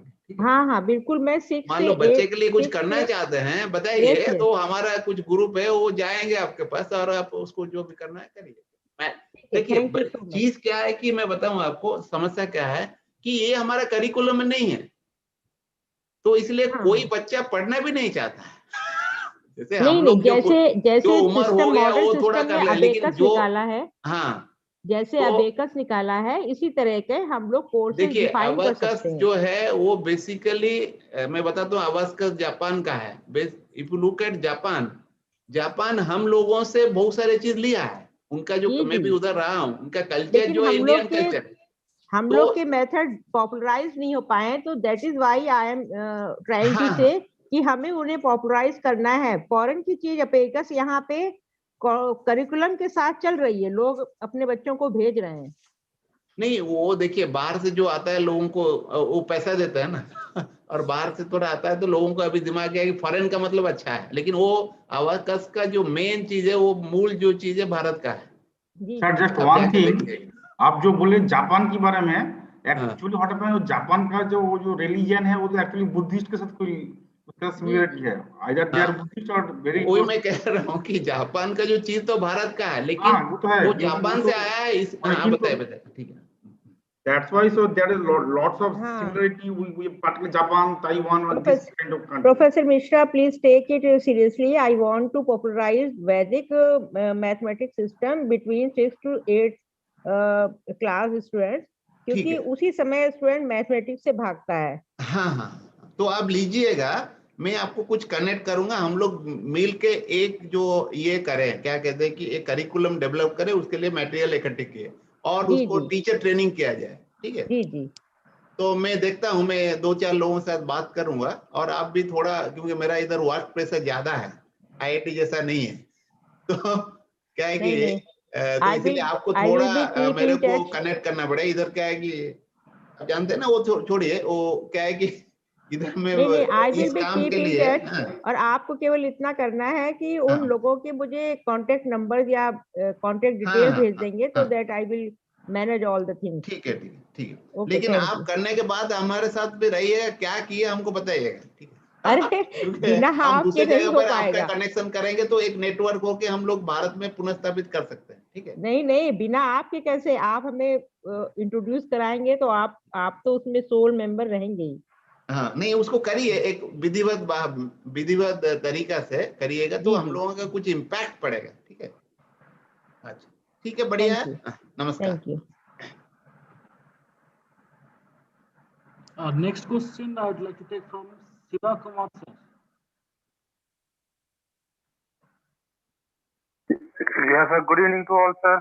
I'm really Nice session today I had, and really it was very fruitful and informative session that the presenters have presented today. And also, I have learned a lot of things in this conference.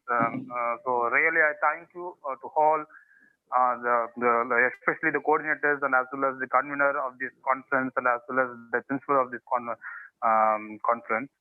So, what my question? The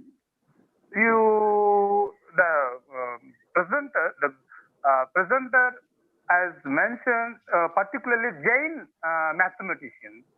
I don't know why he has mentioned the religion of Jain. What is the main motto to mention the religion Jain? Can you explain this? Can you repeat your last part of the question? Sir, really, there are a lot of mathematicians, isn't it? So why you have mentioned particularly the religion-based Jain mathematicians? What is the purpose and why you have particularly chosen the Jain mathematicians? What is the reason behind? Fine. Thank you. Got your question. The thing is that the conference theme was ancient Indian STEM. If you see properly in my first slide, I have given a chronology. So there are three ancient, medieval, and modern. So I am restricted to the ancient part. So I can't touch the part of the golden era of math, like say Aryabhatta, Boromir, and so on.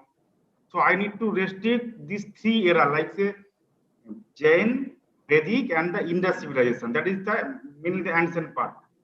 And since it's a snippet of a work, so in a conference paper you can't expect that I will cover everything in ancient mathematics. That's why, since maximum works are done in this Jain era during this ancient period, I'm not going to this medieval period or modern period. So that's why I carefully taken this opportunity to discuss in Jain mathematics, since there are lots of contributions are there. Yeah, it's true that actually the golden era starts after this Jain, so from 540 AD. Okay, but this is not the context of today's seminar or topic. Got my point? Okay, sir. Thank you, sir. Thank you. Sir, and one more question, sir. Yes, The convener, please. not for you, sir. The convener, sir. Will you send the feedback link for today, sir? Today or tomorrow, sir? Today, feedback link. So maybe tomorrow. It's a conference, not a seminar. If you send, maybe tomorrow. Okay. Okay. Thank you, sir. Thank you so much. Thank you.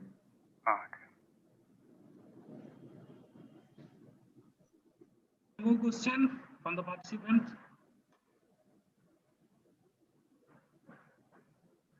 Okay. So I hope that we'd like to call it a day, and we'd like to thank all the participants for being here. And I hope tomorrow also you'll be joining the sessions and to have fruitful discussions like these. And we look forward. Announce on the timing. All the keynote speakers as well as the contributory speakers. Yes, Dr. Giri? Please announce the timing once. Yeah, tomorrow's timing will be 10 o'clock. As per the schedule, it is 11, but you have seen that today we have missed one keynote session. So we'll begin that session tomorrow, 10 o'clock. Anyway, we'll be sending a mail to all the participants. Yes. So please join by 9:55 a.m. tomorrow, please. Okay. Thank you all. Thank you very much. Thank you.